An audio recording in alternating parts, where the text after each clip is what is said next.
So please have your cameras turned on at all times. Second, members appearing remotely who are not recognized should remain muted to minimize background noise. Third, I will recognize members verbally, but members retain the right to seek recognition verbally in regular order. Lastly, if you want to be recognized outside of regular order, you may identify that in several ways. You may use the chat function to send a request, you may send an email to the majority staff, or you may unmute your mic to seek recognition. We will begin the hearing in just a moment when they tell us they are ready to begin the live stream.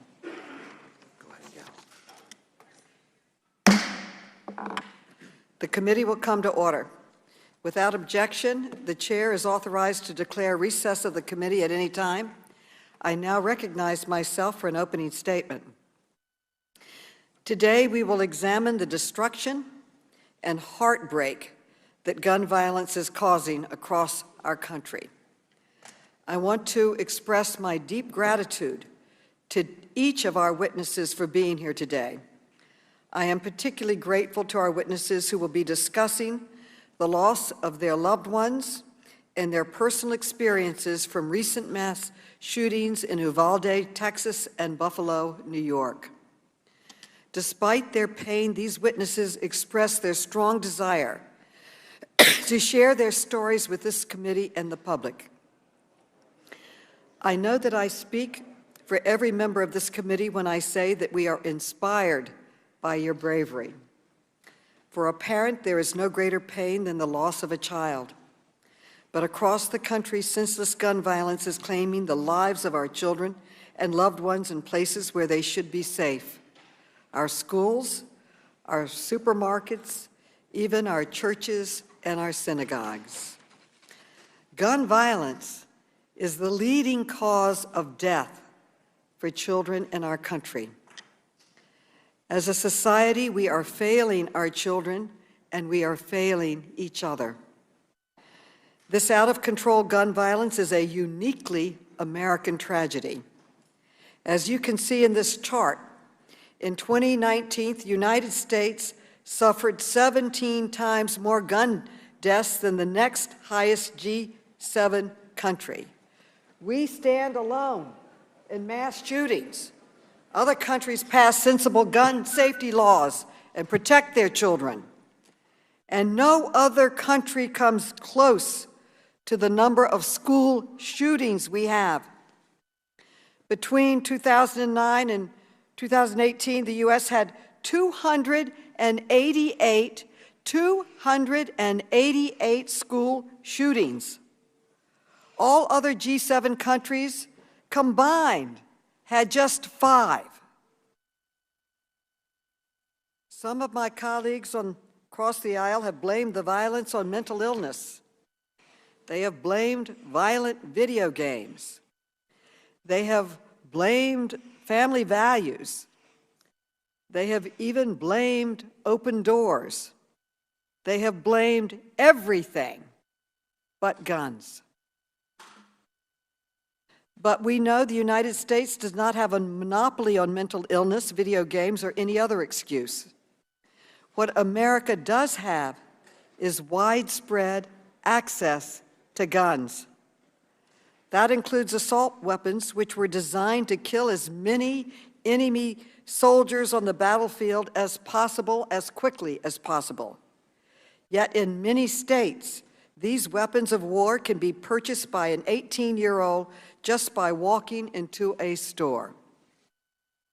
Assault weapons were used in the recent massacres in Buffalo, Texas, and Tulsa, just as they were in Parkland, Newtown, San Bernardino, Orlando, Las Vegas, and so many other mass shootings.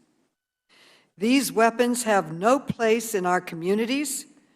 No civilian needs an assault rifle, and the Second Amendment does not protect the right to own a weapon of war. It's time that we banned assault rifles from our streets, from our communities, from our homes. But if we are going to truly address the gun crisis, we need to be honest about why our country has failed to act sooner. The truth is, The gun industry is making billions of dollars selling the weapons that are killing our children, and they are fighting tooth and nail to keep doing it. That is why I have launched an investigation into 5 leading gun manufacturers that sell assault weapons used in mass shootings. We need to know why these communities are marketing military weapons to civilians and how much they are profiting from the death of our children. Of course, mass shootings are just one part of this crisis. We can't forget that gun violence is a steady drumbeat in so many of our towns and cities, especially in marginalized communities. Black men make up more than half of all gun victims in the United States, despite making up less than 6% of the population. Latinos are twice as likely to be killed by a gun and 4 times as likely to be wounded by a gun as white Americans. We need transparency into how guns are reaching the hands of criminals, which is why this committee has been working to identify the gun dealers that are selling the most guns used in crimes, including across state lines. Today, the House is voting to pass common sense gun safety legislation, which is a crucial first step in addressing this crisis. I am particularly grateful this bill will include key provisions similar to a bipartisan bill I first introduced more than 10 years ago with the strong support of former Chairman Elijah Cummings. My bill will make gun trafficking a federal felony and strengthen penalties for straw purchasers, which will help stop the flow of guns into the hands of criminals. My goal for today's hearing is simple. I am asking every member of this committee to listen with an open heart to the brave witnesses who have come forward to tell their stories about how gun violence has impacted their lives. Our witnesses today have endured pain and loss, yet they are displaying incredible courage by coming here to ask us to do our jobs. Let us hear their voices, let us honor their courage, let us find the same courage to pass common sense laws to protect our children. I now recognize the distinguished ranking member, Mr. Comer, for an opening statement. Thank you, Chairwoman Maloney, and all of our hearts go out to the victims and the families in Uvalde, Texas, and Buffalo, New York. To those who are testifying before us today, there are no words to describe the horror you have faced and the deep anguish you feel. The American people grieve with you. As elected representatives in Congress, it's our obligation to work to ensure that these violent crimes and tragedies never happen again. Americans of all backgrounds should be empowered to defend themselves against rising violence. The increased violence we have witnessed since the summer of 2020 is unacceptable. Murders and aggravated assaults are all up. This is a trend we must reverse. We have recently witnessed several high-profile, senseless acts of murder and mayhem that have impacted all Americans, including, tragically, our defenseless and innocent schoolchildren. We must respond to those heinous acts and provide justice for the families. At the same time, we recognize that violence occurs in many of our communities on a daily basis, impacting Americans across the United States from every background. Too often, tragedies are politicized for partisan gain, and we have seen many seek to leverage these crimes and their victims to push for radical left-wing policies or to buttress their campaigns to get elected. Instead of rushing to score political points at the expense of our justice system working properly, we must learn from these senseless acts of violence and take concrete action to reduce violence in the future. We owe it to the families of the victims. They deserve justice, and we owe it to the American people. We must and can prevent similar tragedies. We all want to live in a country where we can achieve our American dream without the threat of violence in our communities. We must work together to deliver sensible solutions to secure our schools, protect our most vulnerable among us, and bring to justice those responsible for these heinous crimes. Our local officials cannot defund our police, and our prosecutors cannot be soft on crime. I believe that we must carefully consider the security posture of vulnerable targets sought out by evil people. We must ensure that every American has a safe environment in which to live their lives in peace. And that requires thinking creatively about solutions to harden our infrastructure, enforce our existing laws, and work to foster a culture that values conflict resolution and dialogue over violence. I strongly believe that there is an important place for law-abiding gun owners to serve in protecting themselves, their families, and their communities from violence. Our Second Amendment is an important tool in securing our individual rights to self-defense. Knee-jerk reactions to impose gun control policies that seek to curtail our constitutional right to bear arms are not the answer. Gun ownership is on the rise in America. People want to protect themselves and their families. We should commend all law-abiding gun owners who safely use, store, and carry those firearms, not vilify them for blatantly political purposes. I also believe we must continue to empower our law enforcement professionals to serve and protect our communities honorably. As I said before, defund the police and soft on crime prosecution policies have been a failure across the board. Efforts to divert violent criminals out of the criminal justice system have failed, leading to the victimization of the very communities those policies were promised to help. Violent criminals should be in jail, not back on the streets to reoffend and terrorize. We must recommit ourselves to pursuing justice and keeping violent criminals off our street. Thank you, Chairwoman Maloney, and I yield back. The gentleman yields back. I want to clarify that I support the Second Amendment. I support law-abiding gun owners. I don't support lax gun laws that allow guns to get into the hands of criminals and unstable people. I now recognize the gentlelady from California, Ms. Porter, for an opening statement. I represent a community in mourning. Less than 1 month ago in Laguna Woods, a gunman locked the doors to the Geneva Presbyterian Church and opened fire on my community's tight-knit Taiwanese congregation. This shooting was an undeniable tragedy, but under different circumstances, it could have been an unimaginable massacre. Unlike the shooters in Uvalde and Buffalo, the shooter in Laguna Woods did not carry an assault rifle equipped with high-capacity magazines. He was armed with 9mm handguns that forced him to reload. That difference gave a hero, Dr. John Cheng, a chance to stop the carnage. He sacrificed his life to stop the shooter, and his bravery was remarkable. But we cannot depend on a hero's bravery to save lives. Law enforcement has determined that the gunman was ready to kill every person in the church. Had he been armed with a military-style assault rifle, he may have done so. There is no telling how many more lives would have been lost. Shootings involving assault weapons are 6 times as deadly as shootings involving handguns. And when assault weapons are equipped with high-capacity magazines or bump stocks, the death toll rises even further. California has banned these weapons for years. Our laws have saved lives, including members of Geneva Presbyterian Church. Congress must follow Californians' lead. I yield back.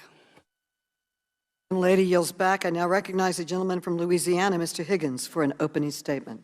Thank you, Madam Chair. It's a sober day in Congress as we reflect upon the challenges our nation faces.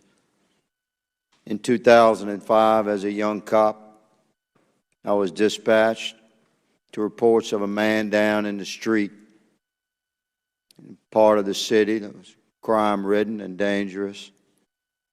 I found a victim, teenager, and I held the mortal wound on the back of his head, whispered prayer into his ear as his life flowed from his body. He died there in my arms on the street.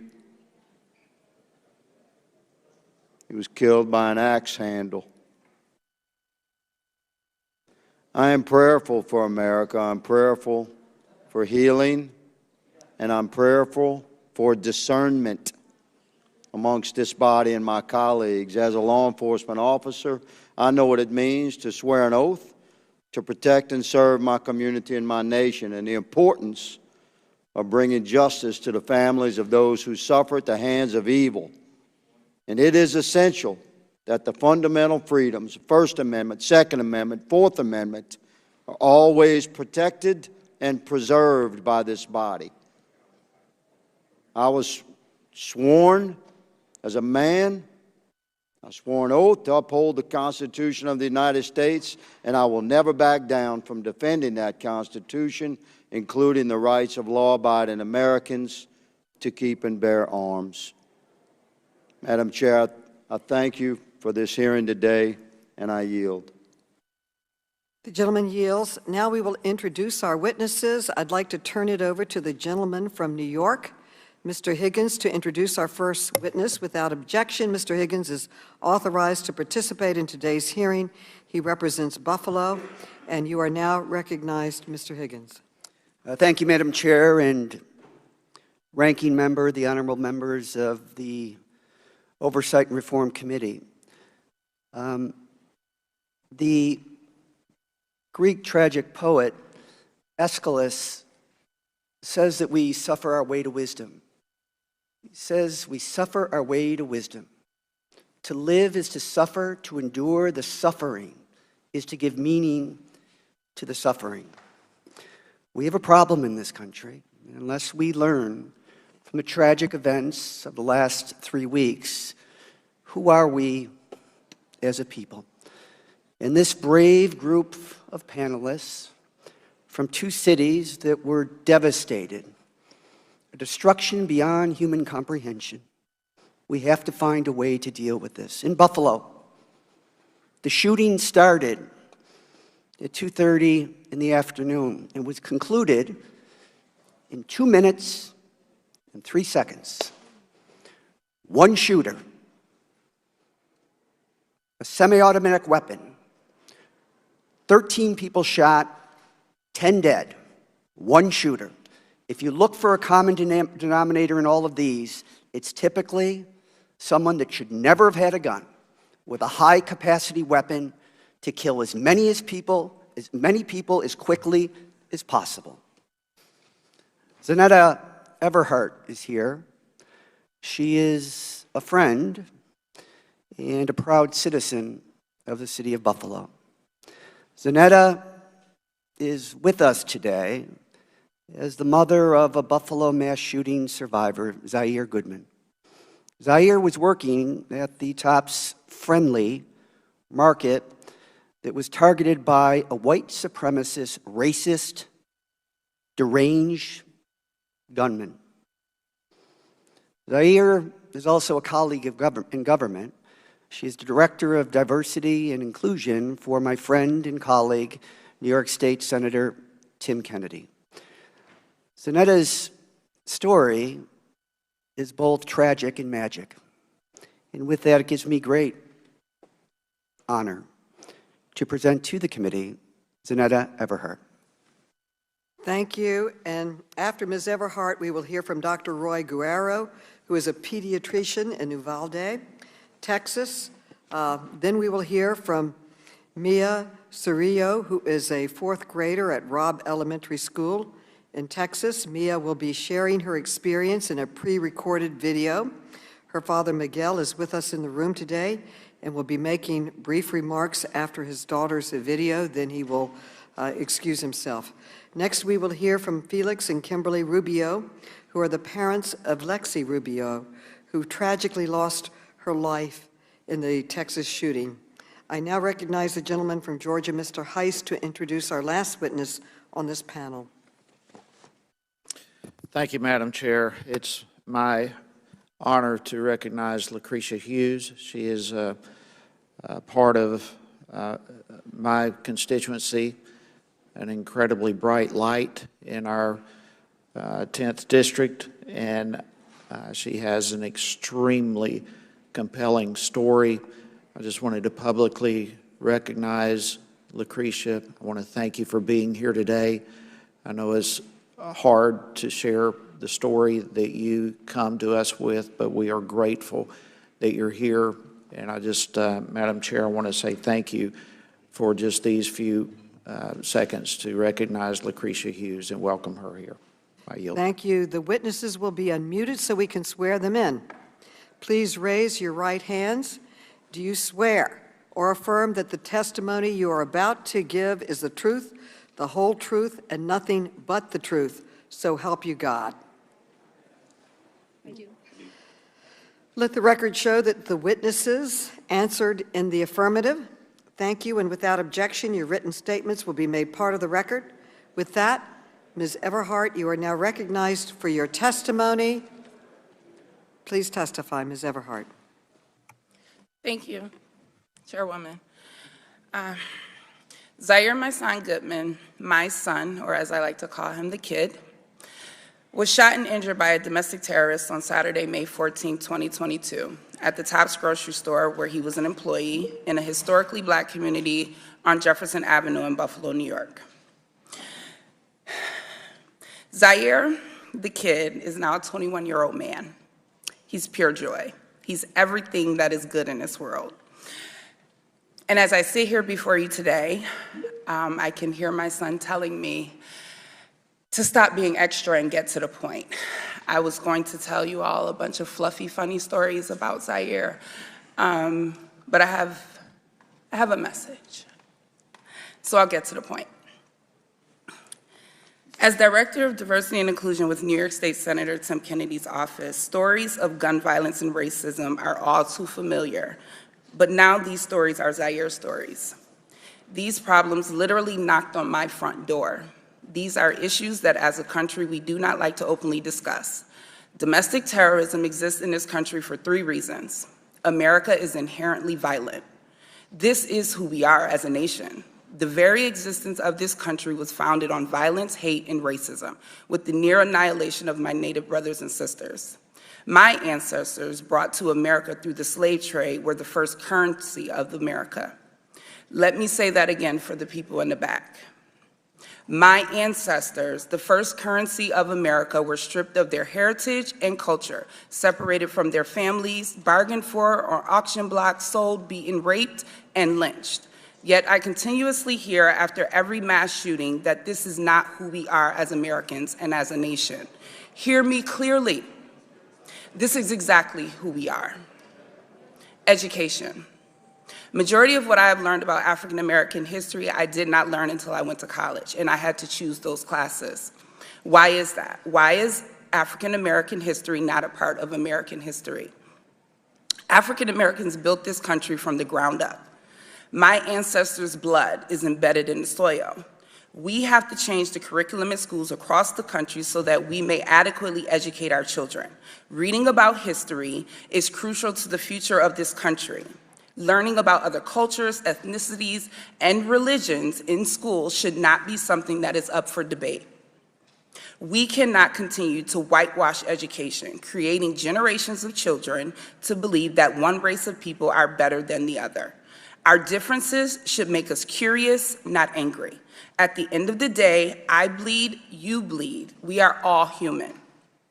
That awful day that will now be a part of the history books, hopefully, let us not forget to add that horrific day to the curriculum that we teach our children. Guns. The 18-year-old terrorist who stormed into my community armed with an AR-15, killing 10 people and injuring 3 others, received a shotgun from his parents for his 16th birthday. For Zaire's 16th birthday, I bought him a few video games, some headphones, a pizza, and a cake. We are not the same. How and why? And what in the world is wrong with this country? Children should not be armed with weapons. Parents who provide their children with guns should be held accountable. Lawmakers who continuously allow these mass shootings to continue by not passing stricter gun laws should be voted out.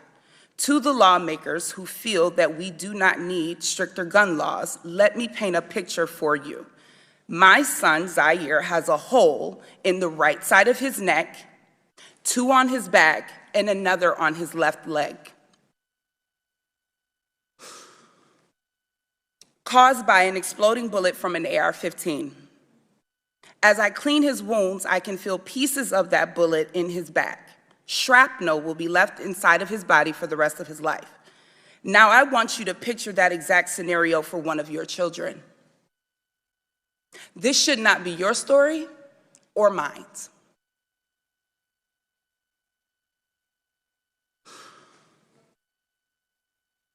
As an elected official, it is your duty to draft legislation that protects Zaire and all of the children and citizens in this country. Common sense gun laws are not about your personal feelings or beliefs. You are elected because you have been chosen and are trusted to protect us. But let me say to you here today, I do not feel protected.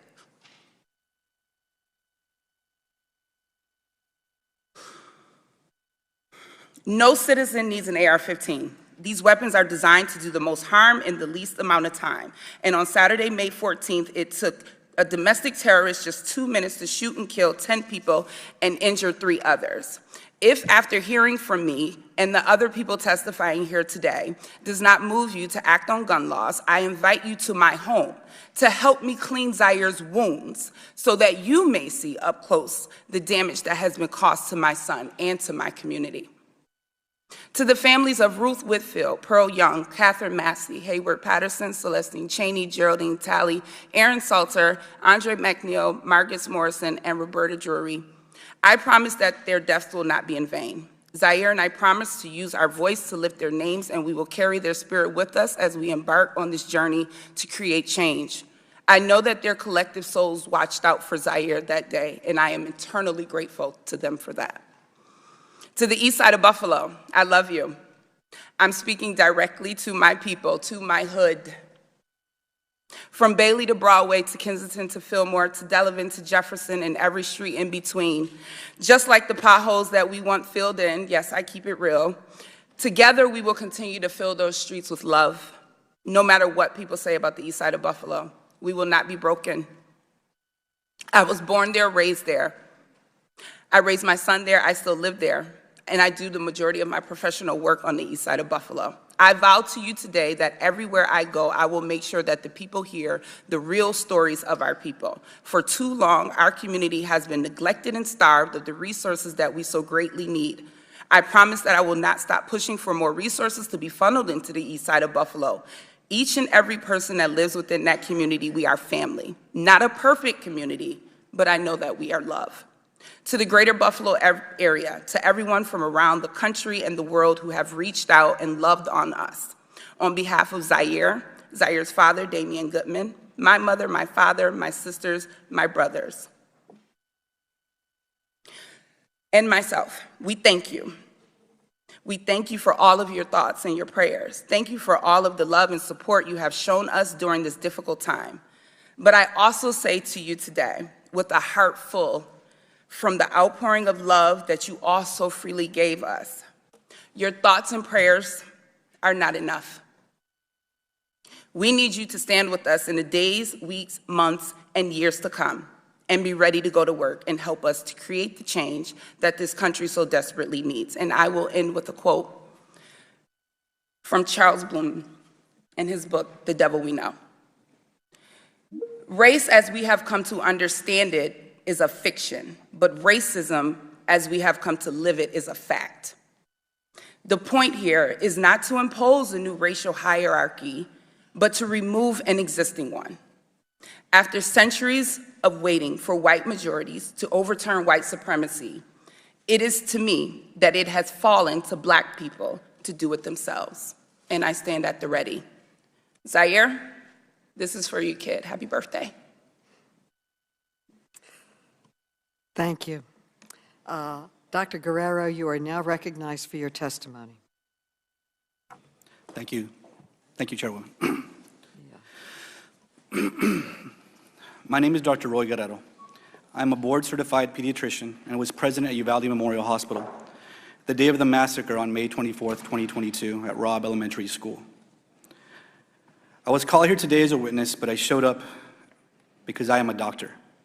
Because how many years ago I swore an oath to do no harm. After witnessing firsthand the carnage in my hometown of Uvalde, to stay silent would have betrayed that oath. Inaction is harm. Passivity is harm.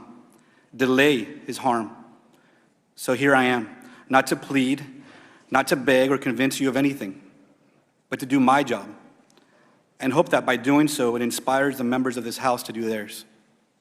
I've lived in Uvalde my whole life. In fact, I attended Robb Elementary School myself as a kid. As often is the case with us grown-ups, we remember a lot of the good and not so much of the bad. So I don't recall homework or detention. I remember how much I loved going to school. What a joyful time it was. Back then, we were able to run between classrooms with ease to visit our friends. And I remember the way the cafeteria smelled at lunchtime on hamburger Thursdays. It was right around lunchtime on a Tuesday that gunman entered the school through a main door without restriction, massacred 19 students and 2 teachers, and changed the way that every student at Robb and their families remember that school forever.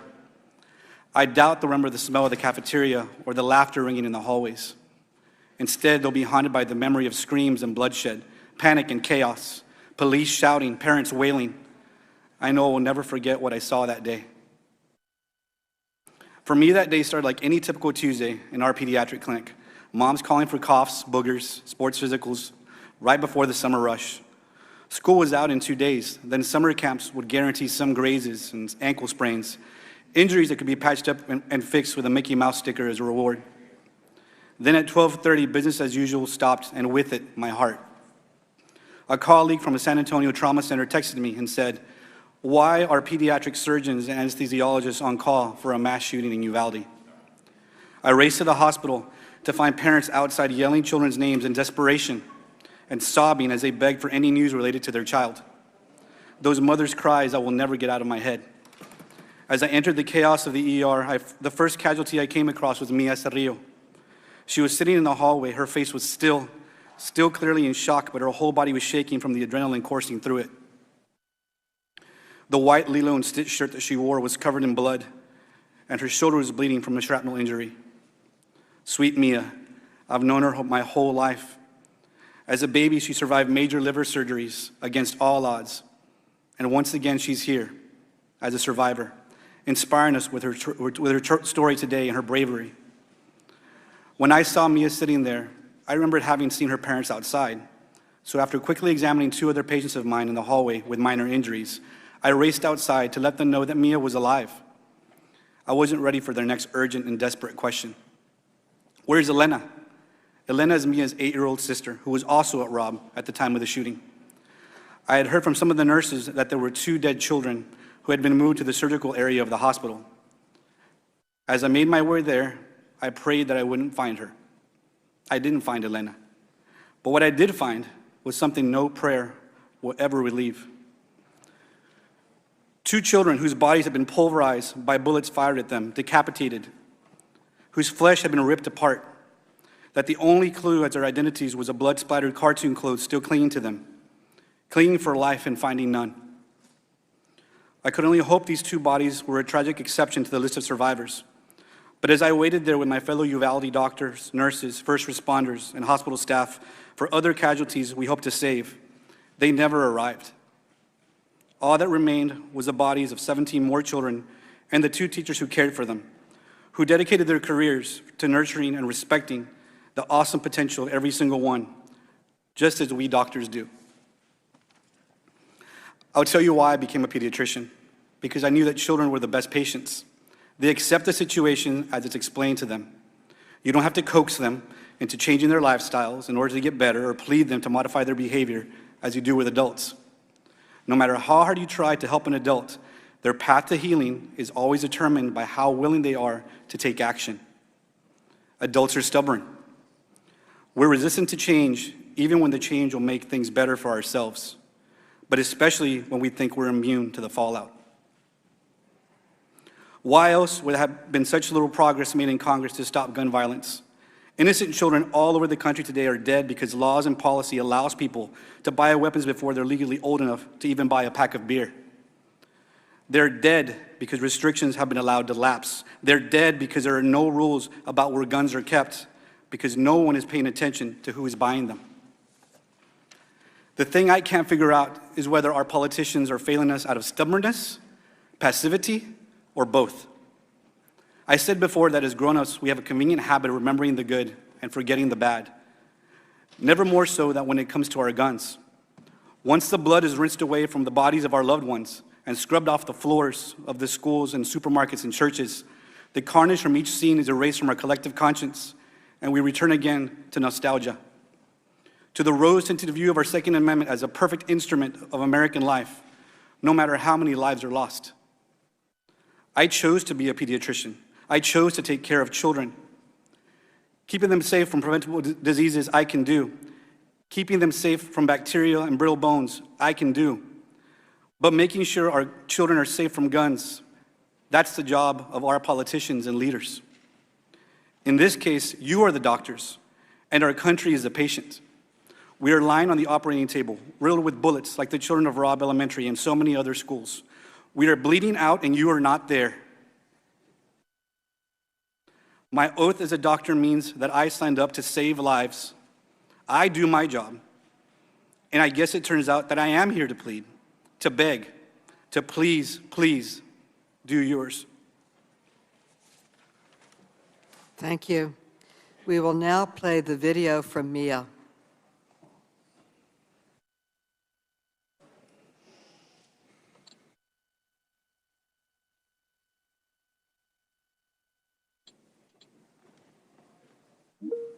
My name is Miguel Cerillo, and I go to Robb Elementary.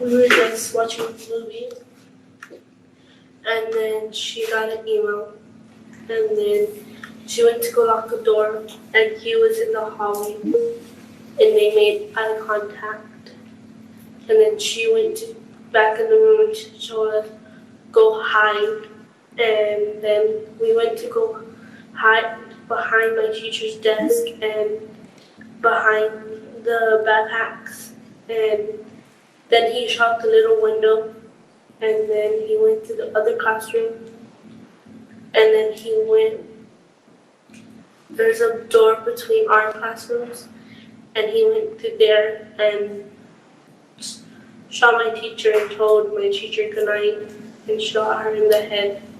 And then he shot some of my classmates and the whiteboard. When I went to the backpacks, he shot my friend that was next to me, and I thought he was gonna come back to the room, so I grabbed the blood and put it all over me. And What did you do then when you put the blood on yourself? just stay quiet, and then I got my teacher's phone and called 911. And what did you tell 911? I told her that we need help and to send the police in our classroom.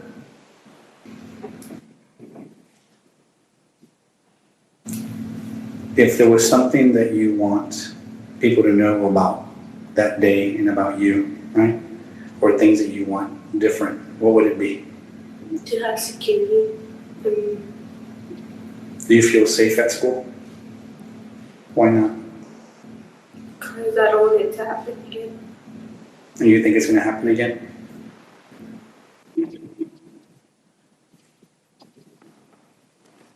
Mr. Cerillo, you're now recognized. Hello. Hello, today I come because I could have lost my baby girl. She is not the same little girl that I used to play with, hang around with, and do everything, because she was daddy's little girl. I have 5 kids, and she's the middle child. I don't know what to do, because I think I would have lost my baby girl. My baby girl is the world, 'cause not only once, but twice, she came back to us. She's everything, not only for me, but her siblings and her mother. I thank y'all for letting me be here and speak out, but I wish something will change, not only for our kids, but every single kid in the world, because schools are not safe anymore. Something needs to really change. Thank you. Thank you for your testimony, and I understand you are now leaving. We thank you for sharing your story. Thank you, and Mr. and Mrs. Rubio, you are now recognized for your testimony. I am Kimberly Rubio. This is Felix Rubio. We're the parents of Alexandria Anaya, best known as Lexi Rubio, and 5 other children who all attended Uvalde Public Schools during the 2021-2022 school year. Calissa, who completed high school this year, Isaiah, who attends Uvalde High School, David Morales Junior High, Jalila Flores Elementary, and our 2 youngest children, Julian 8 and Lexi 10, who were at Robb Elementary. On the morning of May 24th, 2022, I dropped Lexi and Julian off at school a little after 7 a.m. My husband and I returned to the campus at 8 a.m. for Julian's award ceremony, and again at 10:30 a.m. for Lexi's award ceremony. Lexi received the Good Citizen Award and was also recognized for receiving all A's. At the conclusion of the ceremony, we took photos with her before asking her to pose for a picture with her teacher, Mr. Reyes. That photo, her last photo ever, was taken at approximately 10:54 a.m. To celebrate, we promised to get her ice cream that evening. I told her we loved her and we would pick her up after school. I can still see her walking with us toward the exit. In the reel that keeps scrolling across my memories, she turns her head and smiles back at us to acknowledge my promise. And then we left.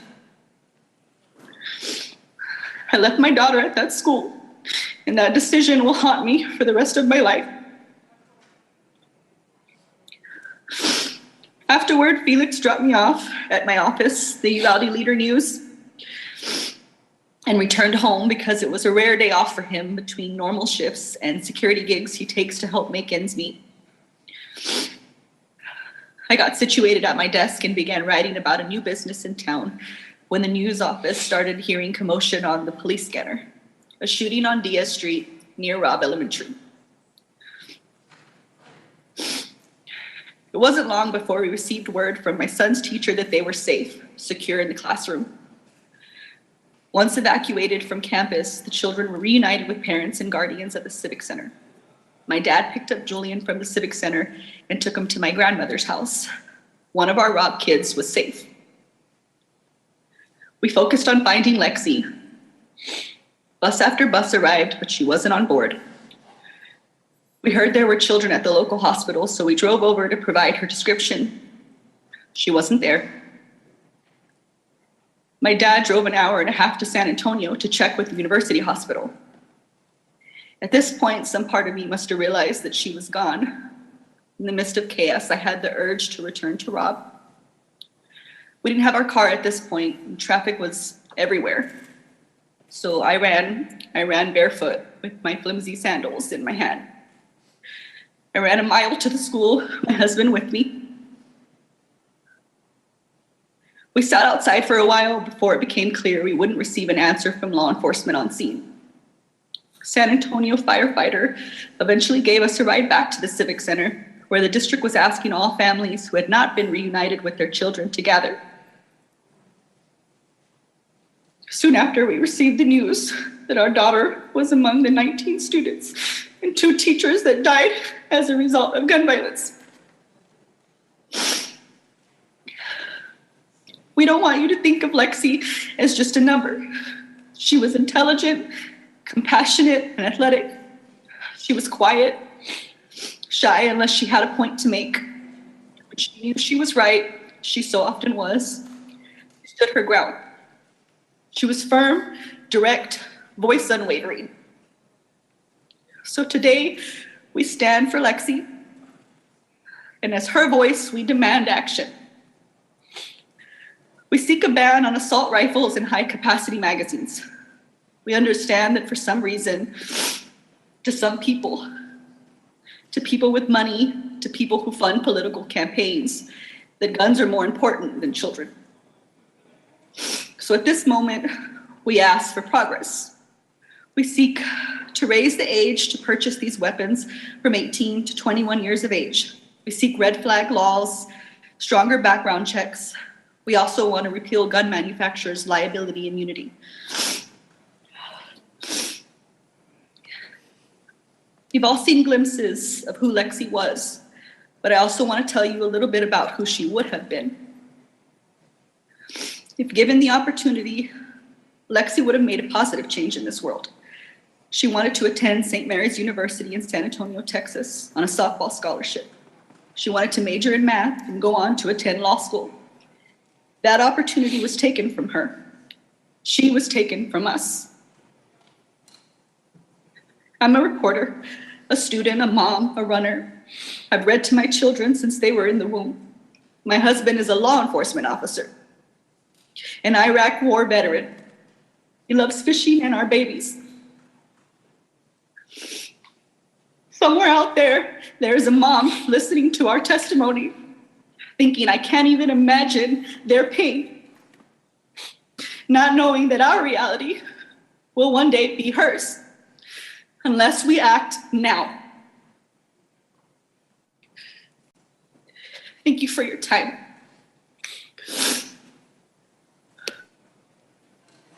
Thank you for your testimony. Ms. Hughes, you are now recognized for your testimony. Honorable Chairwoman Maloney, Ranking Member Comer, distinguished members of the committee, thank you for allowing me to be here today to address the violence in our country. My name is Lucretia Hughes Klukin. I have 4 children and 9 grandchildren. On the night of April the 2nd, 2016, my family got a phone call that would change our lives forever. My ex-husband answered the phone and let out a blood-curdling scream, a scream of pain from the depths of his soul. He screamed, he cried, he's gone, he is gone. Our 19-year-old son, Emmanuel, went to a party early that night. After we got the call, we was frantic. We called his phone, no one answered. We called even the police. I went to Facebook and I had to ask, is my son dead? I found out that he was shot point blank in the head and killed while playing dominoes. No one spoke up for weeks, and the killer was on the run. No one was going to snitch, but that is the street life. Words can't describe how hard it is to bury a child. I ache for anyone and all who have done the same. My son's death was a result of a criminal with an evil heart and a justice system failing to hold him accountable for the laws he had already broken. You see, a convicted felon killed my son with an illegally obtained gun. Our gun control lobbyists and politicians claim that their policies will save lives and reduce violence. Well, those policies did not save my son. The laws being discussed are already implemented in cities across this country. We have decades of evidence proving they do not work. St. Louis, New York, Chicago, Washington, Atlanta are gun control utopias, and they are plagued with the most violence. 10 more laws, 20 more laws, 1,000 more won't make what has already illegal more wrong or stop criminals from committing these crimes. And y'all are delusional if you think it's going to keep us safe. I am a walking testimony of how the criminal justice system and the gun control laws, which is steeped in racism, by the way, have failed the Black community. By the age of 25, I had already went to 18 young Black men funerals at the age of 25. I have 1 Black man in jail, 1 Black man in the grave, and my young grandson gonna be raised without a father.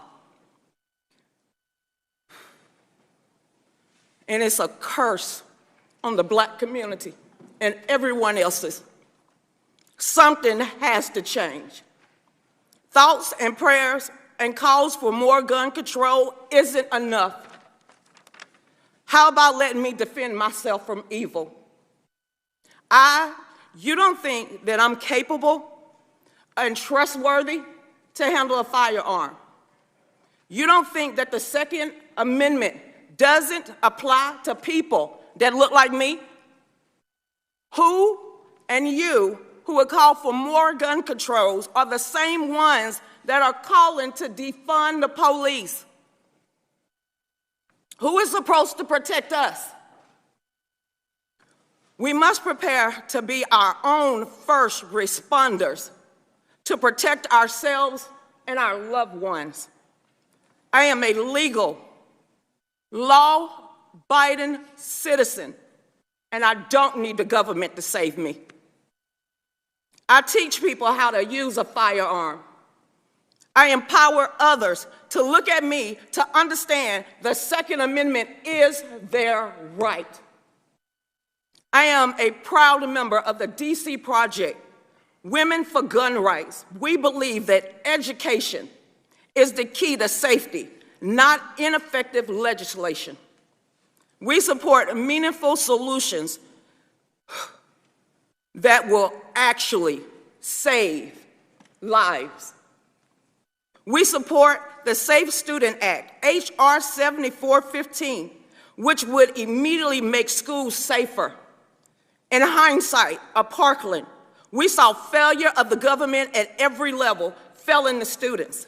Students saw something and they said something, and the school did not act. Police were called to his residence over 30 times, and they did not act. And finally, the police did not go into their school that fateful day and failed to protect those kids. We need to secure our schools, and we gotta secure this building, or like y'all do. What's the difference? We call on Congress to ban gun-free zones, fund nonpartisan firearm education programs like Kids Safe Foundation and non-governmental mental health organizations like Hold My Guns. And in closing, I claim that nothing in these bills do anything to make us safer or address the mental health crisis in this country. Despite living with the heartache of losing my son on a daily basis, I believe it is our God-given right to defend ourselves from any act of violence. Making it more difficult or even more expensive for me and people that look like me and other law-abiding citizens will not make us safer. It will embolden the criminals. Gun owners are not the enemies, and these gun control policies are not the solution. Thank you, thank you. Thank you. Thank you all for your powerful and meaningful and gut-wrenching testimony. We will now pause. You are excused, and we will pause while we seat the next panel for their testimony.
Meeting will resume. We are now ready for our second panel, and I'd like to introduce our witnesses. The first witness is the Honorable Eric Adams, who is the mayor of the City of New York. Then we will hear from Greg Jackson, who is the executive director of the Community Justice Action Fund. Next, we will hear from Becky Pringle, who is the president of the National Education Association. Next, we will hear from Joseph Gramaglia, who is the police commissioner of Buffalo, New York. Then we will hear from Nick Suplina, who is the senior vice president for law and policy at Everytown for gun safety. Finally, we'll hear from Amy Swearer, who is the legal fellow at the Edwin Meese Center for Legal and Judicial Studies in the Heritage Foundation. The witnesses will be unmuted so that we may swear them in. Please raise your right hands. Do you swear to affirm that the testimony you are about to give is the truth, the whole truth, and nothing but the truth, so help you God? Yes, I do. Let the record show that the witnesses answered in the affirmative. Thank you. Without objection, your written statements will be made part of the record. With that, Mayor Adams, you are now recognized for your testimony. Thank you for coming. Turn on your mic. Thank you. Thank you very much. Again, I want to thank you, Madam Chairwoman Maloney, for the invitation to testify today. I also want to thank all the members of the House Committee on Oversight and Reform, members from the New York City congressional delegation, and everyone who has testified today, especially those who have so bravely shared their stories of losing loved ones to gun violence. I was particularly touched by hearing the husband and wife that lost their baby girl. As a father with one son, it was extremely impactful to all of us. I am Eric Adams, and I am honored to appear before you today as the 110th mayor of the great city of New York to discuss the ways we can protect public safety and prevent gun violence. Ladies and gentlemen, it is high noon in America. Time for every one of us to decide where we stand on the issue of gun violence. Time to decide if it's more important to protect the profits of gun manufacturers or the lives of our children. Time to decide if we are going to be a nation of laws or confederation of chaos, and we must do it now. It is high noon in America, our country, the country I love. The clock is ticking every day, every minute towards another hour of death. I'm here today to ask every one of you and everyone in this Congress to stand with all of us to end gun violence and protect the lives of Americans.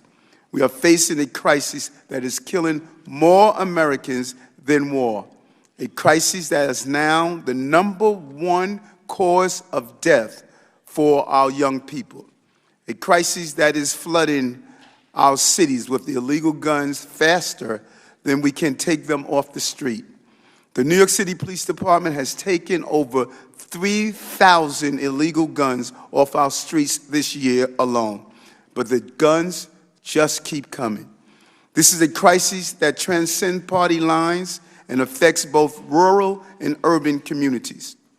I know this firsthand as the co-chair of Everytown's nonpartisan coalition on Mayors Against Illegal Guns. No matter what our party affiliations, we are united in our mission to stop crime, save lives, and bring an end to gun violence.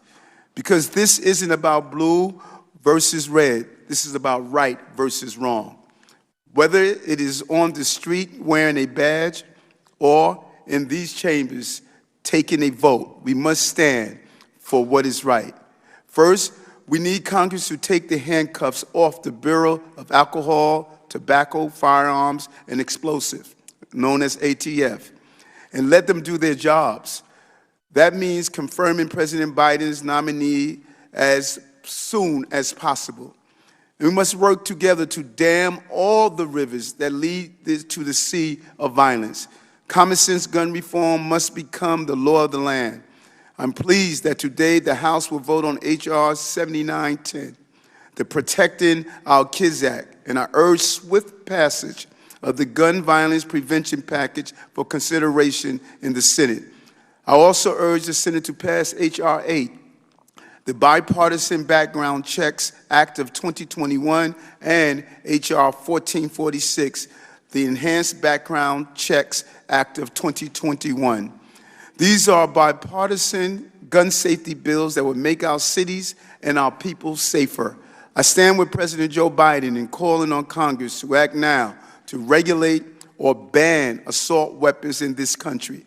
Even if we only raise the age required to buy one of these weapons, lives will be saved. And we need Congress to direct federal aid to localities and states that support not just law enforcement and violence prevention, but also access to high-quality health care, child care, education, and housing. We must build a society while youth are on a path to fulfillment, not a road to ruin.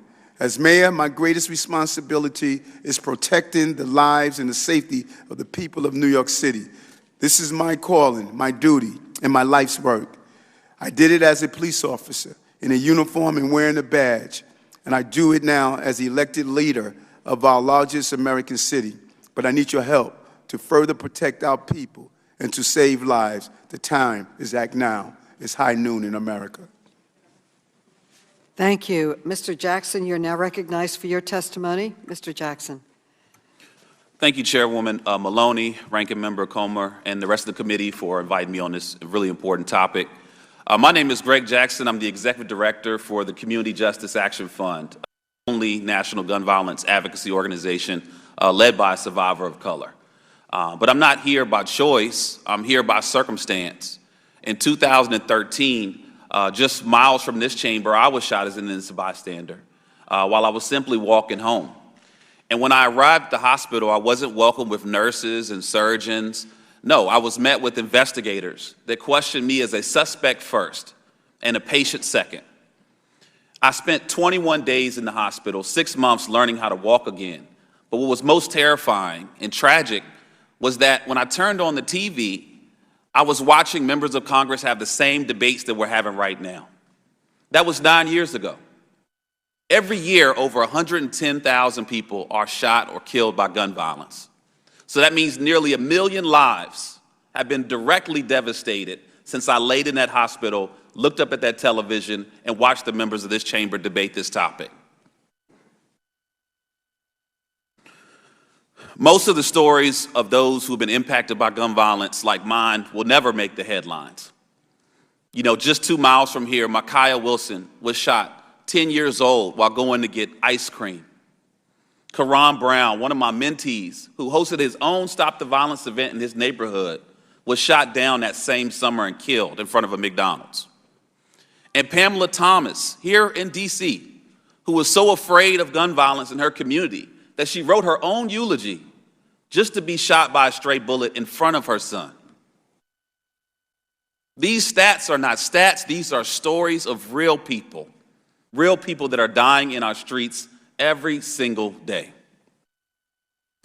Every day, 110 Americans are killed with guns and 200 are shot or wounded. And we've talked a lot about this being the #1 cause of death for all youth, surpassing car accidents, drug overdoses, and COVID-19. But amid this pandemic, we've also seen a 35% increase in homicides. And this still remains the #1 cause of death for Black men, the #2 cause of death for Latino men, and the #2 cause of death for Black women. We are here because we cannot and must not hide from the harsh truth. Gun violence is destroying communities around the country, and every day families experience firsthand the devastation gunfire brings. To eliminate gun violence, we must swiftly recognize that this is a public health crisis that deserves a public health response. At Community Justice, we address gun violence by focusing on those who have been most impacted by the crisis. And we urge Congress to invest in community-based solutions that we know can address those public health risk factors, that can reduce the risk factors of those impacted by gun violence, but also address the root causes. But we also strongly urge that any supply-side approach not only focus on the shooter, but on the supplier and the source of firearms that are flooding into our communities. In moments of crisis, Congress has proven to be as resilient as the American people and take action. When coronavirus struck our country, Congress authorized bipartisan legislation to provide resources and regulations to save lives. When Ukraine was in crisis, Congress sprang into action and mobilized bipartisan authorization to authorize immediate aid, economic investments, mental health resources, and other services to support those communities.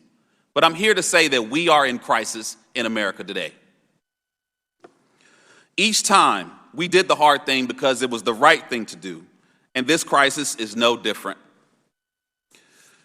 This crisis now has taken away grandparents in Buffalo, elementary kids in Uvalde, fathers in Chicago, mothers in Atlanta, nephews in Chicago, even pastors in Charleston. And we're here still asking for action. There are three direct things that we know can be done. First, we must acknowledge this as a public health crisis and craft policies to combat it as such. Second, we must advance common sense legislation that not only addresses the hardware, but promotes community-based solutions to end gun violence, such as the Break the Cycle of Violence Act. And lastly, I urge you to create a select committee on the gun violence crisis to investigate the health impacts of gun violence and its disproportionate impact on Black and brown communities across the country. Now is the time to take action before another person loses their life, before another child opens his last textbook, before another parent hugs that child for the last time, and also before someone like me isn't alive to ask you to do so. Thank you, Madam Chairwoman. Thank you, Ms. Pringle. You are now recognized for your testimony.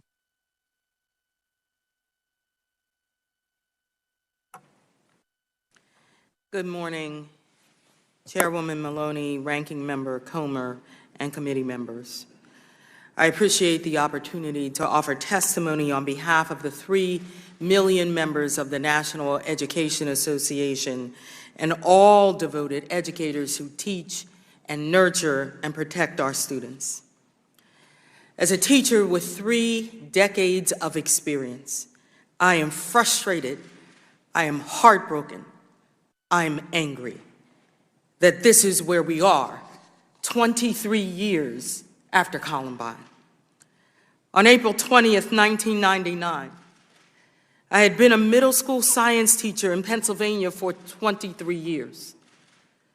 No experience or training had prepared me for the questions my middle-level learners asked me. As I joined my fellow teachers in shock and disbelief of the carnage that ended the lives of 12 students and 1 teacher, the only thing that comforted us was the belief that this society would never let it happen again. But the list continued to grow, didn't it? Virginia Tech, Sandy Hook, Marjorie Stoneman Douglas, and now Robb Elementary. Kids were celebrating at the end of a successful school year. For 19 children and 2 teachers, it would be the last days of their lives. These massacres occurring in suburban, urban, and rural schools are not isolated incidents. Tallying up the number of killed or wounded children does not begin to tell the full horrific story. Camille, a student who survived Sandy Hook, experienced severe panic attacks for years. She is one of the more than 311,000 students exposed to gun violence since Columbine. Their trauma will likely endure for the rest of their lives. Students across our country are writing goodbye notes and wills just in case. Unfortunately, their fear is perfectly rational. Here in America, we are 25 times more likely to die by gun than people in other developed nations. So the question we must ask, is this who we are? Is it? Our country has already experienced nearly 240 mass shootings in 2022 alone. But that number does not begin to capture the scope of this epidemic. Every day, gun violence kills 111 people. That means that we can expect 22,255 more deaths by guns this year. Inaction equals acceptance of the unacceptable. And this crisis is worse in Black and Latino communities, where 78% of adults or their loved ones are victims of gun violence. The evidence is clear. Where there are more guns, more people are killed by guns. Every single day, the politicians who fail to take action ignore the majority of Americans who want stricter gun laws. You tell our children protecting them matters less than protecting the status quo. A high school teacher in Arlington, Texas, survived a workplace shooting in a corporate setting, only to experience school shootings himself and countless lockdowns. He is now leaving our profession with these words: "As much as I love teaching, I can't fully represent and protect my students. I am not going to be the educator they need." Enough with so-called solutions that do not address the problem. We cannot place enough armed guards at every school building in America to protect our babies. We cannot ask educators to carry weapons and wear body armor while teaching and nurturing our students. Because by the time someone has shown up with a military weapon, it is already too late. We need for our students more resources, not more revolvers. You can help us to not only heal, but to hope. Pass common sense gun control legislation so that not one more community is shattered and not one more anguished parents, like we heard today, has to lay a precious child to rest. Our children deserve the chance to grow and to thrive, to live into their brilliance. Thank you for what I know you will do for our babies. Thank you. Commissioner Gramaglia, you are now recognized. Chairwoman Maloney, Ranking Member Comer, and distinguished members of the committee, thank you for the opportunity to participate in today's hearing. I appear before you today as a police commissioner in Buffalo, New York. It is also my privilege to testify on behalf of the Major City Chiefs Association. We're here today to discuss gun violence epidemic plaguing our nation. This hearing comes in the aftermath of multiple mass shootings that have devastated communities throughout the country, including my home city in Buffalo. Our communities are hurting, and we must continue to support them, the loved ones of the victims, and our brave first responders. On May 14th, 2022, an 18-year-old white supremacist invaded our city and inflicted terror on the Black community in a way never seen in Buffalo's history. He legally purchased a military-style weapon and body armor and then spent months practicing his shooting skills. He entered the Tops supermarket and opened fire on civilians, striking 13 and killing 10. He live-streamed this with a GoPro he had affixed to his helmet. Retired Buffalo police officer Aaron Salter Jr., who I posthumously promoted to lieutenant and issued the department's highest honor, the Medal of Honor, was working top security that day. Aaron was helping an elderly shopper leave with her groceries when the shooting began. He did his best to warn customers while in a completely defensive position. He engaged the shooter as he entered, hitting him with at least one shot. It is often said that a good guy with a gun will stop a bad guy with a gun. Aaron was the good guy and was no match for what he went up against, a legal AR-15 with multiple high-capacity magazines. He had no chance. Assault weapons like the AR-15 are known for three things: how many rounds they fire, the speed at which they fire those rounds, and body count. This radicalized 18-year-old adult should have never been able to have access to the weapons he used to perpetrate this attack, and the laws need to be enacted to ensure it never happens again. Buffalo police officers responded to tops and were able to take the shooter into custody within minutes. I have no doubt in my mind that their swift response time and handling of the situation saved lives. I would like to publicly thank them and the rest of the Buffalo Police Department for the heroism they showed on that day. Buffalo is known as a city of good neighbors. We are a resilient, culturally diverse community. We came together after this horrific tragedy, and we will continue to heal together. However, no city should have to go through this. And it is time to make changes to a system that is leaving blood on the sidewalks of our communities every day. In 2018, the MCCA adopted a firearms violence policy that would help mitigate the threat of gun violence without infringing on the constitutional rights or weakening due process. These reforms include requiring universal background checks, strengthening NICS definitions, and improving access to records, supporting the use of extreme risk protection orders, aggressively prosecuting straw purchasers and prohibited possessors, and banning assault weapons and high-capacity magazines. Polling shows the majority of Americans support these common-sense reforms, and Congress must act immediately to close the loopholes in our current system and the gaps that allow easy access to military-style weapons. Events like the Buffalo Massacre, the shooting in Uvalde that took 21 lives, including 19 children, and the mass shootings in Laguna Woods and Tulsa are the situations that capture headlines. However, we must remember that gun violence epidemic extends well beyond these events. The grim reality is that shootings have become a daily occurrence in America's cities. Emerging trends like ghost guns and guns modified with switches continue to pose a challenge for law enforcement. Congress must update our laws to account for these new threats and carnage that has accompanied them. It will be nearly impossible to address the gun violence epidemic without first addressing the underlying violent crime problem. Unfortunately, the proactive policing that helps drive down violent crime has become a luxury for many departments. Law enforcement needs additional resources to bolster its response to violent crime. An overall lack of accountability for violent offenders is contributing to rising gun violence.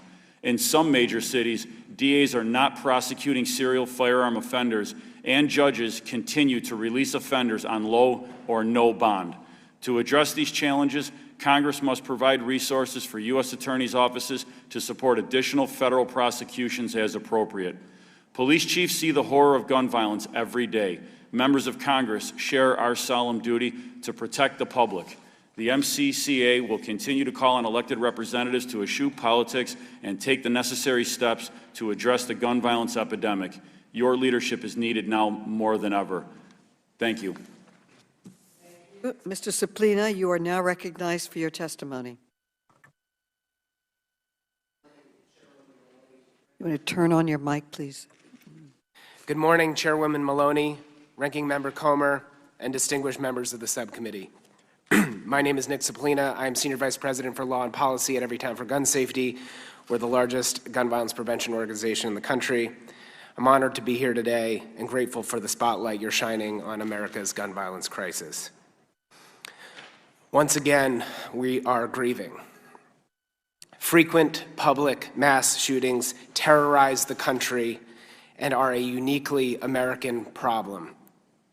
Mass shootings often focus the public's attention and our grief, and with good reason, but they represent a small fraction of all gun deaths in this country, which include other homicides, suicides, and unintentional shootings. Every single day, some 110 Americans are killed with a gun and 200 more are physically wounded. We estimate that 1/2 of all Americans have been touched by gun violence, either directly or someone they care for. In other words, we are a nation of gun violence survivors. To be clear, this burden is not being borne equally. I'm talking about our children. Guns are now the leading cause of death for children and teens. I'm talking about people of color. Black Americans experience 10 times the homicides of their white counterparts. Clearly, we're in the middle of a serious public health crisis, one that is crying out for sensible gun policy solutions, especially at the federal level.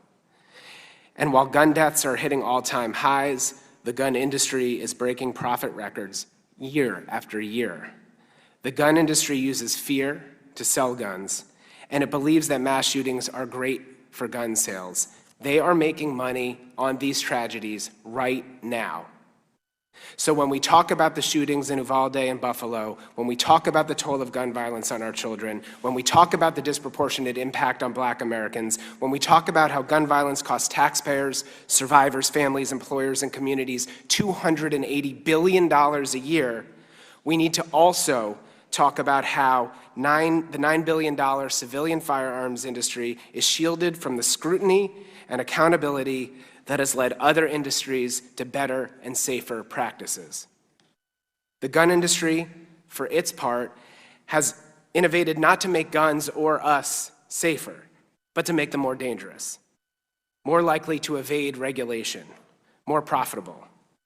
Instead of designing firearms that can't be fired if stolen or that make it easy for law enforcement to trace, gun makers have created modifications to mimic automatic fire. They've created impossible to trace ghost guns that help circumvent background checks. And they've designed AR-15s that can be modified in minutes to bypass a state's assault weapons law, as we saw in Buffalo. And now, in a crowded field, gun manufacturers are trying to market in increasingly brazen ways, often touting the deadliness of products, glorifying combat, and attempting to appeal to younger and younger audiences. Finally, let's not forget the industry has done almost nothing to take steps to prevent diversion of guns into the criminal market and to gun traffickers.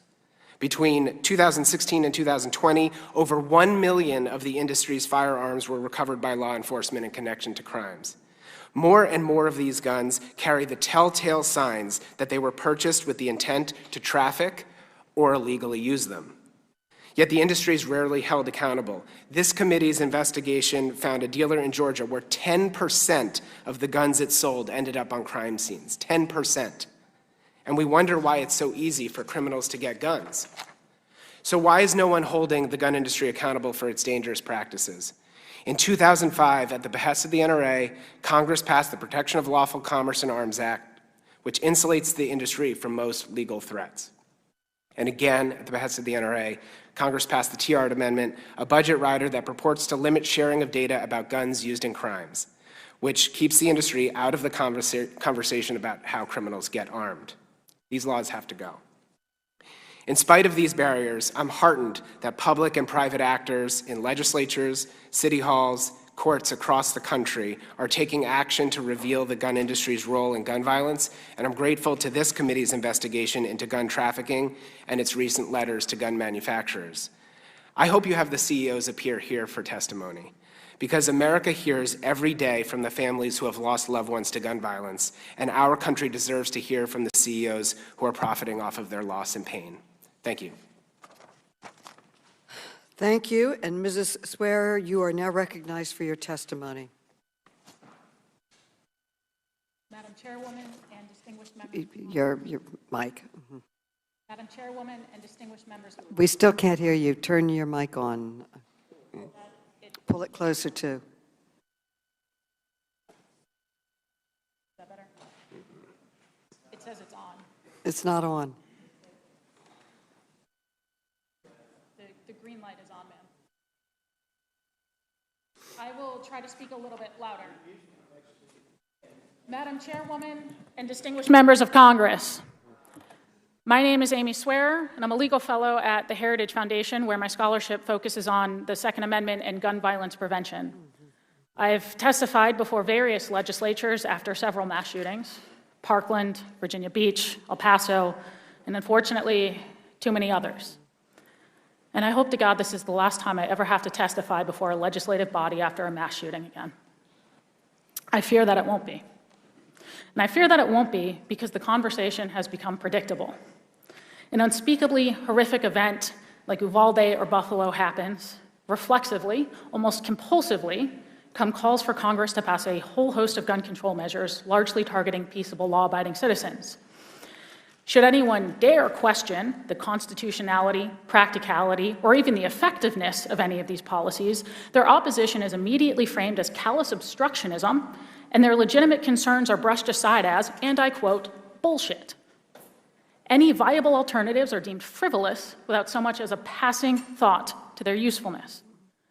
And so I will once again run through all of the problems with the serious problems with commonly proposed gun control measures. It's all detailed in my written submission, which I hope you read. Semi-automatic rifles are the type of firearm least often used to commit acts of gun violence. Pistol grips and barrel shrouds don't make them any more or less deadly in the context of mass shootings.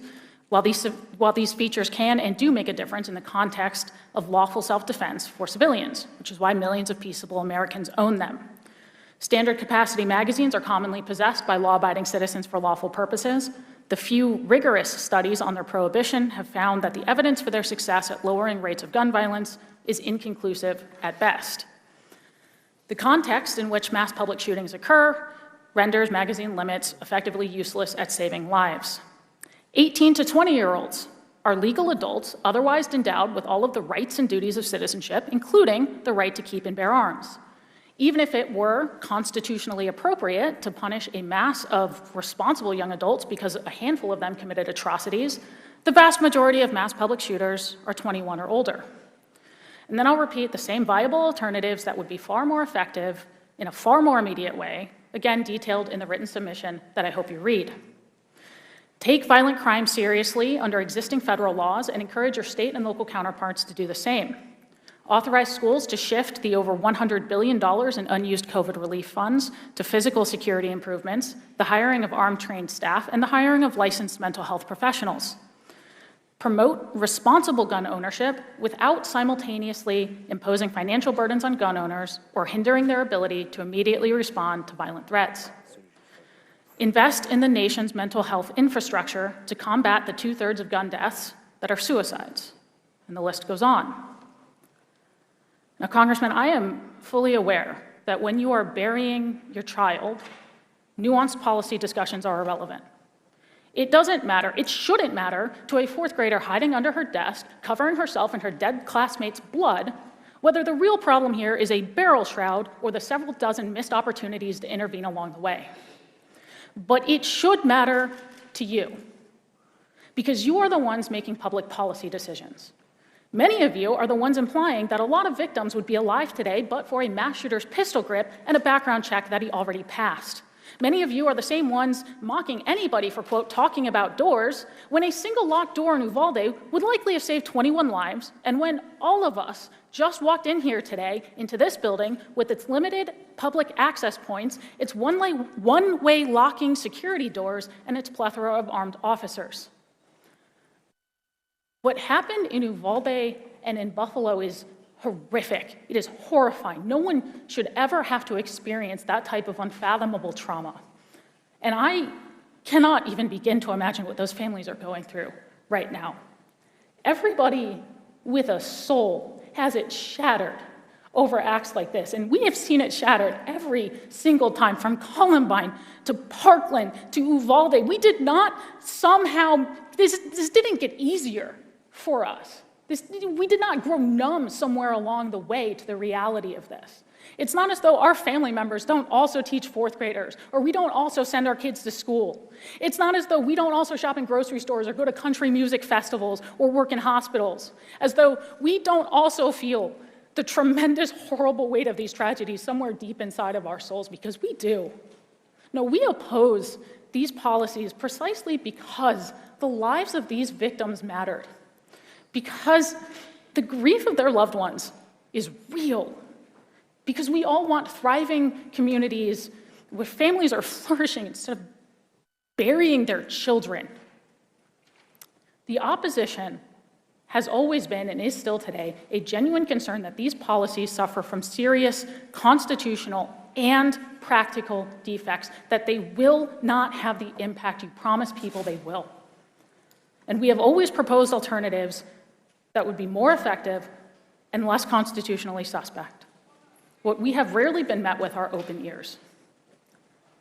And I hope for the nation's sake that today is different, because I would really love to never testify after a mass shooting again. Thank you. Thank all of you for your very important testimony. I now recognize myself for questions.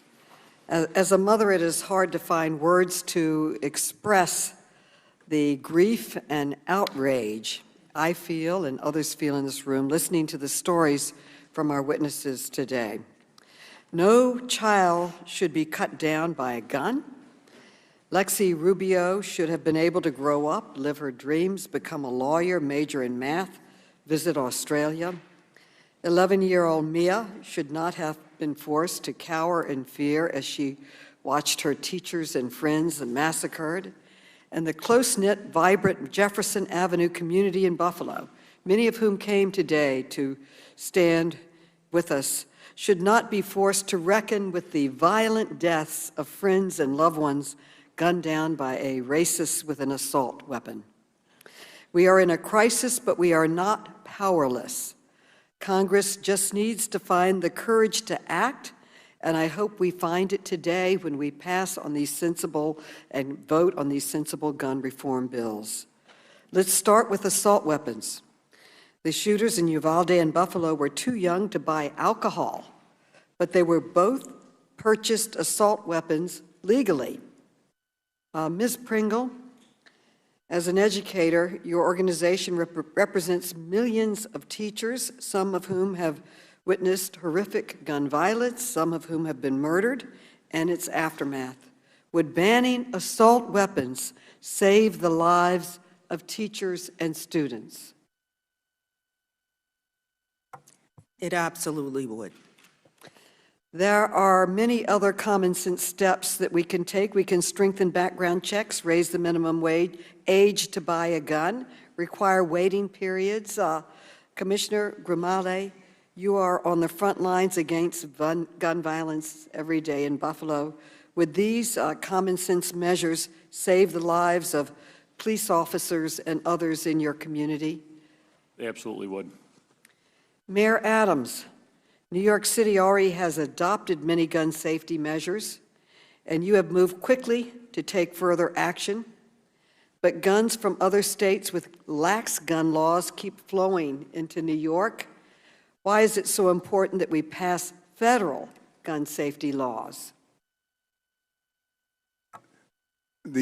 As we indicated, we removed 3,000 guns off our streets. But in addition to that, we have witnessed an over 240% increase in what's called ghost guns. If we don't have a combined effort with the intervention items we're putting in place, the prevention, and also stop the flow, many of the guns that we're witnessing are purchased or stolen from outside our state. One gun in particular, a suspect was found with a gun and was stolen in July 27, 2020. It was used in 6 acts of violence, individual cases, shooting individuals, shooting into a random crowd. The gun found its way on the streets of New York. So it's more than what we do locally. We need assistance with the partnership of the federal government to stop the flow of guns in our cities. Other countries have taken common sense steps to keep guns away from criminals, and they have succeeded in saving countless lives. We stand alone in the world with the number of mass shootings and deaths from guns. And as you can see in this chart, the American people overwhelmingly support gun safety reform. So, Mr. Suplina, in your view, why has Congress failed to adopt these common sense measures that most Americans and most countries in the world have adopted? Well, to put it bluntly, Chairwoman, the gun lobby presents a formidable obstacle in this country. Oftentimes, and you've heard it already today, the Second Amendment is used as a reason to not advance common sense gun reforms, even while the court has not said that the very reforms that you're proposing would violate. Quite the opposite, the courts have upheld over and over and over again. So the lobby does what it sees as its job to make every gun law one step closer to confiscation, which is a lie. Conspiracies abound about the government coming to take your guns. And that gets into the head of well-meaning lawmakers who are afraid that people will believe that those myths are true. They're not true. We can do an awful lot to save American lives by passing these laws. We have lost too many lives to gun violence. It's long past time for Congress to act. I now recognize the gentleman from Georgia, Mr. Clyde. Mr. Clyde. Thank you, Chairwoman Maloney, and Ranking Member Comer for holding this hearing today so we can highlight the need for additional school security to protect our children. I join the nation in mourning for the 19 children and 2 adults who senselessly lost their lives due to an evil act committed about 2 weeks ago. While every loss of life is a tragedy, no one should weaponize or politicize these abhorrent acts to punish law-abiding citizens. For almost 250 years since the founding of our nation, countless hundreds of thousands of men and women have sacrificed their lives to provide the freedoms we enjoy today. Indeed, those freedoms were bought at a very high price and must be guarded continuously so they can be passed on to future generations. If we allow emotion to drive our actions, actions that have constitution-altering consequences, we will destroy the very foundation of our country and break faith with those who gave everything that we would be free. Evil deeds do not transcend constitutional rights. It's the other way around. Constitutional rights are the ones that transcend evil deeds. What occurred in Uvalde and other communities like Sandy Hook and Parkland was nothing short of heartbreaking tragedies and evil deeds. Heartbreaking and evil for the loss of innocent life, but also because, from what I have seen in the news about Uvalde, I believe it was mostly preventable. We don't know all the facts yet because the investigation is still ongoing, but I hope that this hearing is truly looking for legitimate, functional, and effective answers, and not just a bunch of left-wing talking points to fill the do something, do anything mentality that I have heard coming from the Biden administration. The White House press secretary, Ms. Jean-Pierre, said on Tuesday, May 31st, that President Biden is uninterested in pursuing tighter security at schools in the aftermath of the Uvalde tragedy. And I quote, "I know there's been conversation about hardening schools. That is not something that he believes in," said Ms. Jean-Pierre. One of the things I've learned during my 3 overseas tours of military combat was that the harder the target you are, the less likely you will be engaged by the enemy. That's a proven fact and just common sense that applies across multiple aspects of life. For that to not be a part of the administration's focus just shows how seriously out of touch the Democrat leadership is with reality. I want to echo Mrs. Hughes' remarks from the previous panel. Schools should be hard targets. Violent criminals should never, ever have been able to gain access to the inside of these schools.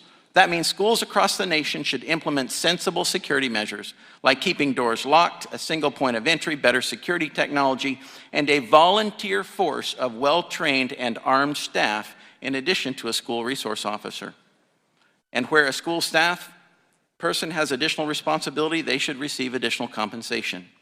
A retired military officer from my district, an Army colonel, sent me an email a few days ago, and I want to read a short section of it, and I quote, "I'm absolutely convinced that the single most effective method to eliminate school shootings is to take away all the signs that declare all schools are gun-free zones and do away with all laws that require such postings. Replace those signs with signs using these words or similar words. We love our children and will do anything to protect them. Accordingly, selected teachers and staff are armed and trained to protect our children. Proceed at your own peril. You will be stopped." The rationale for this dramatic change in policy is really quite simple. Gun-free zone signs don't protect anyone. They take away the law-abiding citizen's capability to be a force in helping to protect the children, and they protect the would-be shooter because they believe they will be unopposed. From June 1950 through June 2019, 94% of mass shootings occurred in gun-free zones. If a would-be school shooter doesn't know who is armed and who is not, they would likely move to a more vulnerable target. Most potential school shooters are cowards at heart. They do not want to face a challenge to what they're trying to do. They want to be in control with no opposition. They do not like to be confronted by someone who would face off against them because that confrontation would preclude a school shooter wannabe from being able to take any unopposed action. To those who say that teachers or staff will likely not take up arms to protect their students, I say they will. There have been too many documented cases where teachers have heroically given their lives to protect their students. It's time to give them the tools and help them to better protect those children so they have a fighting chance to survive an encounter with someone who is bent on harming them. And for the record, if someone is intent on harming someone else, they will use whatever is available to do the job, be it a hammer, a knife, or whatever.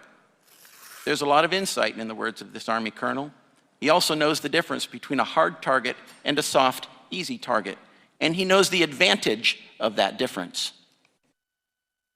Ms. Ware, you were involved in Heritage Foundation's School Safety Initiative, which was developed after the 2018 Parkland shooting, correct? Yes, sir. In your opinion, what do you believe should be done to secure our schools from violent criminals to ensure that our students have a safe place to learn? Well, I think there are, as I mentioned in my testimony and then again in my written submission, there are several avenues that can be taken, including physical security improvements. Again, it has become popular to mock people for talking about doors and those sorts of things, but these are basic security components of the rest of our everyday lives. We see them in apartment complexes. We see them in the building we walked into today. We see them in most corporate buildings that we walk into in any given day. In terms of having a quicker armed response, I think schools should have the flexibility to decide how that happens. If you look in my written submission, in a footnote, there are, just from the last couple of years, a good number of examples, and it's just a smattering of them because I didn't want the footnote to be 12 pages, of armed responses saving lives, whether from school resource officers or from, including in one case, from an armed staff member who stopped a kidnapping and then prevented an armed individual from entering the school where other children were. And I think, again, component of this is not just looking at physical security, but also, as plenty of witnesses have mentioned, having the adequate mental health resources. We're not talking about blaming mental illness, but we are talking about, when you look at one, what it means for human. The gentleman's time has expired. I would end by saying, looking at licensed mental health professionals in schools. Thank you very much. I yield back. The gentleman from Massachusetts, Mr. Lynch, is recognized for 5 minutes. Thank you, Madam Chair. Thank you for holding this hearing. I want to thank the panel of distinguished witnesses. Thank you for coming before this committee to help us with our work. I also want to thank the previous panel, the families of the victims who had the courage and selflessness, I think, to, despite their pain, come here with the sole purpose of preventing other families from suffering a similar loss. So I thank them. Madam Chair, I'd like to ask unanimous consent to submit for the record a report and analysis conducted by Coctrong, Bui, Alicia Palapiano, and Margot Sanger-Katz over at the New York Times. It's an analysis of 106 mass shootings since Columbine in this country. And I want to read an excerpt. It describes best what they found. To quote this report, if the key gun control proposals now being considered in Congress had been lost since 1999, 4 gunmen younger than 21 would have been blocked from legally buying the rifles they used in mass shootings. At least 4 other assailants would have been subject to a required background check instead of slipping through a loophole. 10 others might have been unable to steal their weapons because of the efforts required to encourage safer gun storage. And 20 individuals might not have been allowed to legally purchase the large capacity magazines that they use to upgrade their guns, helping them to kill on average 16 people each. Taken together, those 4 measures might have changed the course of at least 35 of those 106 mass shootings, a third of such episodes in the United States since the massacre at Columbine High School in Colorado. That New York Times analysis has found. And those 35 shootings killed 446 Americans. Mr. Suplina, there's been referrals made, or references made to the fact that someone could cause damage with a hammer or a knife. I would wonder if you could talk about AR-15 style firearms and their ammunition and how different they are and the greater vulnerability it creates in society. You talk about, I know you've written on this in the past, And if you could go over that for a bit, just to educate people who are not familiar with that type of weapon. So this type of weapon, which is derived from a military a military weapon, presents increased risk, as I believe the commissioner said earlier, because of their speed of bullet, their handling, their ability to accept high-capacity magazines, and they are designed and are advertised to be able to inflict a mass amount of damage in a short period of time.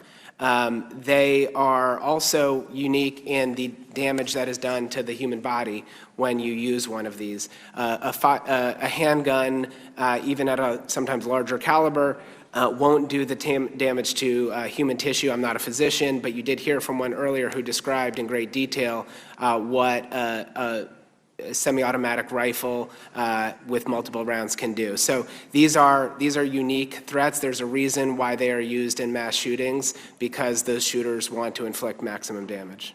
Thank you. I do want to add a quote from a trauma surgeon at the University of Arizona who agrees with your assessment. He said that the damage for an AR-15 on the body, quote, looks like a grenade went off in there. Madam Chair, I am so sorrowful for the loss of Lexi Rubio and so many others, and so many we've heard in previous mass shootings, that I will support the package of restrictions that we will consider in the next couple of days here in Congress to restrict the use of assault weapons and high-capacity magazines, and I'll vote for the background checks that I think are necessary. And I respect my colleagues' rights to defend the Second Amendment. But I will note when in defending the Second Amendment, you have to go to military experts and battlefield commanders for advice on how to protect our kids while they're in school. We got a problem. We've got a problem. Think about that you're going to military battlefield commanders, combat veterans, for advice on how to protect our kids while they're sitting in school trying to learn. I just urge my colleagues to think hard on this and consider supporting the package of bills that we have before the Congress this week. Thank you, and I yield back. The gentleman yields back. The gentleman from Texas, Mr. Sessions, is now recognized.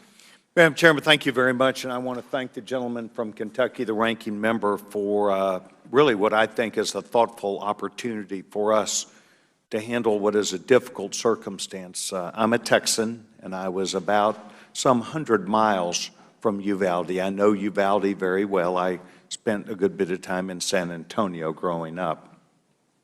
As soon as I heard about what happened, I immediately went about convening some 10 counties worth of superintendents, mayors, county judges, law enforcement people, sheriffs, deputy sheriffs, school resource officers. I did not sit back and wait to find out what this hearing might develop. I did not wait to find out what someone else thinks is a good idea. I tend to think that back home, people have the best answers. I say it differently. I think Texans have answers for Texas problems. Madam Chairman, I do not want to chastise anybody today. I want to thank each of our people who have showed up, not only from Buffalo, but from New York City and others who have taken time to be here today. I do not wish to challenge anyone, but Madam Chairman, I would like to enter into the record an article from the Christian Science Monitor Weekly, June 11th, and also an article which I have provided to you from 538, which is a website that they present information. For the panel, the 538 article said, "We've known how to prevent a school shooting for more than 20 years. Okay, without objection. Thank you, Madam Chairman. In fact, as I went about looking at this, which I had not previously, I did a good bit of review myself, and I found out that there is the National Center for School Safety. It's at the University of Michigan in the School of Public Health. And they state this before and still, and I quote, The information that we do have access to, these studies, seem to be saying that yes, by developing a positive school climate, by educating students on how to say something and speak up or find a trusted adult, is having a positive effect, not just on attitudes, but also self-efficiency, something we need to approach as we talk about behavior. We learned at my meeting that I had in Waco, Texas, that this is not a decision that these shooters, by and large, make that's a snap judgment. They go about this planning effort and plan these school shootings out. They happen to people who have become isolated in school, have been picked on, been made fun of, have been bullied, and these people go off into, by and large, a deep hole where they are not able to effectively balance their lives. This is a public issue problem in our schools of mental health issues. I go to schools probably every 2 weeks, and my observations that I have publicly stated are that I have seen our schools, there are a lot of children, a lot of young adults who are tested in ways where I think they're reaching out for help.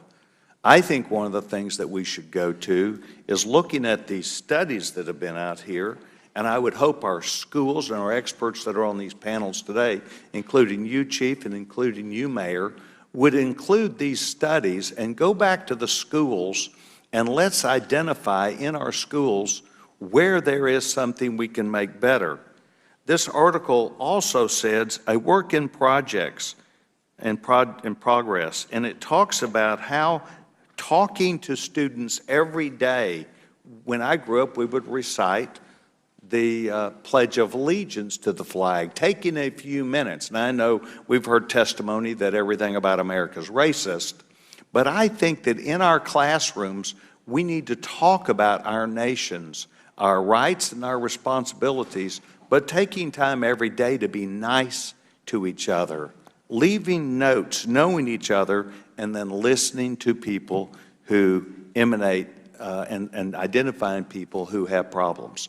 It is my hope, Madam Chairwoman and our ranking member, that instead of taking to the floor this immediate action, we would really listen to you and other experts. And Madam Chairman, I would like to see if we would call Justin Hines, who is Director of National Center for School Safety, Assistant Professor at the University of Michigan School of Public Health.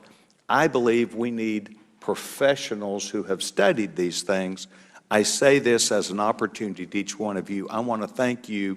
We listen to you, and I hope you will hear us back. Thank you very much, and may God bless the people of Uvalde, Texas, who are struggling through this at this time, and our nation. Madam Chairman, I yield back my time. The gentleman yields back. The gentleman from Illinois, Mr. Krishnamurthy, is recognized. Thank you, Madam Chair. Commissioner Gramaglia, thank you for your service to the people of Buffalo. I was born in India, and I immigrated first to Buffalo, New York. And so the fact that you said that it's a city of good neighbors is very poignant for me. And I'm very sorry for the loss of all those lives in Buffalo. The shooter in Uvalde used what's called a Daniel Defense DDM V7 rifle. It's a style of AR-15 rifle. It markets that rifle as, quote, a perfect rifle for everybody. This particular picture comes from their Twitter account on May 16th, 2022. Now, Commissioner, guns are the leading cause of death for young people aged 24 and under. Guns kill far more kids than cigarettes, but we don't let cigarette companies market to children. Sir, you don't think it's appropriate for Daniel Defense or any manufacturer to market AR-15 style rifles or handguns or any other weapons to children, correct? I think that picture behind you is very disturbing, is what it is. And no, I don't believe that that should be the case. And why do you find that picture disturbing? How many children in our country because of a lack of safe storage on weapons, have either accidentally taken their own lives or somebody else in that household or another friend within that house who was there visiting. It's disturbing. Shortly after the Daniel defense rifle was used in the Uvalde shooting, this picture was taken down from their Twitter account, and indeed their Twitter account was made private. I think they had second thoughts about advertising in this manner as well. Ms. Swearer, in 2019, while testifying before the House Judiciary Committee, you went viral in a viral video talking about the lethality of AR-15s. You said, quote, "Your mother struggled to hit a stationary target from 6 yards out under ideal conditions, and then she picked up an AR-15, and I watched my mother put a fist-sized grouping of lead in the center mass of the target 20 yards out. When accuracy and stopping power matter, they are simply better." You said that, correct, Ms. Swearer? Yes, I did.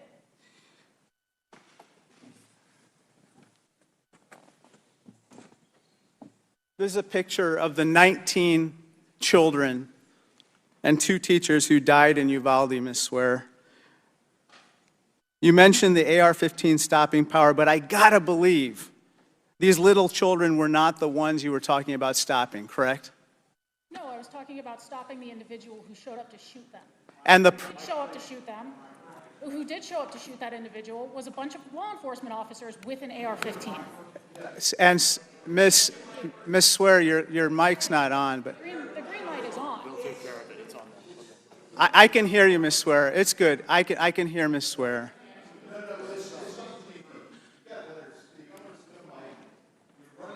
Perhaps you could switch with Mr. Suplina for a minute if his mic is working. Can you please suspend the time? The witness needs to be heard. Restore the time, please. Thank you. Congressman. Can I repeat the question, and then you can say the answer? Yeah, and if we could just stop the clock for a minute, because we lost some time there. Could we change the placards too, Mr. Chairman? Mr. Krishnamurthy, did you want to repeat the question? Yes. Ms. Swearer, when you talked about the stopping power of these AR-15s, it wasn't these children that you were talking about stopping, obviously. No, I was referring to individuals like the one who went into that building and spent 78 minutes shooting them, and I hope, as was the case in Uvalde, that the people who show up to stop shooters like that have the AR-15 precisely for its stopping power, and that is exactly what happened in Uvalde. That is why cops are routinely exempt from these prohibitions. This man to confront legally civilian purchased threats these in a AR-15 civilian rifles, context. correct?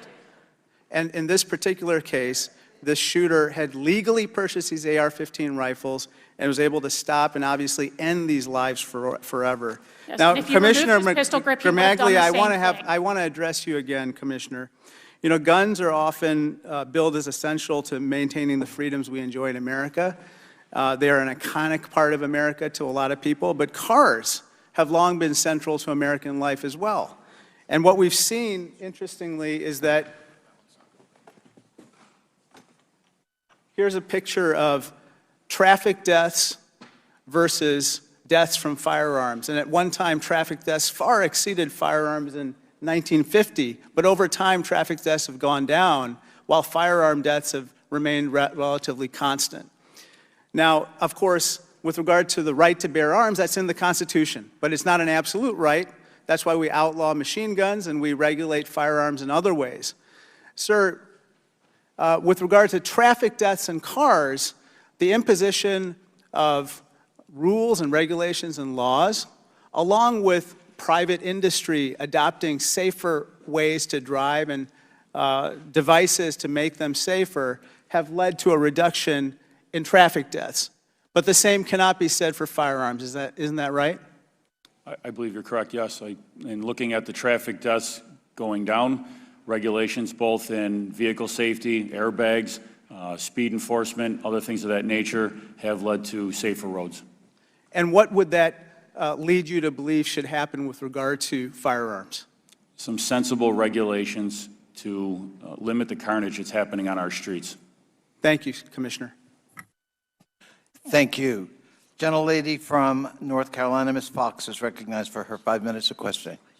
Thank you, Mr. Chairman.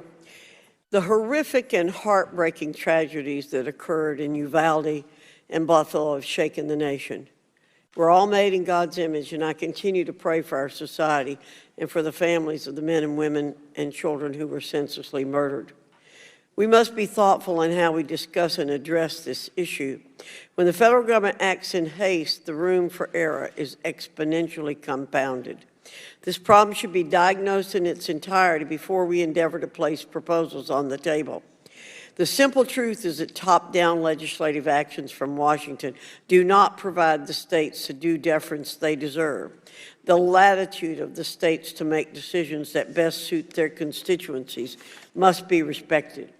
The Second Amendment was intended both to empower individuals and also to shield them from the federal government exerting undue influence. Unfortunately, over time, the underlying principle of the Second Amendment has been distorted and misconstrued by Washington bureaucrats who simply want it stripped away from law-abiding citizens. This cannot be allowed to happen. I now yield the balance of my time to the gentleman from Georgia, Mr. Clyde, who has a tremendous amount of experience with these issues. Thank you very much, Virginia. I would like to ask Mr. Gramaglia, in your sworn testimony, you say of retired Buffalo police officer Aaron Salter, Jr., his service weapon was no match for the military-style weapons and armor the perpetrator was equipped with. Yet your Buffalo police officers responded to TOPS a minute after receiving the 911 call and were able to take the shooter into custody within a minute of arriving at the scene. That's impressive. That's very impressive that your officers were able to do that. And this gentleman armed with an AR-15 style rifle. What is the Buffalo officer's standard service weapon? A Glock 40 caliber. A Glock 40 caliber pistol. Yes. So they responded with a Glock 40 caliber pistol and were able to subdue this gentleman in 1 minute. They were able to do that because as he exited the store, he had the AR-15 pointed up underneath his chin, and then through what I thought was very calm de-escalation language, he surrendered his weapon and put it down. Had he pointed it at the officers, we think we would have had a different scenario here. Okay, but that 40 caliber weapon is completely capable of stopping someone with an AR-15, correct? Well, he had military-style body armor and a tactical helmet on. He was shot at least one time that we had uncovered through our evidence, and that had no effect on him. I also watched the video, both the store surveillance video that has not been released and the GoPro video that was downloaded, which showed the confrontation between. But the 40 caliber pistol that the officers carry is plenty enough to stop an armed shooter, correct? It's all about shot placement, isn't it? It isn't, it isn't. All right, thank you, I appreciate that. Mrs. Swearer, actually,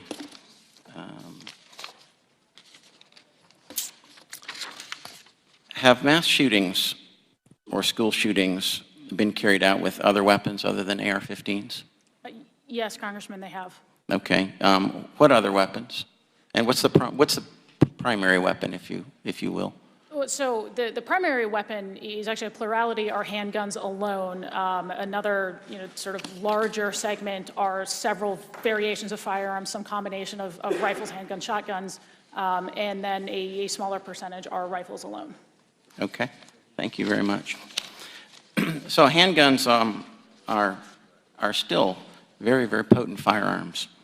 Madam Chairwoman, I would like to introduce this article into the record, and I request unanimous consent. It's a Fox News article, May the 28th, 2022, and it's entitled, "West Virginia Woman with Pistol Shoots Kills Man at Graduation Party, Saves Several Lives." Without objection. All right, thank you. You know, what happened in Uvalde was an incredible tragedy, and it had a very terrible ending. But something very similar happened the very next day, that Wednesday, in Charleston, West Virginia. And a particular woman in West Virginia fatally shot a man who had begun firing an AR-15 rifle into a crowd of dozens. The woman was attending a West Virginia party. She drew her pistol and fired on the convicted felon. No one at the party was injured. and the gentleman obtained his weapon illegally. Criminals will obtain their weapons however they want. They will get them illegally. More gun laws are not going to stop that, not in any way, shape, or form, because criminals simply do not obey the law. The gentleman's time has expired. Madam Chair. I yield back.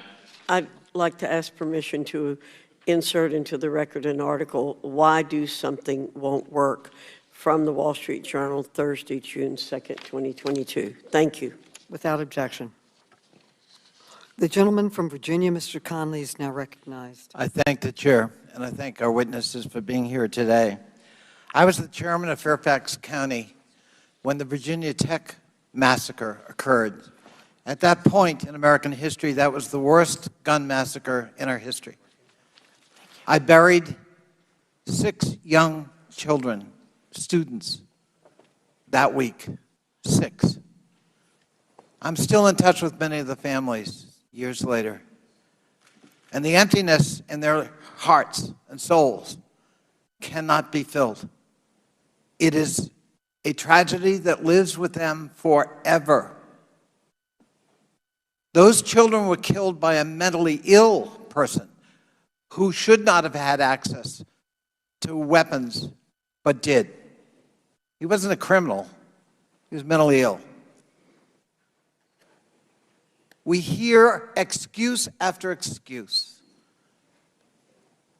that gun laws don't work. The Australian experience would suggest otherwise. After a series of massacres in that country, Australia adopted some strict gun laws. They don't have the massacres weekly we do. It changed behavior because it changed access to weapons and ammunition. We've heard the answer is arm our teachers. That would be the solution. Ms. Pringle, you deal with teachers. Would that be a good solution from your point of view? Absolutely not. We know that the majority of not only our teachers, but our parents do not believe that arming teachers would in any way prevent the carnage that we have seen for over 23 years. I just want you to imagine, I was a middle school teacher. My responsibility was to ensure that every student was nurtured and that they could learn, come to school ready to learn every day. And now the suggestion that I, as a teacher, would be responsible for carrying a weapon and making a split moment decision about whether I was going to shoot someone or not, whether that responsibility would be mine to bear, that is a distraction from what we know we need to do in this country, which is to pass comprehensive gun control laws, something we have never done. In the short time that we did ban assault weapons, we saw that carnage go down, didn't we? Yes, we did. But we've never passed comprehensive gun legislation in this country. Thank you. We need to do it now. Mayor Adams, welcome. Mayor Adams, you're the mayor of, I think, the largest city in the United States. Yes.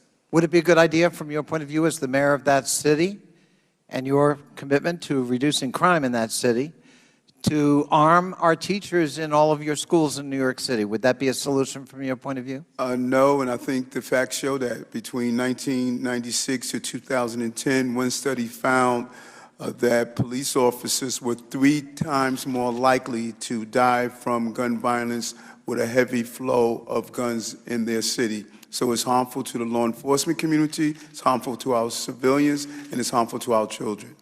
Mr. Gramaglia, Police Commissioner, would arming teachers help your force? Would it have made a difference in your community in Buffalo?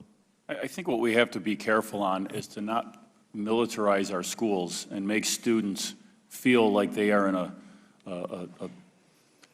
system where they are surrounded by weapons in an institution where they're supposed to be learning. I certainly agree with that, hardening our targets, making sure our schools are safe buildings, having a strong school resource program where school resource officers are engaging with their students, are building trust within their students. But I think we have to, caution against over-weaponizing our schools.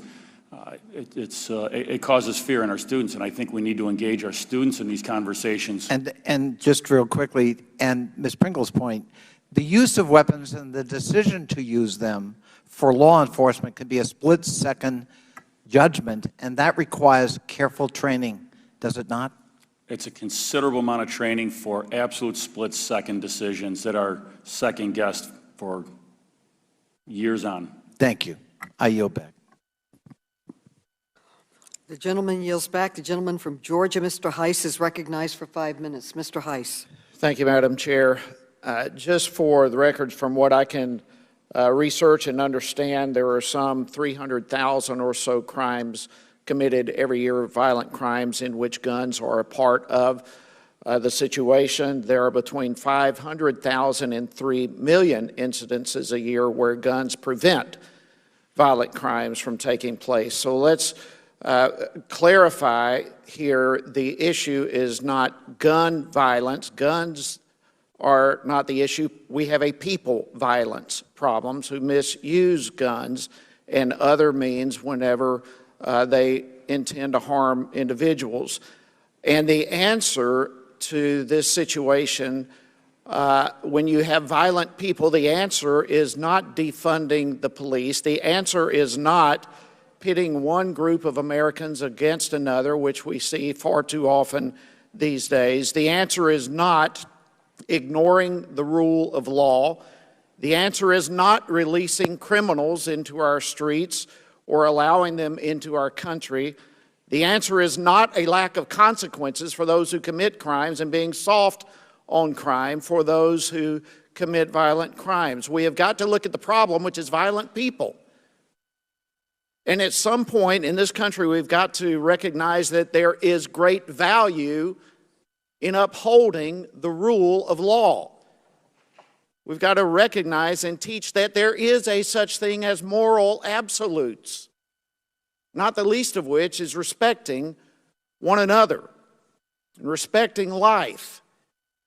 We've got to, in the midst of this conversation, I believe, embrace religious beliefs. Look, there are risks that come with a free society. We all understand that. But we have a moral and a spiritual crisis in this country right now, and that is reflected in violent people that we see more and more. But it is impossible for us to have a system of government, which we have in this country, where we have limited government and maximum freedom, if we do not have a citizenry that is capable of self-governing their own lives with an authentic understanding of right and wrong. And so for us to take out of the equation any mention of moral absolutes or the role that our founders mentioned and described as indispensable supports to our system of government, which is morality, religion and morality, then I believe we're making a mistake in all of this discussion. These things cannot be ignored. Mayor Adams, let me real quickly begin with you, and if we can go quickly. New York City is certainly one of the leading examples of gun restrictions and gun restrictive measures in the United States. Yes or no? Yes. Your mic was off. Yes, I'm sorry. Yes. And yet, we all know New York has continued in recent years to see a rise in crime. Yes or no? Yes. Okay. In January of this year, you released in a press statement regarding your blueprint to end gun violence in New York City. You had in that a quote that says this: "It is illegal to carry a gun in our city, yet police officers take them off the streets every day in record numbers." You made that statement correct? Yes, many comes from Georgia. Right. And so here we still have, in a city that has the greatest among the greatest gun restriction laws in the country, a rise in crime and guns being carried off the streets in record numbers every day, it doesn't appear that the attempts that are produced by the gun restrictions are having any effect of keeping bad people from getting guns, and taking the constitutional rights away from American citizens only helps criminals, is I guess what I'm getting to. Ms. Schwerer, let me come to you. If we continue down this path of restricting gun rights from American citizens, making it easier for criminals to have targets, knowing that there will not be guns by legal citizens there to defend themselves, what kind of impact will that have in the long run? First, I want to make sure that, is my mic still not on? Can we put a pause? No, Use your neighbor's mic. Use your neighbor's mic. Maybe that'll work better. My apologies. I was told the issue had been taken care of.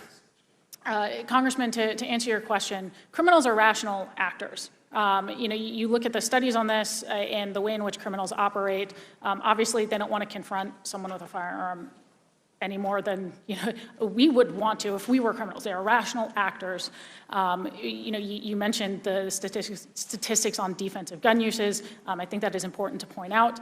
I would also note how much lower that is, considering there are a number of states that essentially do not allow ordinary law-abiding citizens to protect themselves with firearms in public, and or who make it far more difficult for individuals to keep and bear arms even inside their own homes, and so that could be considerably higher under different circumstances. That said, again, I appreciate you pointing that out, but again, criminals are rational actors. To pretend otherwise is borderline silly. So of course— Gentleman's time has expired. Okay. Thank you, Madam Chair. The gentleman from Maryland, Mr. Raskin, is now recognized. Thank you, Madam Chair. Buffalo, Uvalde, Sandy Hook, Tree of Life, Mother Emanuel Church, El Paso, Walmart, Pulse Nightclub, Las Vegas, Columbine. The bloodbath continues. In the history of our species, a number of civilizations have practiced or allowed human sacrifice, including the sacrifice of children. The Carthaginians, the Mesopotamians, the Incas, the Aztecs. Will we be recorded as such a society that accepts the sacrifice of innocence? Gun violence is the #1 cause of death of children in the United States of America today, which makes us globally unique. We have rates of gun violence and gun death 20 times higher than other industrialized nations like France, the United Kingdom, Israel, Norway, Sweden, Japan. No other nation comes close to what we see here, even though we have comparable levels of mental health problems and mental illness. Will we continue to accept the slaughter of innocents, including innocent children, as acceptable collateral damage for loyalty to a completely bogus and distorted misreading of the Second Amendment and what the Supreme Court has said about it? Justice Scalia in the Heller decision was emphatic that reasonable gun safety regulation is perfectly consistent with the Second Amendment right. Justice Scalia said he specifically rejected the view advanced by a number of our colleagues today, saying that the right of gun ownership is not unlimited. No, Justice Scalia stated the Second Amendment right is, quote, not a right to keep and carry any weapon whatsoever, in any manner whatsoever, and for whatever purpose. He enumerated a partial list of reasonable regulations, including a ban on carrying concealed weapons, the possession of firearms by felons, the mentally ill, and other dangerous people, laws forbidding the carrying of firearms into schools, in government buildings, and other public places, laws imposing the conditions and qualifications on the sale of firearms, such as background checks.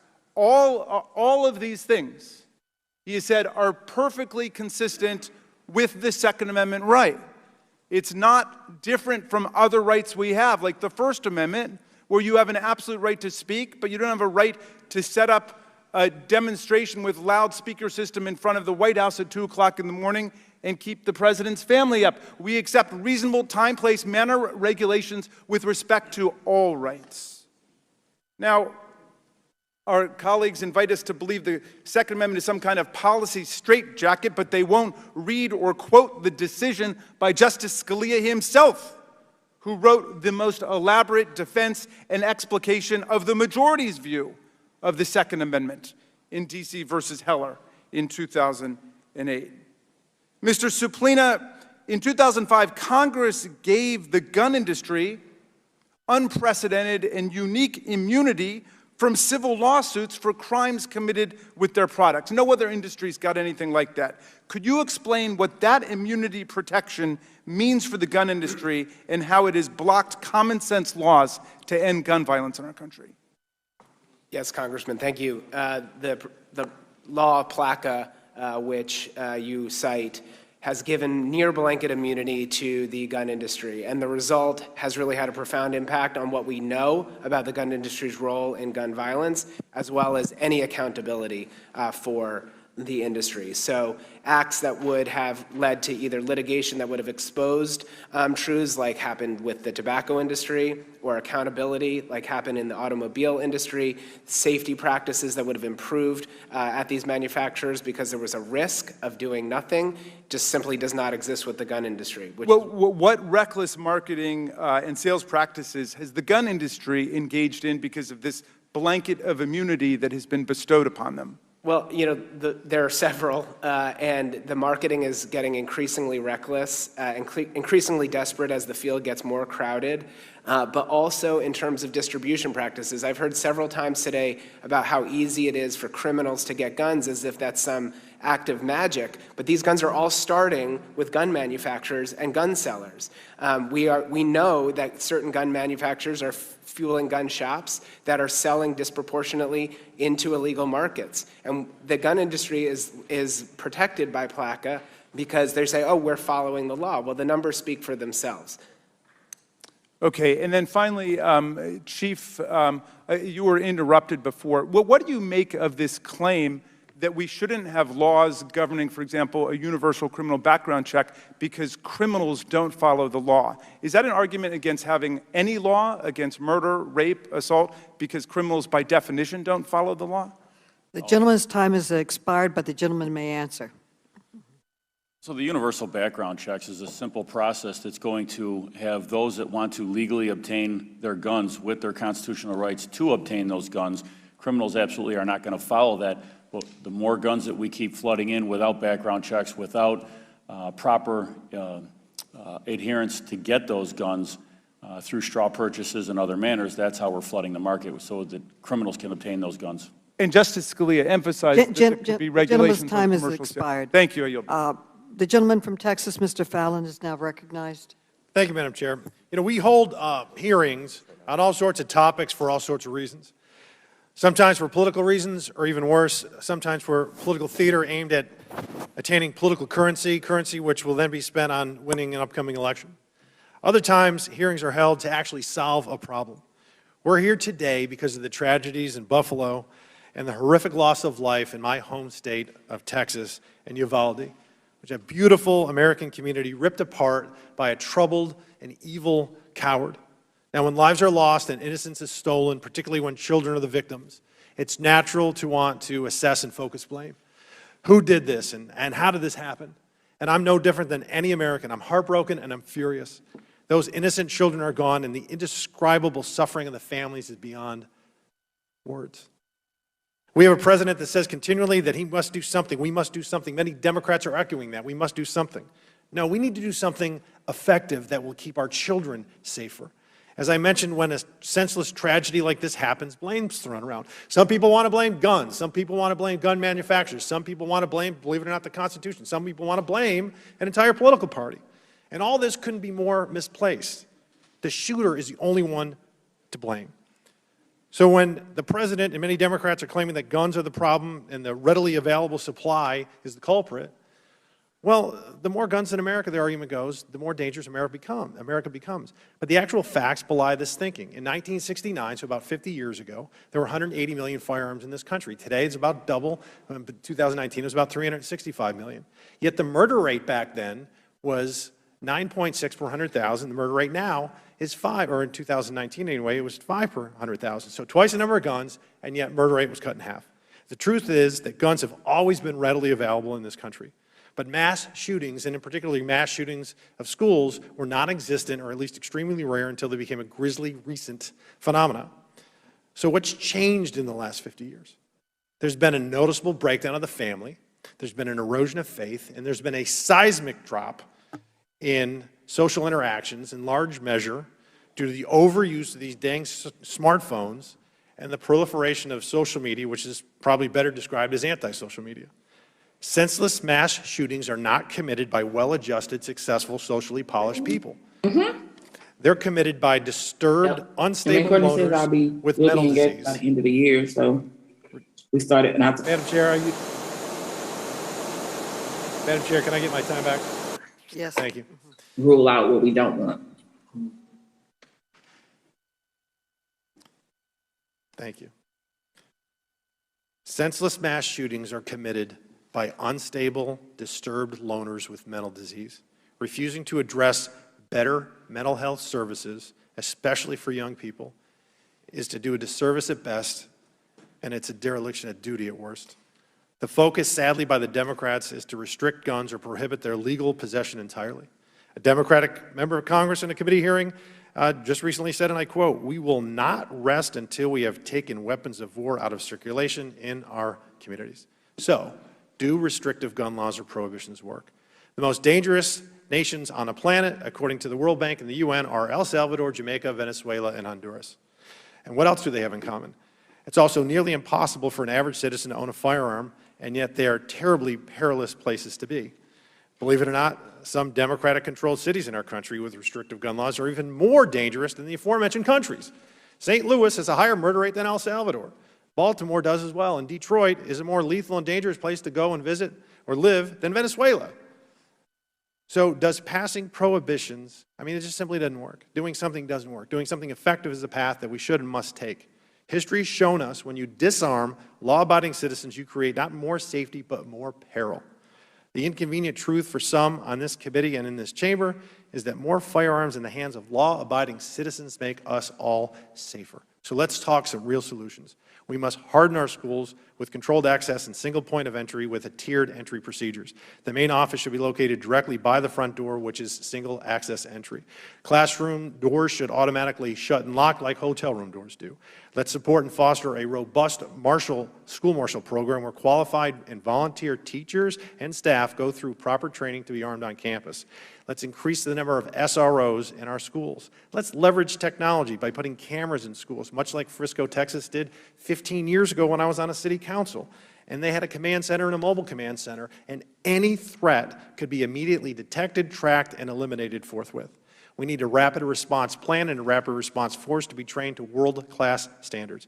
And also, law enforcement doctrine must change, so when there is a threat, the schools aren't besieged, but rather our heroes in blue advance, using honed techniques and teamwork and technology, and eliminate the threat as soon as possible. Our goal should be to protect our children.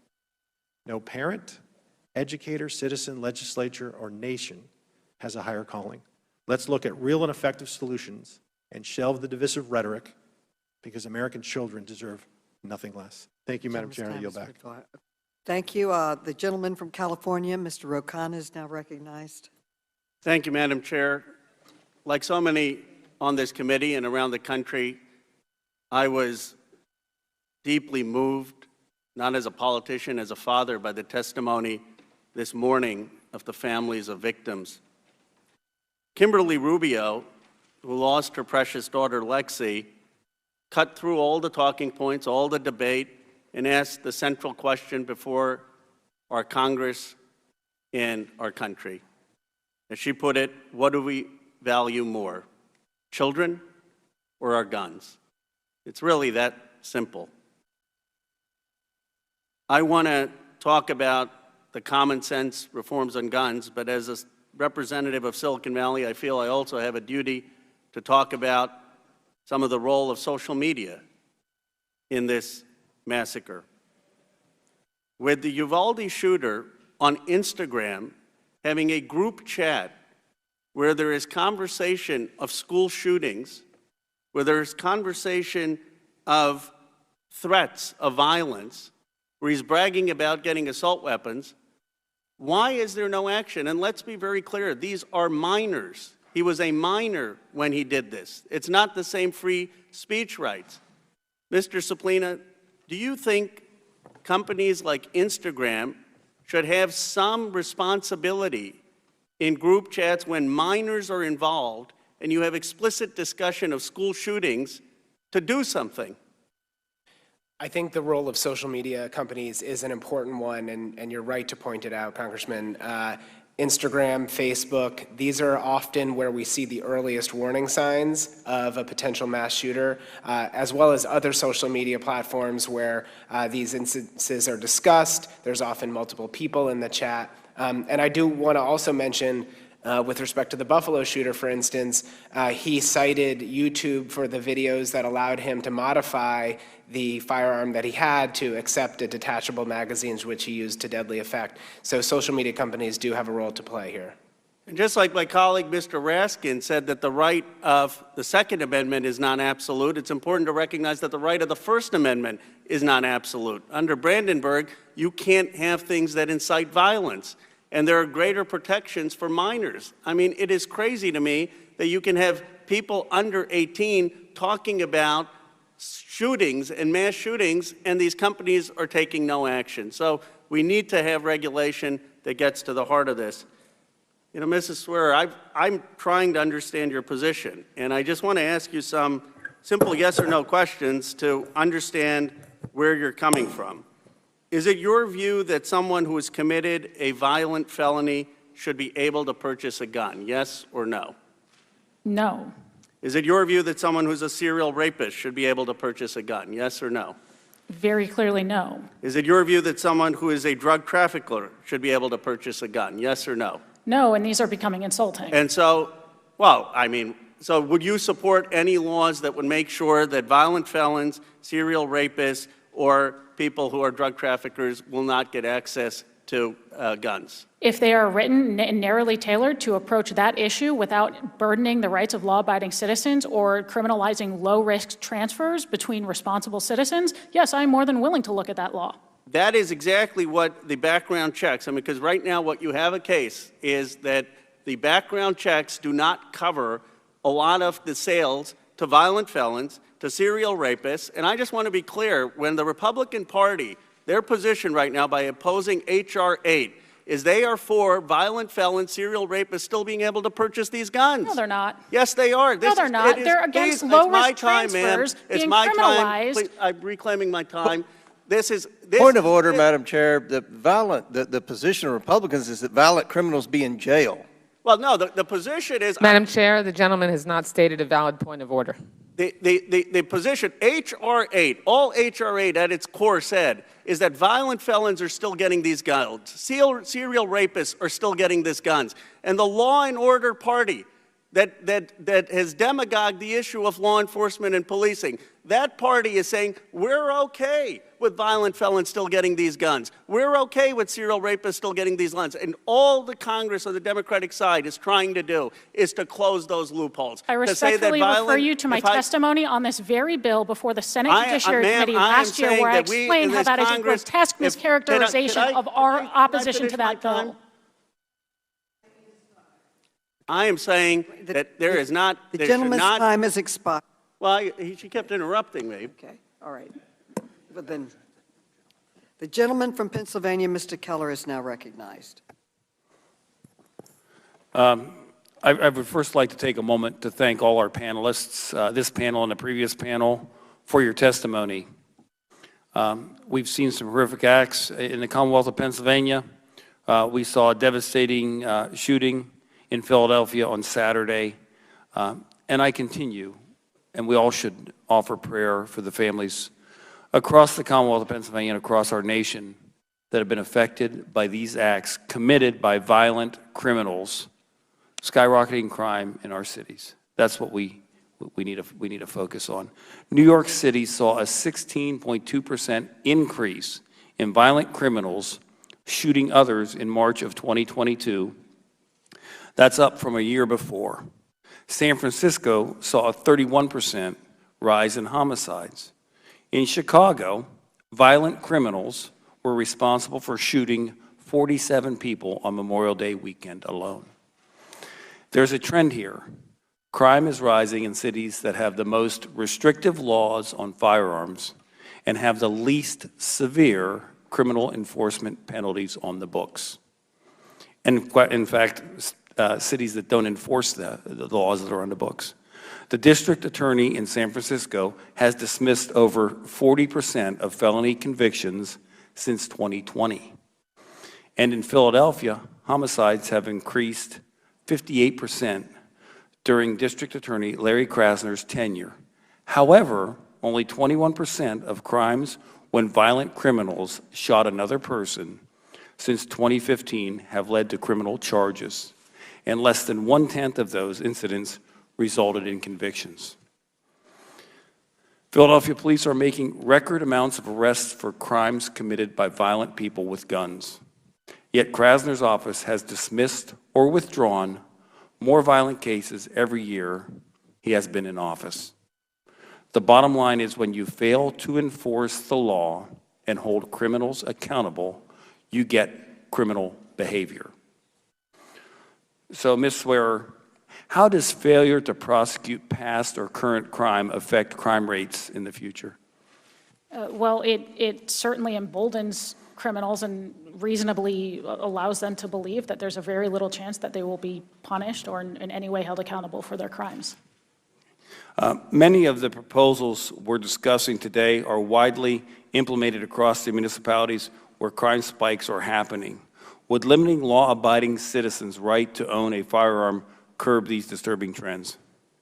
No, it would not. And I would also point out the reality of most gun violence is not that it's being perpetrated by people who lawfully purchase and possess their firearms. It is largely perpetrated by individuals with long histories of violence who obtain their firearms already through illegal and illegitimate channels that are not addressed by universal background checks because they are already circumventing the law regarding those background checks. It's a very low reward endeavor, even if it's like 100% enforceable. Okay. What measures should be taken to ensure victims and their families are not legally ignored in favor of defendants? I would, again, refer to some of my previous testimony, because I know our time is short. Previous testimony that I've given before the Senate Judiciary Committee on gun violence in Chicago. I think a lot of that is still applicable to your question. From a federal perspective, as I said, continue to enforce federal laws and hold criminals accountable at a federal level when possible, and encourage state and local counterparts, some of whom have done a horrific job of this, to do the same. So I just have a question. There's a called the NICS system, and when you purchase a firearm, as I don't know how many people in this room have ever gone through a background check, but it does ask questions. I know it was brought up earlier about criminals being able to purchase guns. Is it not already illegal for rapists and murderers and people who have done domestic violence and convicted of these things? Isn't it already illegal for them to purchase firearms?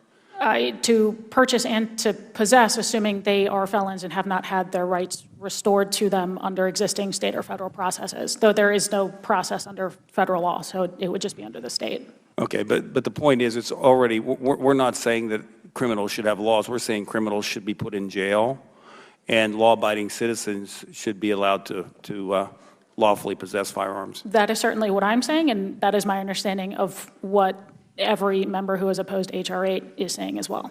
Thank you, and I yield back. Gentleman yields back. The gentleman from Maryland, Mr. Mfume, is recognized for 5 minutes.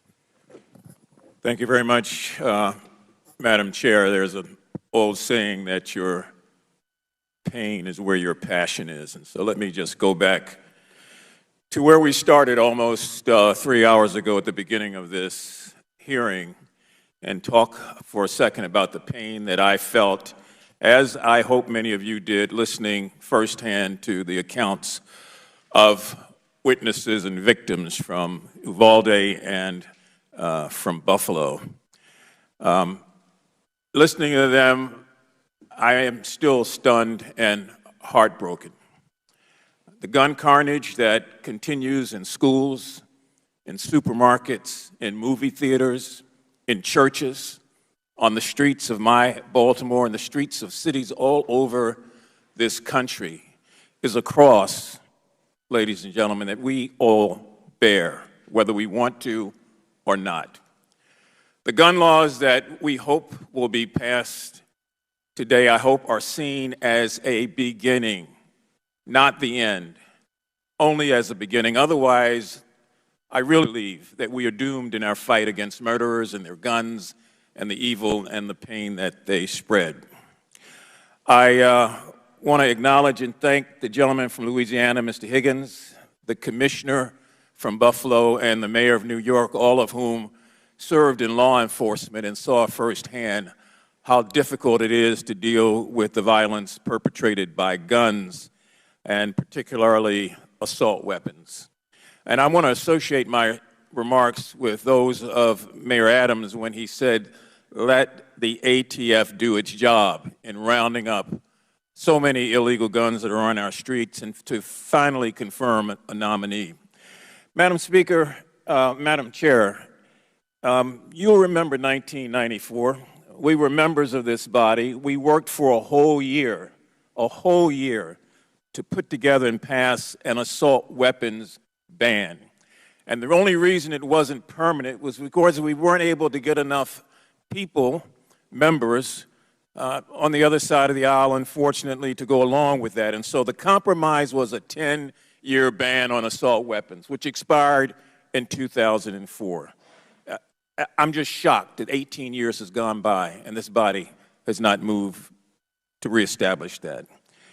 In 1999, as a president of the NAACP, I filed suit against the gun industry. It took us 3 years to get to court because the NRA did everything they could to keep it from not happening. And finally, in 2003, we went to court. I testified in Brooklyn, New York for over a week, but we didn't have the weight we needed, and the NRA was a bigger force than we could deal with. And so we lost that, but the judge, to his credit, said this does not prohibit the fact that there certainly will be other lawsuits like this.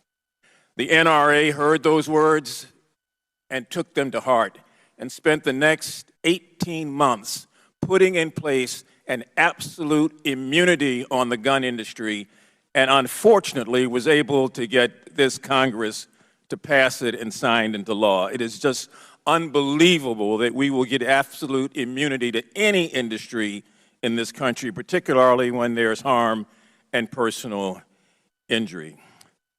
So I think more than anything else, I was stunned a little while ago in hearing the gentleman, my colleague on the other side of the aisle, saying that he had sought out advice from a military commander about how to protect schools and that the advice was harden the target. And Ms. Swear, when you were asked to comment on that, you said absolutely harden the target. Well, that's fine. Except, how do you harden a supermarket? How do you harden a church? How do you find a way to go out and harden movie theaters? If the only answer is hardening the target, we've already capitulated. And I'm telling you, I'm so glad that so many people are focused on this hearing around the country so they can see firsthand what is going on here. We have a problem that is not going to go away. Every year it gets worse. And so until we are prepared to do what we were sworn constitutionally to do, to protect this country from enemies, foreign and domestic, we would have failed. Madam Chair, I yield back. The gentleman yields back. The gentleman from Louisiana, Mr. Higgins, is now recognized. Mr. Higgins. Thank you, Madam Chair. Commissioner Gramaglia, looking at your presented statement, sir. say you support confiscating guns from individuals determined to be a threat to themselves or others.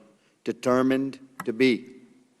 So by this legislation my colleagues are putting forth, my understanding of the letter of that law, which I 1,000% oppose, as would our founding fathers, the letter of that law says an anonymous tip from a citizen. So if this was law, Commissioner, would you confiscate, would you go to your neighbor's home and confiscate his legally owned weapons, a man that was not under criminal investigation nor under arrest?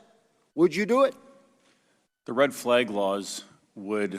That's a yes or no, brother. I got 5 minutes to make an hour-and-a-half statement here. It's more than a yes or no answer.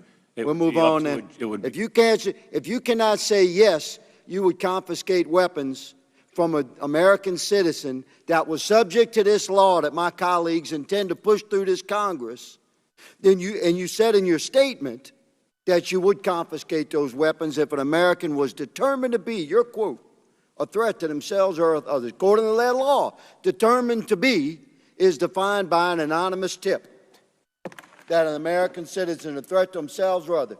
You're a police commissioner, a thin blue line brother, sworn to uphold the Constitution, and you're saying you'd seize those weapons. I see that as a problem. I'm going to bring us back in time to World War II. America's population, 140 million.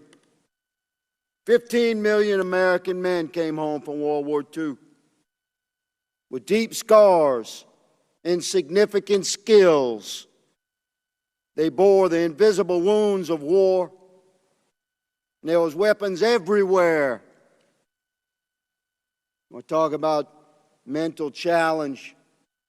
My father was one of those men who was a Navy pilot in World War II.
What these houses did not have, that were built 100 years ago in cities in America, you know what they did not have, Commissioner?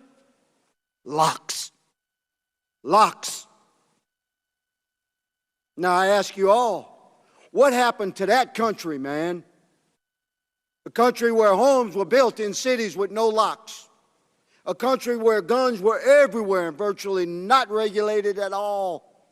Where millions of Americans, 14 million Americans came back. It's 11% of the population at the time after World War II with incredible skills of war and weapons of war, as you called them, everywhere. But we didn't have mass shootings. And here we sit today where an entire once proud Democratic Party is presenting unbelievably unconstitutional laws to press upon our nation, and we have a police commissioner that says he would go home to home and confiscate legally owned weapons if he got a tip. Madam Chair, I yield my speech, but I will not yield my opposition to these unconstitutional laws. The gentleman's time has expired. The gentlelady from New York, Ms. Ocasio-Cortez, is recognized. Thank you, Madam Chairwoman, and thank you to all of our witnesses here today. I apologize if I go quickly. We've just got 5 minutes and a lot of work to do. Let's talk facts here. There was a lot of discussion about New York City. There is no discussion about gun violence in New York City without discussing the iron pipeline that is Florida, Georgia, South Carolina, North Carolina, Virginia, Pennsylvania, and honorary mention to Ohio, where 70% of likely illegal trafficked guns found in New York City come from. There's no discussion about gun violence in Chicago without talking about Indiana. Because the violence and the mothers that we have to comfort are losing children due to the guns and the carnage and the lawlessness unleashed by those states. I move on. Every week in recent memory, we have had at least one mass shooting. Ms. Pringle, you are the president of the National Education Association. You represent teachers. Between 2009 and 2018, how many school shootings did the United States have? 288. 288. Now let's look globally. Our G7 partners, Canada, France, Germany, Italy, Japan, and the United Kingdom, combined, how many school shootings did those countries have? 5. 50 times more. In almost 10 years. 288 versus 5. This is not normal. Not only is it not normal, it is internationally embarrassing and delegitimizing to the United States. Because for all the billions and trillions that this body authorizes in the name of national security, we can't even keep our kids safe from their schools being turned into a war zone. Now let's talk about why. Let's talk about one thing more important to lobbyists and the gun industry than children, than houses of faith, than human beings. Let's talk about profit. Mr. Suplina, in 2020, 22.8 million guns were sold, reflecting a 64% increase from 2019, correct? Correct. In 1 year. And across the board, gun manufacturers and ammunition companies began to see record profits. Is that right? That's correct. Now let's put that into context. In 2020, again, more than 45,000 Americans died by gunfire, reflecting an almost threefold increase from 2015. Are those statistics correct? That's accurate. So in your view, are you seeing a correlation between gun profits and gun deaths in the United States? Yes. This is about blood money. Between 2019 and 2021, 2 years, leading gun manufacturers Sturm and Ruger saw gross profits double to almost $280 million. In fact, during an earnings call, their CEO called the sales boom, quote, historic, ferocious, and that the future was bright. A month after that, an AR-556 pistol murdered 10 people at a supermarket in Boulder, Colorado. Those profit margins, $280 million, go to lobbying. Is that correct? Much of that goes to lobbying, correct? Significant amounts go to lobbying, correct? And can you remind us what the gun industry is lobbying against when it deploys these lobbying resources? They are lobbying against every law that would regulate firearms, period. And can you briefly tell us how gun companies have poured extra profits directly into lobbying against gun reform? And as an advocate in this space, what have you seen? Just rattle off some of the measures that they have, just a few that they have lobbied against.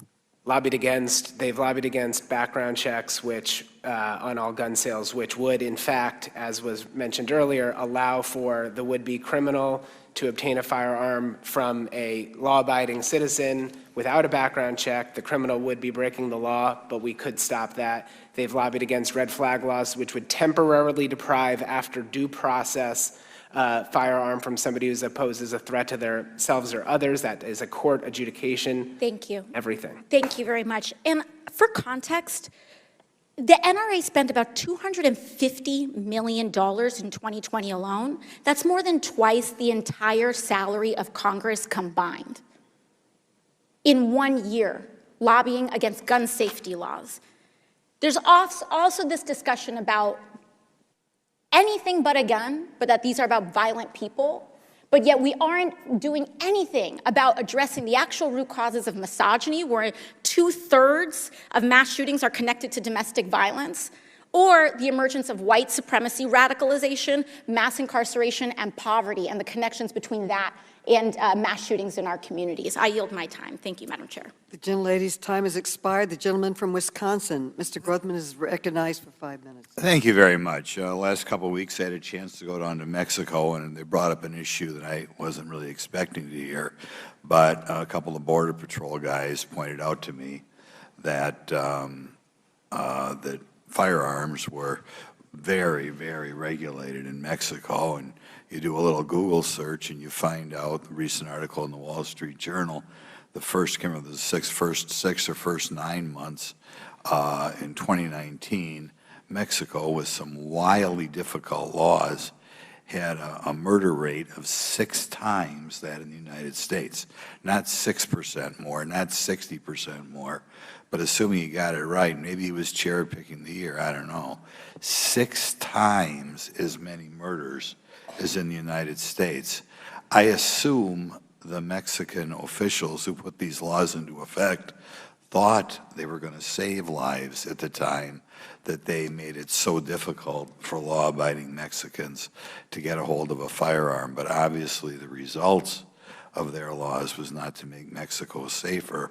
There are thousands, probably tens of thousands of people who have died now in Mexico under the current rules connected to ownership of guns.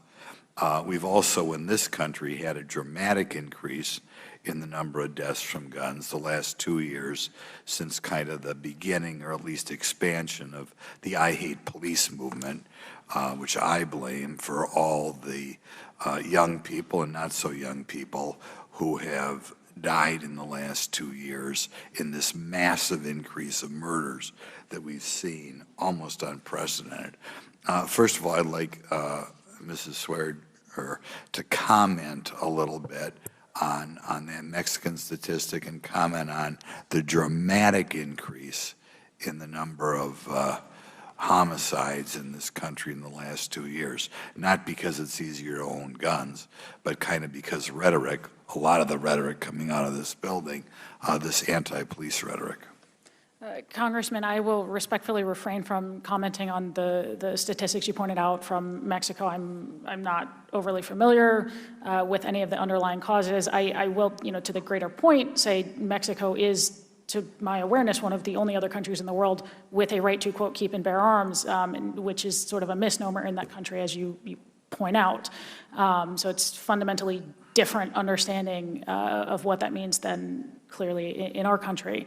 As to, I'm sorry, please remind me of the second aspect. Well, the massive increase in murders in this country in the last 2 years. I think it's hard to pin that down to any one simplistic notion of what is causing that. Certainly, I think problems with policing and calls to defund the police, loss of trust between communities and police members, that all plays a role, as I pointed out in my written submission. Okay. But I think it's a number of things. Yeah, I'll give you another question then. This week I'll be reintroducing something called the Student and Teacher Safety Act, which will allow schools to use existing grants they have, meant in part for improving school conditions and learning, to improve or boost school safety. Following the Uvalde shooting, the White House Press Secretary said that President Biden does not believe in hardening schools to provide more security resources or law enforcement officers. If these measures can be effective in preventing another mass shooting, why do you think the president is not open to hardening schools this way? I cannot read the president's mind, but my guess is he would rather focus on other ways of addressing it. I'd also very quickly like to point out, to reference something Congressman Mfume said, to seem to infer that we only care about or have only mentioned one aspect of a greater issue, which is focusing on physical security. Congressman, I respectfully don't know if you were not here for my opening statement or have not read my written submission, but I respectfully have pointed out roughly a dozen other issues as well. This is comprehensive in nature. It is not one thing or the other. It is both. I've been here for 3 hours since before the hearing started. I heard your testimony.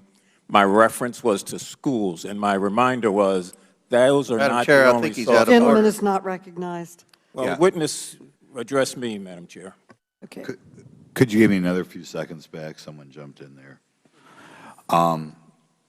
Well, could you give us, if President Biden is going to stand between us and trying to improve the physical security in school districts, can you give us other ideas that we can use to prevent these tragedies? Sure. As I mentioned in both my written and oral testimony, I think we can focus very clearly on building up the nation's mental health infrastructure, both specifically in schools and generally across the board. We are talking about 2/3 of gun deaths every year that are suicides, which is clearly plays into an aspect of mental health, which is problematic. We are talking about with mass shootings, individuals who clearly show signs of being a danger to themselves or others, but who are otherwise, not felons yet, and oftentimes cannot be involuntarily civilly committed. So looking at, targeted interventions with adequate means of due process, and also just behavioral risk assessment. We've talked about Instagram and threats on Instagram. What's concerning to me is that so many people saw so many signs, especially in Uvalde, and it appears that nobody reported them or knew to report them or knew how to report them or didn't think anything would be done about it. And that The is gentleman's time has expired. Yeah. Okay, the gentlelady from California, Ms. Porter, is now recognized. Ms. Swear, in 2019, you testified on Representative Cicilline's bill, the assault weapons ban, before Congress. At the 2019 hearing, Representative Jim Jordan asked you if law-abiding people will be less safe to protect themselves if that bill was passed. Do you remember your response? I have a general idea of what I would have said under that circumstance, but no, I don't remember my specific words. You said, and I quote, "I think worse than that, sir, you will see millions of otherwise law-abiding citizens become felons overnight." Yes. For nothing more than having scary-looking features on firearms. It's I was true. quite surprised by your answer. You read the bill before you came to Congress to testify against it, yes? If we are referring to the ban on assault weapons? Correct. Yes. So you knew that the bill would allow any gun owner to maintain possession of any semi-automatic assault weapon that was lawfully possessed before the bill became law. No, so that is the case under that bill. The problem is, Reclaiming anytime my that is time. transferred to anybody Reclaiming else, my time, that Madam now becomes Chair, an issue. would you please instruct the witness that the time belongs to me? If you don't want to hear an answer to my question, I'm not sure what is being asked. The gentlelady has reclaimed her time. So you knew that the bill, you said yes in response to my question, that you knew the bill would allow the gun owner to maintain possession of any semi-automatic assault weapon that was lawfully possessed before the bill becomes law. Ms. Swear, I respect that we have different opinions on Representative Cicilline's assault weapons law, but we cannot have different facts. We have a duty to debate the merits of proposal. You falsely testified under oath. Would you that like that the bill, explanation of no, why I will I said not. I that? have not yielded, Ms. Swear. Suspend. Madam Chair, if she's going to ask questions, shouldn't she let the witness have time to The answer? gentleman is not recognized. You falsely testified under Madam oath. Chair, point of order. Point of order. What is the gentleman's point? I've been accused of falsely testifying She- under oath, the- and I would like to the- address it. The gentlewoman has accused her of perjury. Is she going to hold to that, or are you going to allow the witness to respond to that accusation of criminal conduct? You have not come forward with a significant point of order. Ms. Porter will continue. I asked you if that bill was correct, if the bill would allow any gun owner to maintain possession, and you said yes. Yet you testified that the bill would allow people to become felons overnight. Earlier today, you testified that you hoped that this was the last time you testified before Congress. For the sake of our nation and the integrity of this Congress, I said I do Congress too. after a mass shooting, trying to figure out how to solve a problem that we are all heavily invested in solving. Ms. Swear, That is I have not insulting. Point of order, asked a point of order. question. How dare you? Reclaiming my time. How dare you misstate the law How dare you at ask questions that you legislation? do not even want an answer to? Ms. Swear, I'm moving on. I'm a lifelong consumer protection advocate. From 2015 to 2020, there were at least 2,070 unintentional shootings by children. 765 of those children died. A consumer product that causes this much harm to the public would normally be subject to a recall. But federal law prohibits the Consumer Product Safety Commission, the agency responsible for protecting the public from dangerous products, from regulating guns. This is absurd. After one child died using a Peloton treadmill last year, the Consumer Product Safety Commission intervened and recalled the product. But when hundreds of children die using guns, there is no federal response. There is no federal safety standard for guns. Even though 40,000 Americans hurt or kill themselves or other people in hundreds of accidents every year. Instead of regulating guns like any other consumer product, federal law protects gun manufacturers. A teenager can watch a video online and learn how to modify a rifle to make it more deadly. And the gun industry avoids any liability if that teenager uses that modified rifle to fire repeatedly and rapidly at innocent people, even though their products could be designed to prevent unsafe modifications. I want to give an example. In 2001, a 13-year-old boy named Billy accidentally shot his father's handgun and killed his friend Josh. Billy mistakenly thought the gun was unloaded because he had removed the gun's magazine.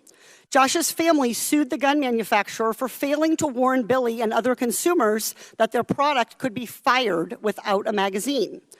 It's a simple case. It should have been decided by a jury, as is provided under the Constitution. Instead, because of the gun industry's immunity, the gun manufacturer was able to dismiss the case without a trial. If a pharmaceutical company failed to warn customers about the known risks of one of their drugs, they could face thousands of lawsuits. But we allow the gun industry to sell weapons without taking any precautions to protect children and families from fatal accidents.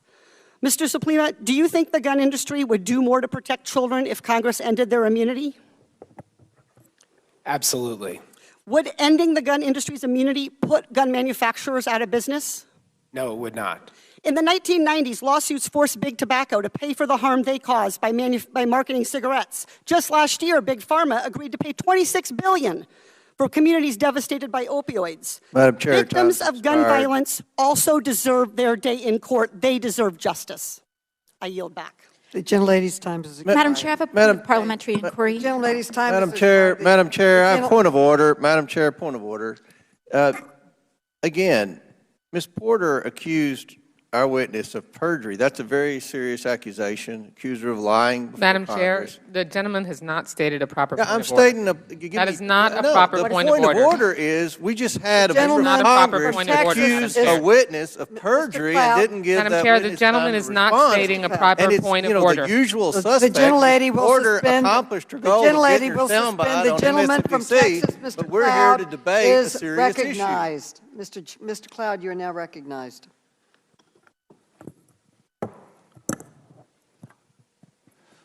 Thank you all for being here. Thank you, Madam Chair. And obviously, this is a tragedy that's heartbreaking for all of us. And naturally, coming out of this, as we look for solutions, emotions are naturally high because we're all grieved by the fact that we see this in our nation. There's going to be 1,000 reasons why we're asking. The investigations are ongoing, obviously. Some answers, of course, will never, even the conclusions we could come up with will, of course, never answer the cry of a parent who's lost a child. And I think any of us who have children can understand that. Our hearts just break for what we've seen. As we move forward, we have to continue to figure out how we propose solutions that actually create solutions. Very often in this Congress, we do things out of a best of intent and have the worst of results. And a lot of data, there's a lot of data that points to the fact that gun control leads not to more safer communities, but to more dangerous communities.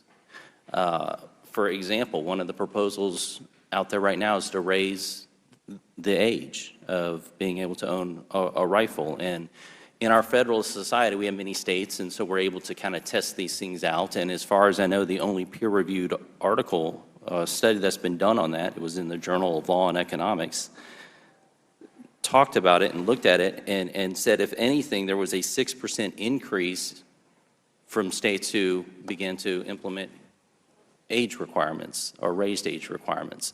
So we have to tread passionately but very carefully as we continue to address this from a policy perspective. I'd like to bring up a topic that I think needs to be added to this conversation, and Representative Heiss and Higgins touched on this quite a bit, because a lot of times here in Congress politicians like to get away with measuring our personal compassion. Usually it's on a spending bill, so we'll measure our personal compassion by how much money of other people's money we spend. And generally it's the more money we spend, the more compassion we have, in a sense. I've always found that absurd. In the same way as we do this, it would be wrong for us, just out of the sake of doing something, to measure our personal compassion by how much of other people's constitutional rights we take from them and give to the federal government. And it's important to point out in history that anytime a federal government takes authority, it's always for altruistic reasons. The danger comes when the next person in charge is, or what happens after that. Many times that power is taken under good intentions and then used nefariously much later. So we have to be very careful about that. We have to keep history and context in mind in all of this. And the other thing I would say is that we should not think that any of this is monocausal. There's not one thing that caused this. There's a lot of things. But one thing I'd like to throw into the mix of this, because if there's a common denominator as we look across these, it's not age so much, it's not the firearm used or the type or even how it was required, as much as it is we see when we look at crime in our communities, when we look at the societal decline. We are in decline as a nation when it comes to the moral and societal decline in our nation. There's no doubt about it. And one of the biggest factors that is a common denominator across much of this is simply broken homes, fatherlessness.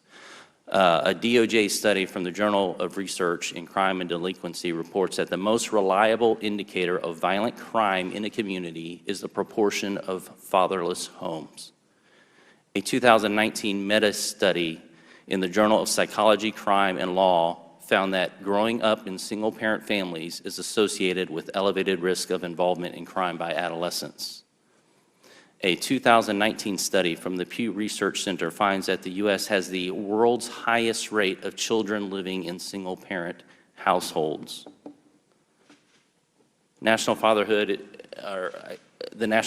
Initiative has compiled some data, and it's adolescents from fatherless homes are more likely to commit crime. They're more likely to end up in prisons. They're more likely to end up in poverty. And so we have to figure out, for a long time, our government has subsidized even and promoted policies that continue to break down the home. And we have to do what we can to make sure we come back to this. And I would just like to give whatever time remains to Ms. Swear to address the perjury charges that have been made against you. The gentleman's time has expired. Oh, my The apologies. gentlelady from Florida, Ms. Wasserman-Schultz, is now recognized. Thank you, Madam Chair. Gun manufacturers didn't always market weapons of war to civilians, and until recently, trade shows didn't make military-style guns available to the general public. Now, gun makers aggressively market AR-15-style weapons to civilians and actively tie them to military and law enforcement weapons.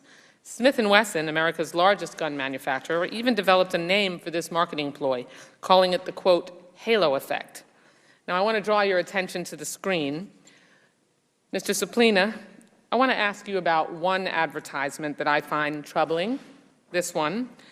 This is an ad for a Daniel Defense MK-18, a high-speed military-style AR similar to the Daniel Defense AR used at the Robb Elementary School shooting in Uvalde. The ad states, quote, use what they use, and that the gun features, quote, military-adopted technology. Mr. Suplina, do you believe the associations made in this advertisement are appropriate for a civilian? No, but they're very effective at selling military-style weapons to the civilian population.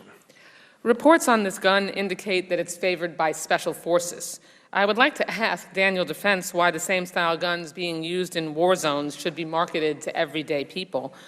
It is clear who gun makers are marketing to. Fred Guttenberg lost his 14-year-old daughter Jamie in the Marjorie Stoneman Douglas High School massacre in my own community. Fred filed an FTC complaint alleging that Smith & Wesson mimicked first-person shooter video games in its advertising materials to attract adolescents and young adults. Smith & Wesson's M&P 15 .223 caliber rifle was used in the Parkland massacre. Mr. Suplina, what level of culpability should gun manufacturers have when they market human killing machines to a civilian customer base? Again, this is now, unfortunately, increasingly the norm among gun manufacturers to market using, video game style ads. Daniel Defense itself referenced popular video games in its advertising, in its advertisements, and they should be held accountable for this. Thank you. Commissioner Gramaglia, I'd like to turn to you next. I want to put another advertisement on the screen. This is an advertisement for a Bushmaster XM15. Is that the same gun that was used in the mass shooting at the Top supermarket on May 14th? Yes, it was. This advertisement shows a soldier with a Bushmaster, and it states, quote, versatility on the range or during patrol. Your officers were actually on patrol that day, and many of them responded to the active shooter scene with far less advanced weaponry. How do you prepare officers to protect themselves and the public from military-grade killing machines every day? I know it was referenced that, it's no problem that they had, adequate weapons to be able to defend themselves. But is that the case? Against this weapon, no. We have active shooter vests that we have in our patrol cars. You can't wear them on a regular basis. They're far too heavy. It's something that you would have to grab and put on if you have the time to do it. Thank you. President Pringle, I want to turn to you. You've worked closely with teachers and students for years on combating gun violence. Without meaningful gun reform, students are forced to practice mass shooting drills. Just this week, and I know we stood together yesterday and you heard me talk about the high school students from my children's high school alma mater to mark the success of their fundraising drive to put Stop the Bleed kits in every classroom on that high school, in that high school campus. I mean, those are kits that are meant to triage a bleeding wound. Students now prep for the time that they have in school in the event that they are facing an active shooter and that they may bleed to death from gunshot wounds. What kind of traumatic effect does normalizing gun violence through these reactive measures have on students?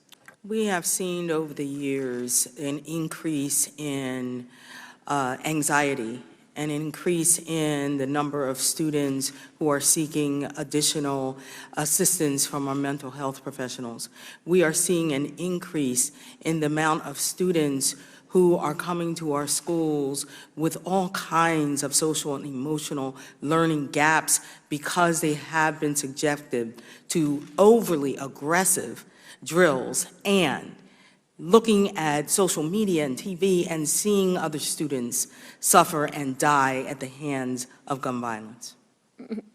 Marketing mass killing machines to a civilian customer base by using imagery and words that suggest that that's the purpose of their product is gross and immoral, but it's just what gun companies do now in order to profit from a market beyond their older male customer base. The Second Amendment does not absolve gun manufacturers of their responsibility to market their products responsibly, and children should not be doing fundraisers for Stop the Bleed kits instead of making sure that they can have a fun prom, doing car washes, having bake sales to make sure that their life on campus as students is improved, as opposed to their life on campus doesn't end and they have to use a Stop the Bleed kit that they've raised money for. Yeah.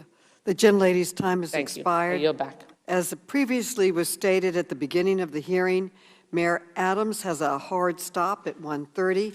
Mayor Adams, thank you so much for joining us here today and for your testimony and for your service. You are excused. Thank you so much. Thank you very much.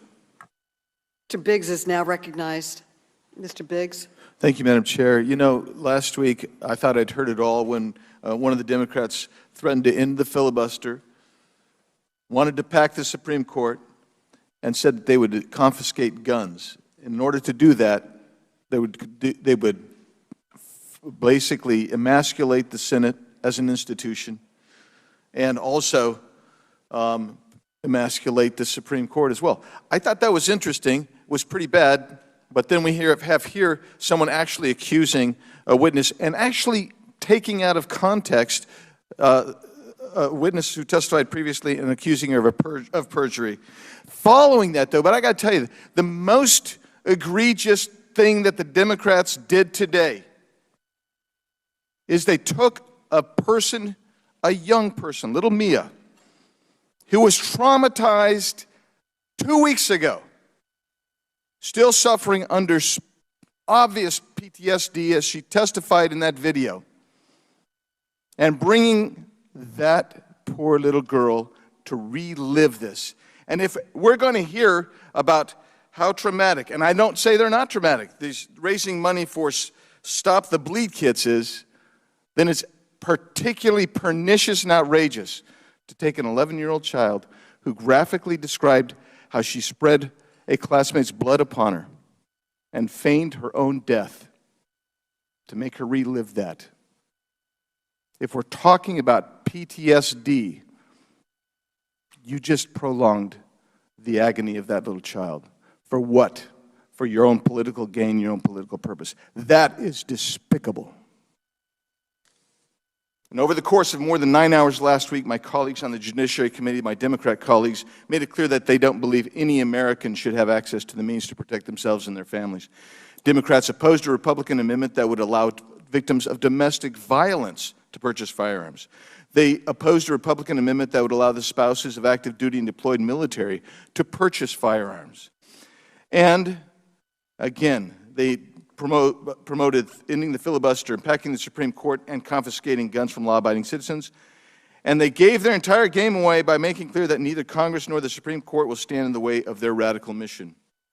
Their proposed solutions to the problem of violent crime in this country is to make felons out of law-abiding citizens under the age of 21, to make felons of law-abiding citizens who own firearms in homes with children, and to make felons of law-abiding citizens who own or purchase magazines that hold more than 10 rounds of ammunition. The most common firearm in this country sells 15-round magazines. Their proposed solutions are to force law enforcement officers to ignore due process and to strip law-abiding citizens of the means to protect themselves and their families from threats. And make no mistakes, my Democrat colleagues intend on total infringement on America's Second Amendment rights.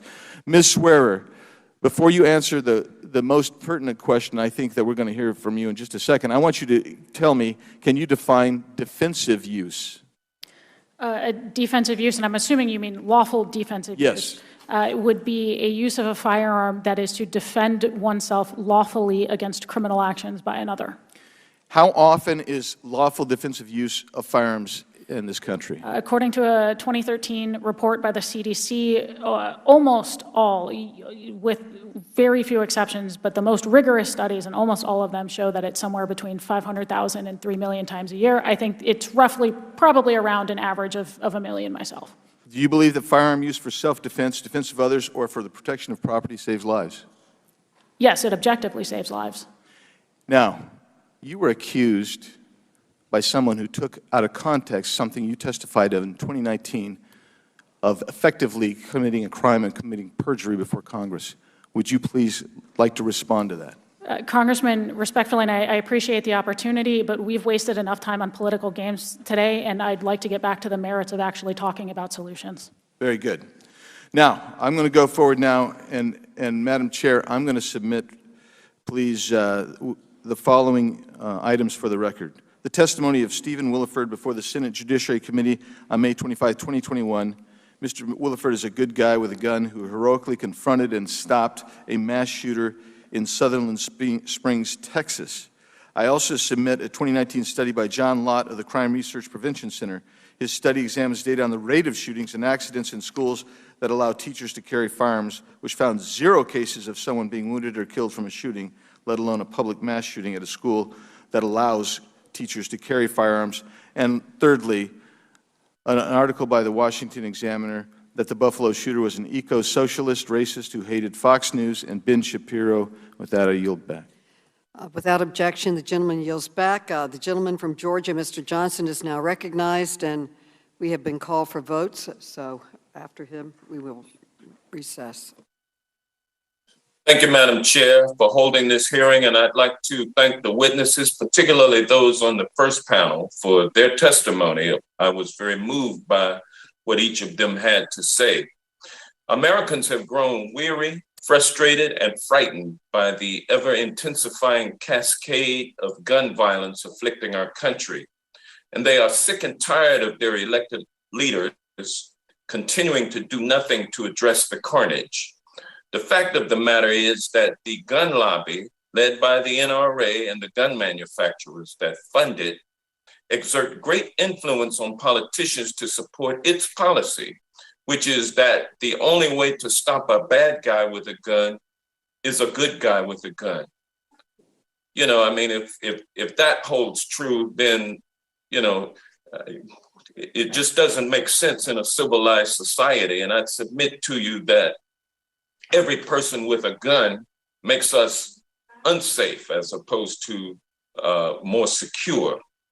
Every stopping a bad guy with a good guy with a gun just has not worked. To allow the floodgates to remain open for gun dealers to flood our streets with weapons that are more powerful than what was available last week. That policy, Madam Chair, has been a deadly failure.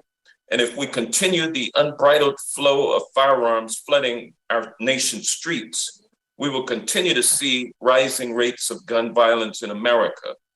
No other country has a problem like the gun violence problem plaguing our country. And policymakers who stand in the way of doing something to address the problem should be ashamed of themselves, and they need to be voted out of office and replaced with leaders who are willing to stand up to the NRA and pass common sense gun reform laws. It's common sense to impose a ban on the manufacture and sale to the public of military assault weapons meant for use on the battlefield. It's common sense to mandate universal background checks by closing the gun show loophole. And it's common sense to raise the age to purchase all firearms from 18 to 21. But for some reason, my colleagues insist on doing nothing to reverse what is a tide of a failed policy.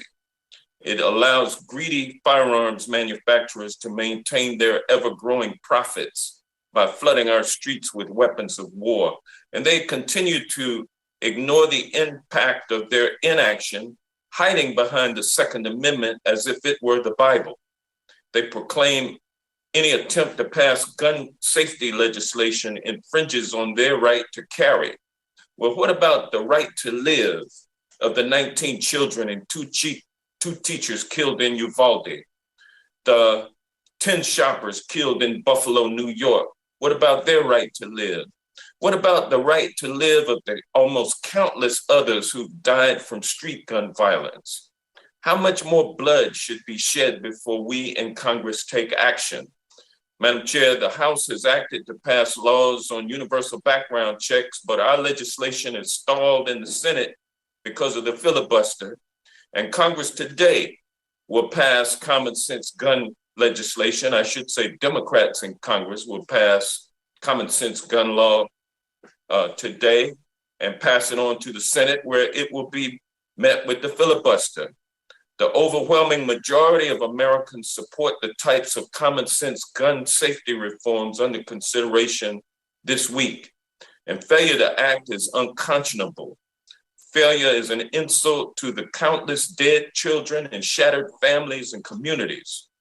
Failure is an insult to the people we are here to represent. And I join my colleagues in their fervent thoughts and prayers and beg my colleagues to match their thoughts and prayers with equally fervent action. Mr. Gramaglia, a paper released by the International Association of Chiefs of Police noted that when the Biden assault weapons ban was in place between 1994 and 2004, the number of assault weapons traced to crimes fell by a dramatic 66%. Since assault weapons are often used against police officers and the IACP is supportive of the assault weapons ban or the assault rifle ban, what message does it send when Republicans who loudly proclaim their support for law enforcement refuse to even discuss banning assault weapons? You know, my issue here is that we need to reduce the amount of bloodshed on our streets, and the damage that these weapons cause will lead to more bloodshed on the streets. It's more victims that are being struck, and it's something that needs to be banned. Thank you, and I yield back. Gentleman's time has expired. The gentleman from Florida, Mr. Donalds, is recognized for 5 minutes. Thank you, Madam Chair. And Madam Chair, also thank you for the indulgence before we have to go vote. Heard a lot today. Don't want to do too much speechifying because we do that too often here. Ms. Swearer, it's been referenced a lot today, actually, about the need for universal background checks and closing the quote-unquote gun show loophole. Can you actually explain in detail what that policy actually means? Sure. So universal background checks start with this general conception of what could be, at its core, legitimate. Right now, most gun sales, whether it's brick and mortar gun stores, whether it's bought over the internet, anything that occurs interstate, those require a background check under existing law. The only exception is for intrastate sales between private sellers, and that is largely because they do not have access to the NICS system. They cannot, like FFLs, call up the FBI and say, hey, can you run a background check? Now, could that theoretically be a way that interstate sale for individuals who are otherwise prohibited to obtain firearms? Sure. As I point out, the problems with H.R. 8 and all of those other bills is that this is a low reward endeavor. This is already not how most criminals are obtaining their firearms. They're already obtaining them through the black market, through informal channels that are not in any way, shape, or form addressed by interstate private sales. And on top of that, things like H.R. 8 would criminalize a whole host of responsible temporary low-risk transfers between law-abiding citizens, like if your buddy wants to borrow your hunting rifle, or you're going on a month-long trip to Europe and you want your guns to be secured in your friend's safe next door, you'd have to go through a background check, legally transfer title of your guns to that individual, and then legally transfer title back to yourself when you're done. That's the problem. So, Ms. Ware, real quick. So, the policy of universal background checks, would that have stopped the shooter in Uvalde from acquiring his weapon? It would not have stopped the shooter in Uvalde. Would it have stopped the shooter in Parkland from acquiring his weapon? It would not have stopped, with perhaps one lone exception, a single mass public shooter in the last 20 years, because they all either passed or were capable of passing background checks, and that's the problem. The shooter in Sandy Hook, the Newtown shooting, did that shooter kill his mother and take the guns? Yes, he did. And I think, I forget his age, but he otherwise did not have a disqualifying history. The shooter in Uvalde, did he actually shoot his grandmother in the face before he went to perpetrate the crimes in Uvalde? To my knowledge, yes. Folks, here's the deal. One of the things that we've seen through all these mass shootings, I was a member of the state legislature during the Parkland shooting, so I was in the legislature during that time period. The one thing is crystal clear, that these mass shooters that target our schools are all psychopaths. They are psychotic. In Parkland, the red flags were there for everybody to see. The school district did not act. That came out in the Parkland report. The site itself was not secured. That came out in the Parkland report. In Uvalde, the back door was open. It was open, wide open. The perpetrator shot his grandmother in the face. That is insane. I know in this bill, the proposed bill today or tomorrow, they're talking about raising the age to buy rifles from 18 to 21. Are we now going to say that a 19-year-old who is a legal adult in the United States does not have the mental capacity to own a shotgun or an AR-15, but they have the mental capacity to enlist in the military? They have the mental capacity to actually sign legal contracts? They have the mental capacity to be treated as an adult by law enforcement? And they also have the mental capacity to vote in the United States, but they don't have the mental capacity to own a shotgun or to own a rifle and not inflict harm on their fellow man? Look, man, I got 3 sons. 2 of them are school age now. When these shootings occur, man, they hurt me because I could only imagine what it is as a parent. I'm a parent. But I also understand that I have a responsibility as a legislator to actually defend the Constitution of the United States. The Constitution, the Second Amendment is there. It is our responsibility to defend it. And if we look at the data from the mass shootings that have occurred in the United States over the last 20 years, the one constant, especially when it comes to schools, is that these shooters are young, they are mentally disturbed, and the vast majority of people who are in their age group would not even think or go down the pathway of committing these atrocities. We don't pass laws because of the quote-unquote 1 or 2 psychopaths. We only pass laws in order to maintain the actual legal momentum of freedom in the United States. The Second Amendment is not there to stop psychopaths. Let's be perfectly honest with it. It is not. That's not its purpose. The purpose of the Second Amendment is clear. It is to protect the constitutional rights of American citizens. These shootings are awful. They're awful. But the data is clear about how to find the people that actually do this. And the measures put in front of us would not have actually stopped these shootings. I'll yield back. The gentleman's time has expired. Votes have been called. To allow members to vote, the committee will stand in recess until the end of the first vote series. The committee stands in recess.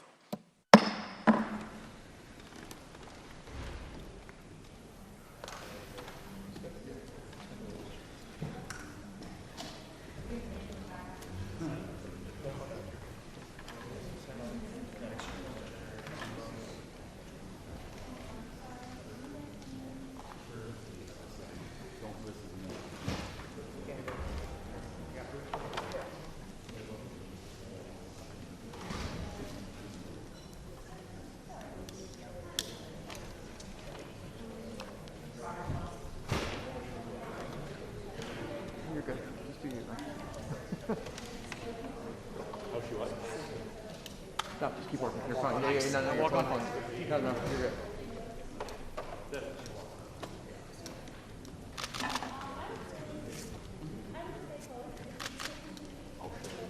Did Adam speak up there?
Reconvene. The gentle lady from Michigan, Ms. Tlaib, is recognized for 5 minutes.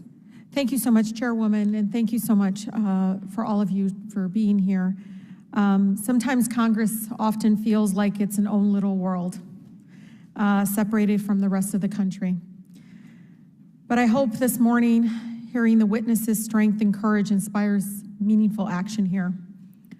The biggest fear I have as a member of Congress, but also just really a mother in America, is that when Buffalo and Uvalde stops being in the headlines, everyone here will go on and do nothing.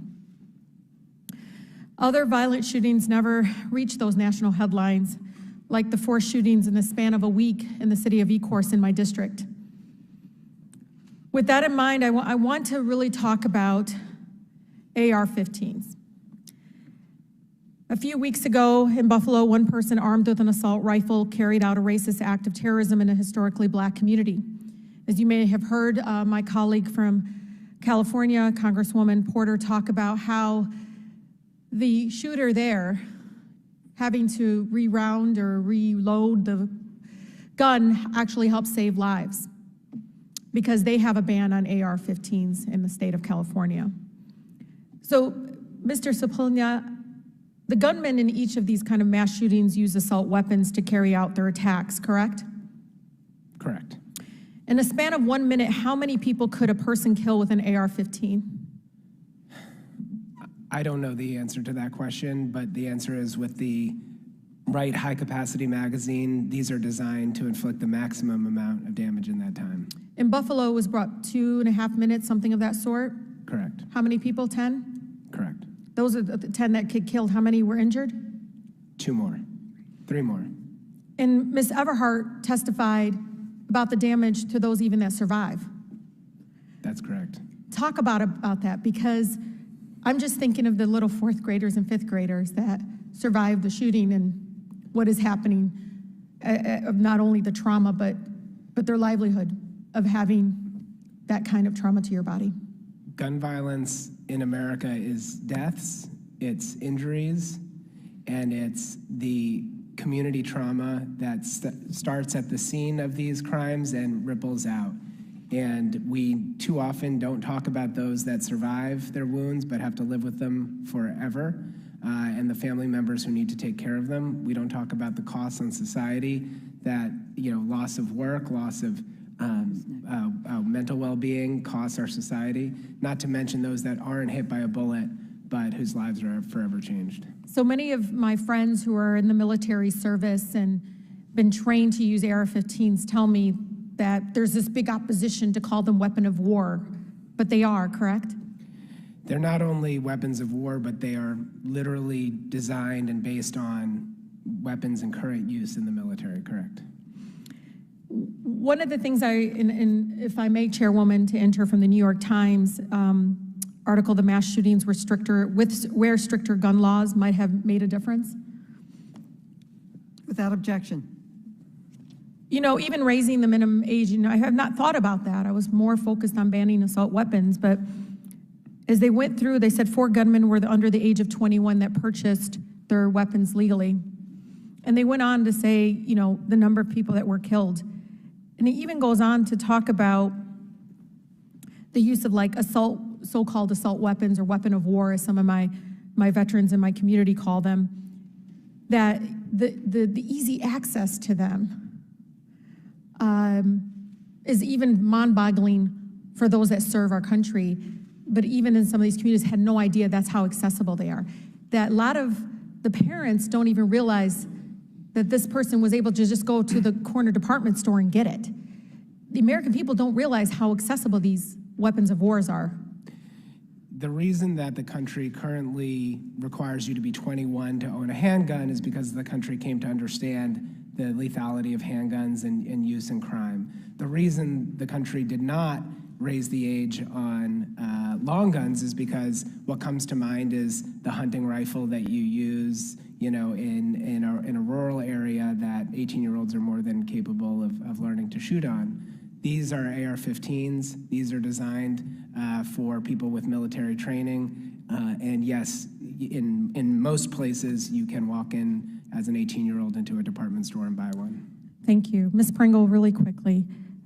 I told you in tears, breaking down of friends I've known for a long time as teachers, buying literally ladders to bust the window down to be able to climb out of their classroom in situations like what we saw in Texas. What are you hearing from teachers other than that? Because I hear them talking about getting bulletproof vests for not only themselves, but the gentlelady's time has expired. Ms. Pringle may answer briefly. I'm hearing from teachers all over this country that what's being asked of them to stand in the gaps to protect students is unacceptable, that they should not be the ones responsible for trying to protect them against assault weapons that are killing students in 2 minutes, 4 minutes. All of the students and the adults were killed in Columbine.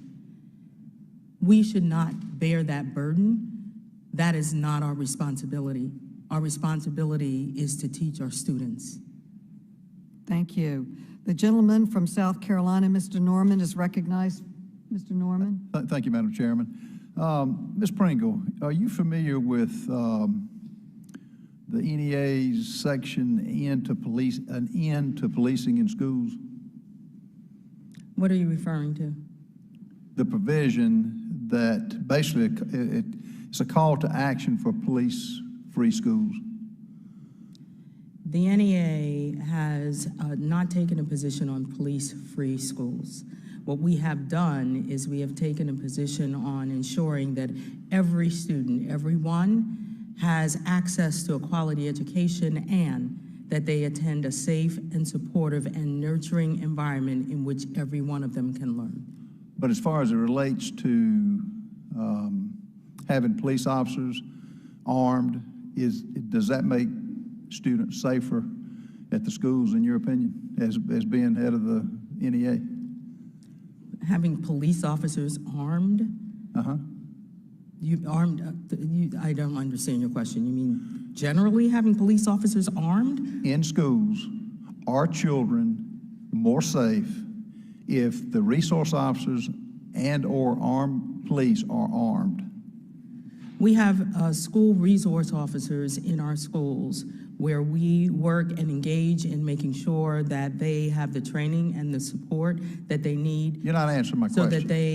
So that they can engage with our students, social and emotional and okay, academic. So you do not agree that armed resource officers of police make children safer? We believe that when you are in a school environment. Okay, you're not going to answer the question. I did answer the question. No, you didn't. Yes. Well, let me put it to you again, Ms. Pringle. Do you think trained school personnel who are trained and are permitted to carry concealed weapons are more of a threat to students, or would they keep our students safer? This will be the last question I ask. Our teachers throughout this country overwhelmingly reject the idea of arming teachers in our schools. More guns in schools mean more killings. Okay, so no teacher with a concealed weapon, and I assume since you didn't answer, no resource officer ought to have a gun. The only one that should have guns are the people that come in there to do harm, is basically what you're saying. I did not say that. I didn't say that. Well, well, you did not answer the question. Ms. Swearer, the International Journal of Policing Strategies and Management concluded that the presence of a school resource officer reduces the fear of crime among students. It increases increases the safety among the students. Is that a true statement? I believe based on the evidence that it is. There's no question about that, is it? No, I believe the evidence is pretty unequivocal. And if armed teachers or or really the police had gone in earlier, the carnage would not have been as great, correct? I think especially when you look at the preventable blood loss and the ability to get first aid to students who spent 78 minutes not receiving that first aid, yes, that is incredibly important. And you would think that arming teachers and administrators would have quicker responses to stopping school shooters, right? It is certainly Obviously, we should look at ways of ensuring that we don't get to that point, but yes, when that point has been reached, the armed response and the quickness of that response is at that point the primary thing that matters in terms of saving lives. Just like it's gotten to the point in this country under liberal administrations and the Democrats who want to disarm the police, we've got to have police officers in churches of all places who are armed, which is a sad day in this country. I want to yield the balance of my time to Mr. Clyde. Thank you to my colleague from South Carolina.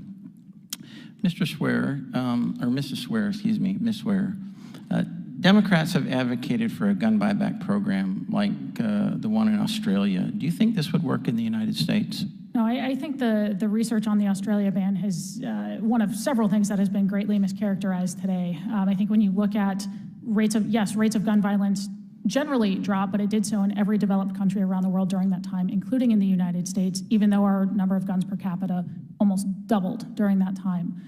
Additionally, when you look at mass shootings before that ban and after that ban, before the ban, they were very rare in Australia comparatively, especially compared to the United States. Those types of shootings were overwhelmingly not carried out by the types of weapons that were banned. And so there doesn't even seem to be some sort of logical connection, even if you're looking at, again, these very low, statistically low incidences.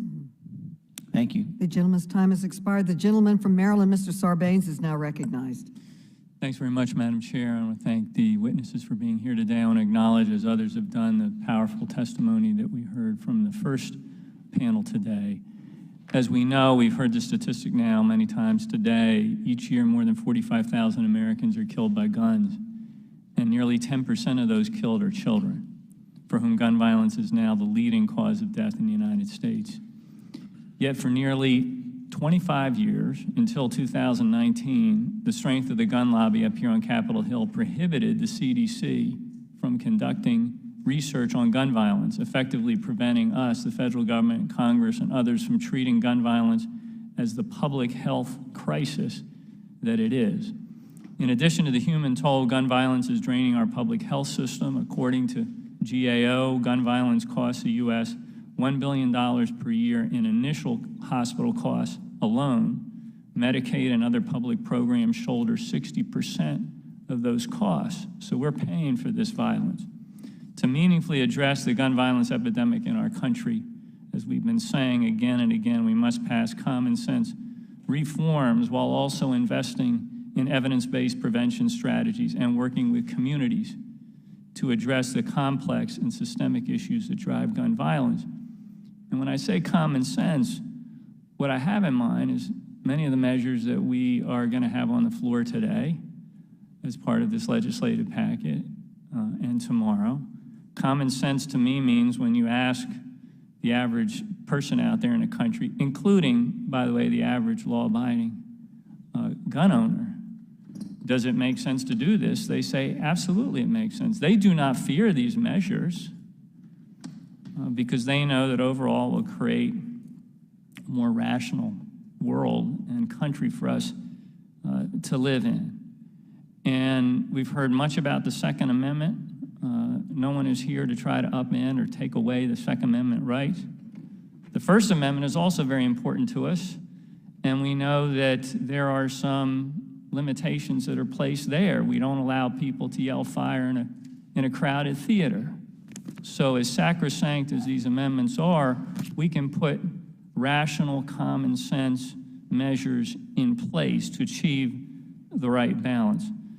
Mr. Jackson, you're a gun violence survivor, as you so compellingly testified earlier, and you're an advocate for reform. Most recently, as I understand, you've been on the ground in Buffalo working to help the community recover from a horrific mass shooting that we saw there a few weeks ago.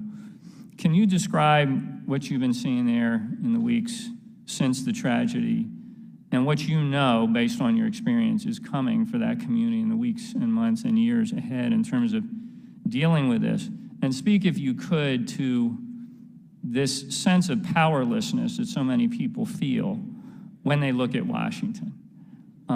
This idea that please do something real that can make a difference, just something.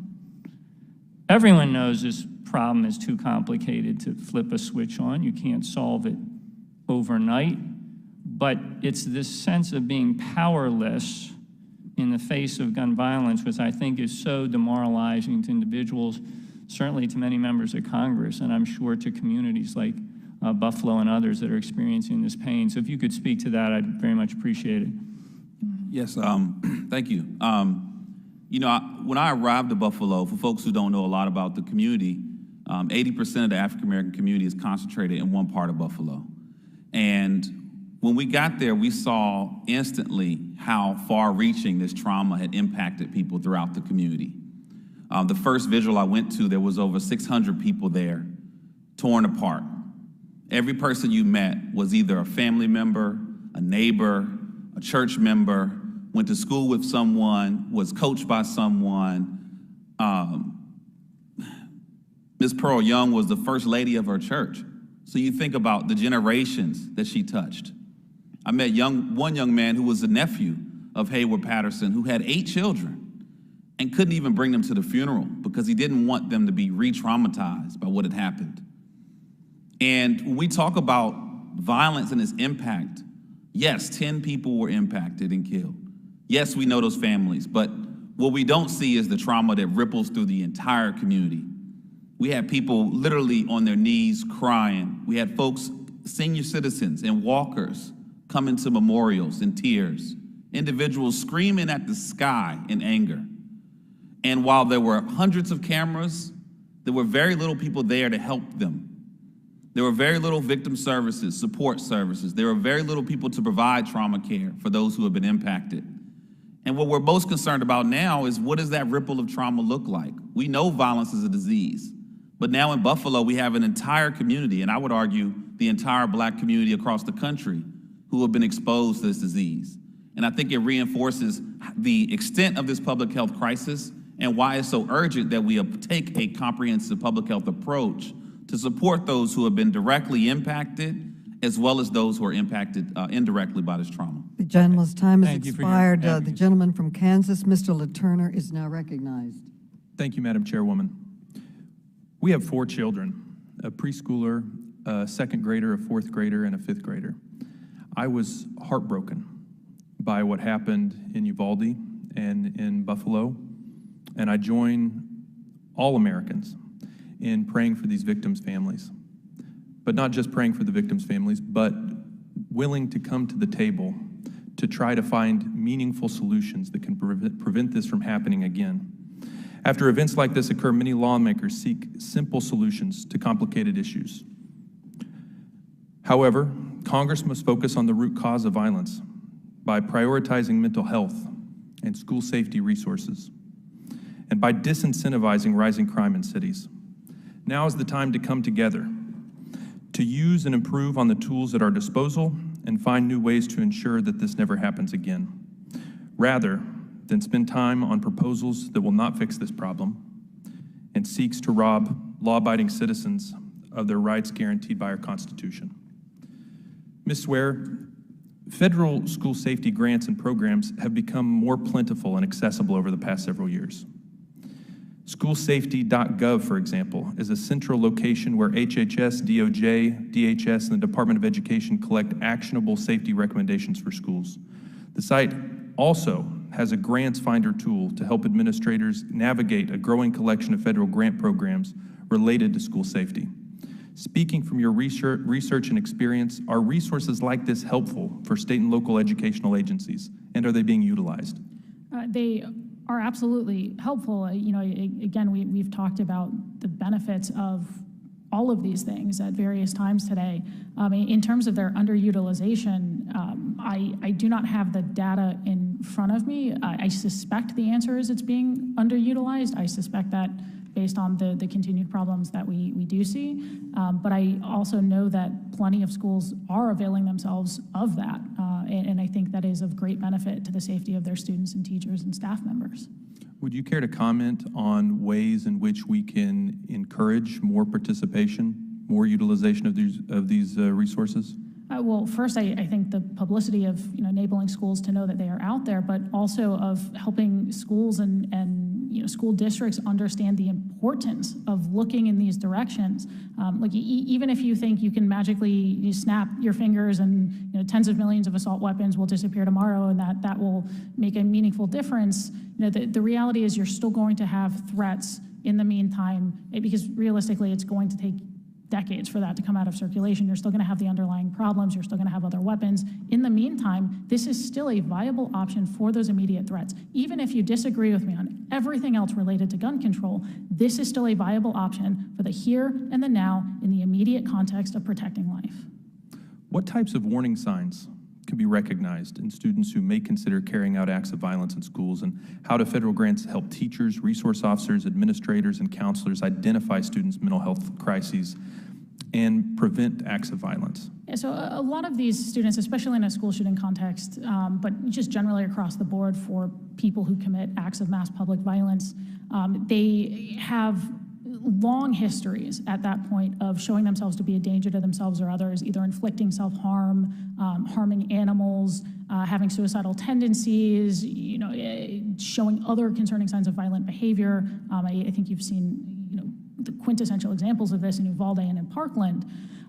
When you look at the data on thwarted school shootings and thwarted mass public shootings, it's sort of like this chain link of prevention, right? Where you had people who were able to recognize those signs, say, hey, this is a concern, be able to take it to someone with the authority to do something, to intervene. It was taken seriously, and then there was a mechanism in place to intervene. And so, any sort of process that helps that all of those links along that chain come together is important, because that is how you save lives. That is how you successfully intervene, because those options for intervention are so often and so clearly there.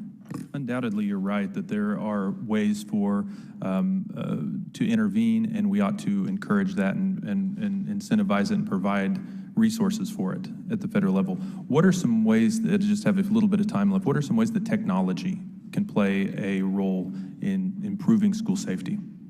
I'm not quite sure what you mean by technology, whether you mean social media or...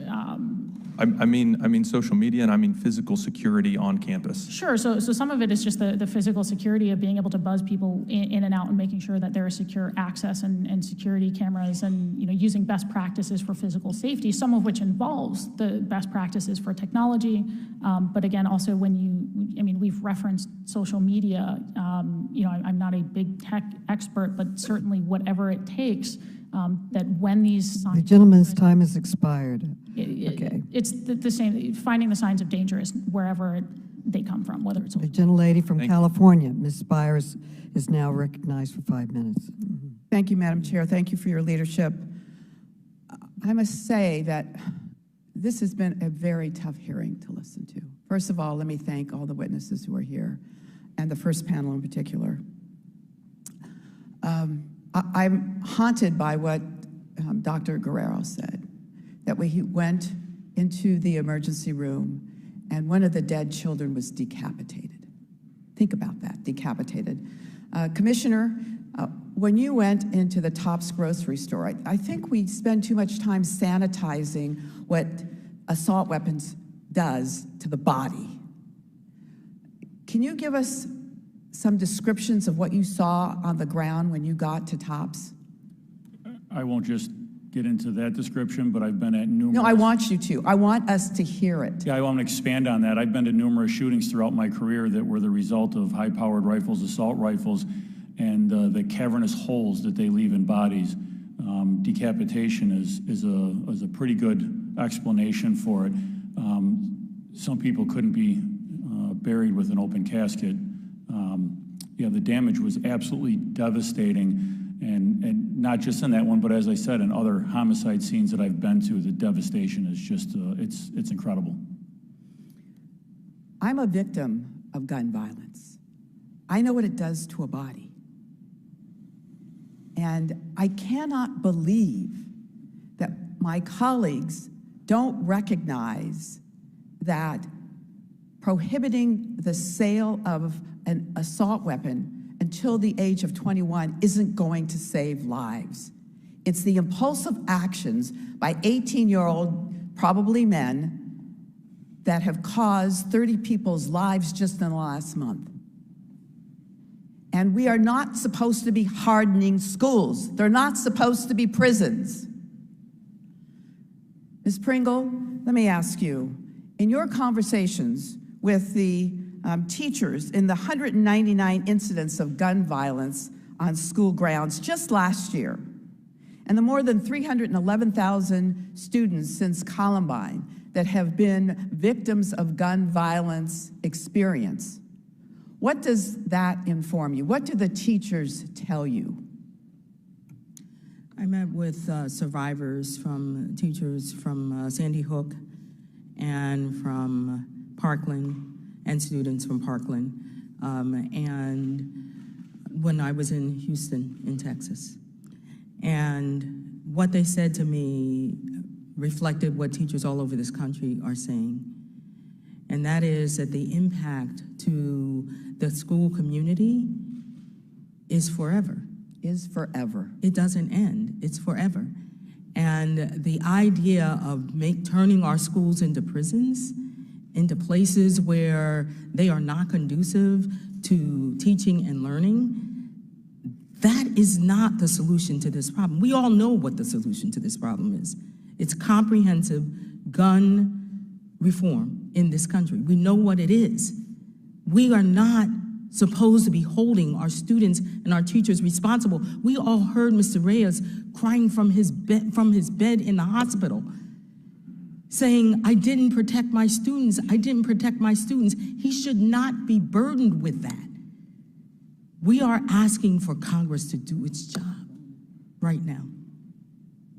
Mr. Jackson, you too are, thank you, Ms. Pringle. Mr. Jackson, you too are a victim of gun violence. Does that trauma ever leave you? Not one day. Anytime you hear a loud sound, anytime you see an argument or a fight or even a movement of a crowd, I'm triggered over and over again. And I don't even need that. Every day we turn on the news and we see how prevalent violence is in our communities.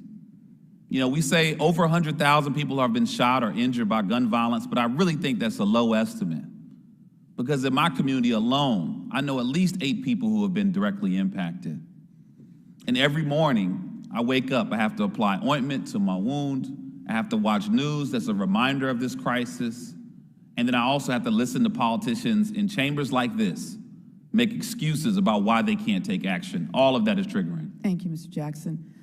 I would like to submit for the record this article that references that the young man in Uvalde who massacred 19 children and 2 teachers had $5,000 worth of guns and ammunitions, and he was working at an In-N-Out burger restaurant. And the question, Madam Chair, that we need to ask is, where did he get the money for that? I yield back. The gentlelady yields back. The gentlewoman from Illinois, Ms. Kelly, is now recognized. Thank you, Madam Chair. The first thing I would like to take a moment to respond to my Republican colleague's comment that Democrats are using children as political props. These are the same tired arguments used by the gun lobby to prevent meaningful change after Sandy Hook, after Parkland. When victims and survivors speak up and demand change, the gun industry and its supporters in Congress question their motives. It's frankly shameful. Despite suffering unimaginable pain, our witnesses wanted to share their story. Even the young lady, they have dared to hope that their trauma and heartbreak could be turned into something good. They are pleading with us to do our jobs. All I'm asking my colleagues to do is open your hearts and listen, and I hope we still have enough humanity in this body to do this. We've been talking a lot about mass shootings, and I want to thank all the witnesses. I have long talked about the everyday gun violence that exists in our communities. The city of Chicago faces this every weekend, really every day. Over Memorial Weekend, 42 people were shot and 33 people were shot this past weekend. Tackling this issue will take community-based approaches. Mr. Jackson, thank you for sharing your story and the work we've done together. Your organization used community-based approaches to fight everyday gun violence through community intervention programs. Can you talk about the structural factors that drive gun violence in a community? Yes, thank you. You know, we are big proponents for community-based violence intervention strategies because we know they can reduce the risk factors and address the root causes of violence. Over the course of the pandemic, we saw a 39% increase in homicides in the Black community. And that's not because there were less policing. That's not because sentencing wasn't harsh. That was because the other root causes of violence were intensified. When we look at the lack of access to safe spaces, economic inequality, housing instability, the reinforcement of poverty, all of those fuel violence. And then on top of that, we poured in this flood of guns into our communities. We talked about New York earlier. 84% of the guns in New York come from outside of the state. And that's what our communities are going through every single day. We're being flooded with firearms into the communities that are most vulnerable.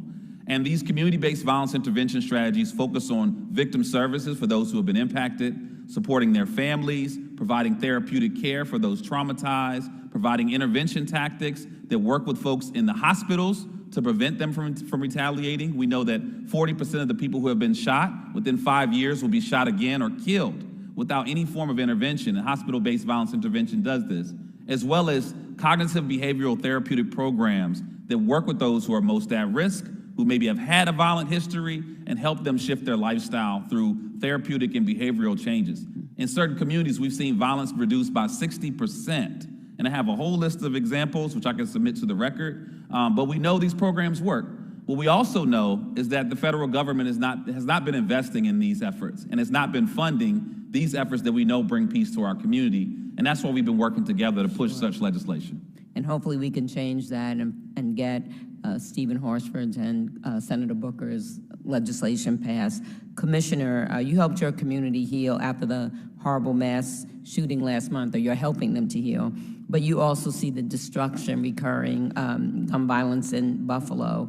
Can you talk about how your police department works with organizations to implement community violence intervention strategies?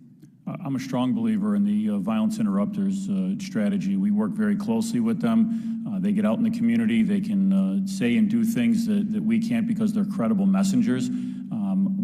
We use them a lot in place of where police officers might go to handle a situation.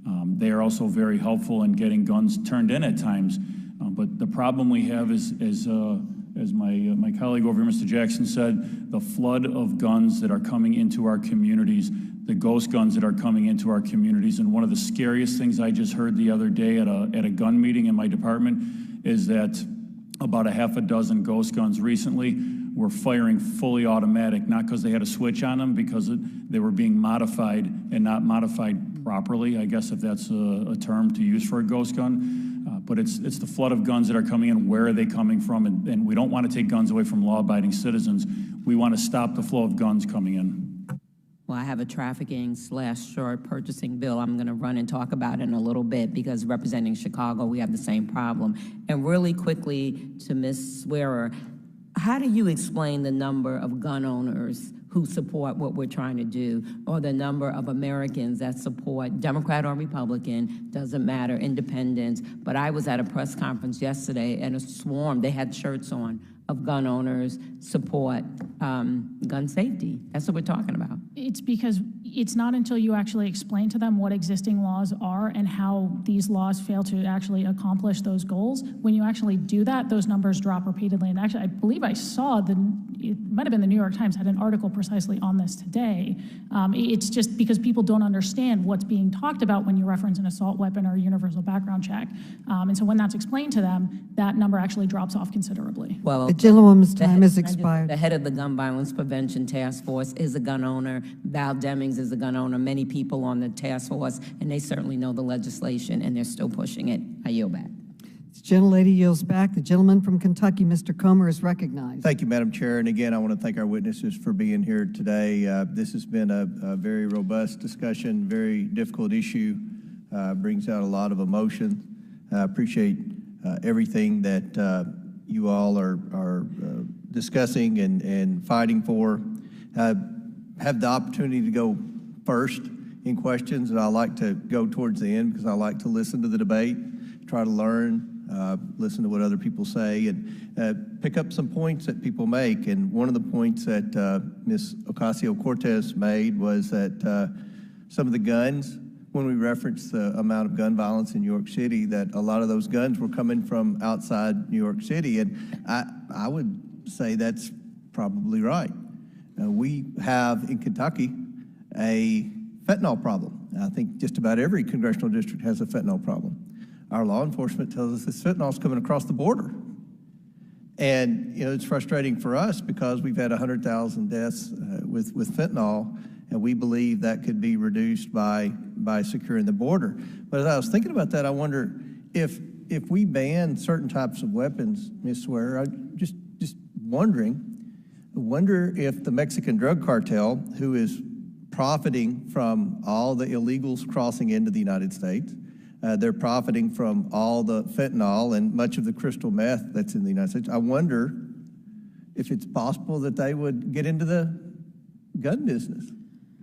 Well, I think that might be the least of the worries at that point. I mean, you would still have 400 million plus privately owned firearms in this country. There would need to be some sort of coherent enforcement plan. Americans routinely do not turn in these weapons. I mean, you look at, I think it was New Jersey when they banned magazines capable of it's either 10 or 15 rounds. Nobody turned those in. Out of a million of them, nobody turned those in. You know, the people who do turn them in, let's say we're even twice as successful as Australia. You still have 200 million guns in this country, most of them now in the hands of the lesser law-abiding segment of society who didn't bother to turn them in, who didn't turn in their assault weapons. So, I mean, you would just have, then we'd be holding hearings too about, you know, who is this being enforced against? If I may be blunt, these laws are less likely to be enforced against white suburbia. We're now going to be having hearings about how they're being enforced against poor people of color, and that helps no one. So, I mean, I'm not going to get into speculations about drug cartels, but I will say we will have several other problems that would be primary. What do you think, Ms. Swear, that we should do instead of passing gun control laws to make our community safer?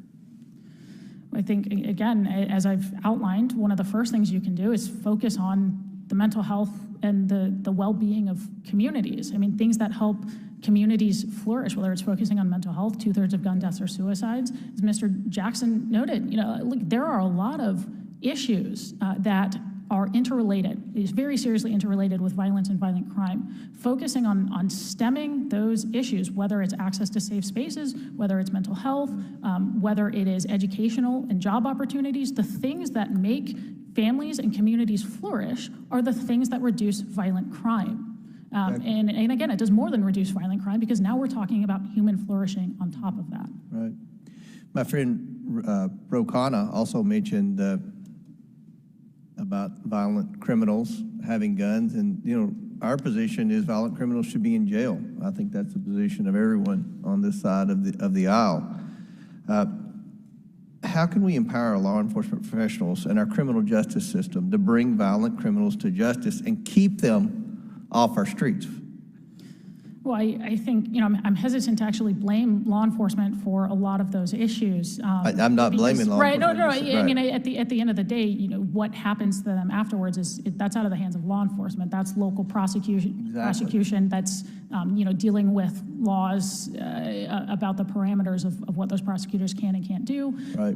You know, so I think it's more complex than that. You know, and it's going to come down to what state or locality we're talking about where that problem might exist, but that is a major focus. Yes, very, very good. I agree. There's a trend in a lot of the cities where there's the most violence with guns. These cities have strict gun control laws already in the books that the criminals aren't abiding by, but they also have many prosecutors, including the one in San Francisco who was recalled last night, who have been very lax on criminals. I think the criminal justice system was created to try to help people that had been unfairly incarcerated for minor things like marijuana possession. I think there's bipartisan support for people who are in prison for little things like marijuana possession to be let go. I support that.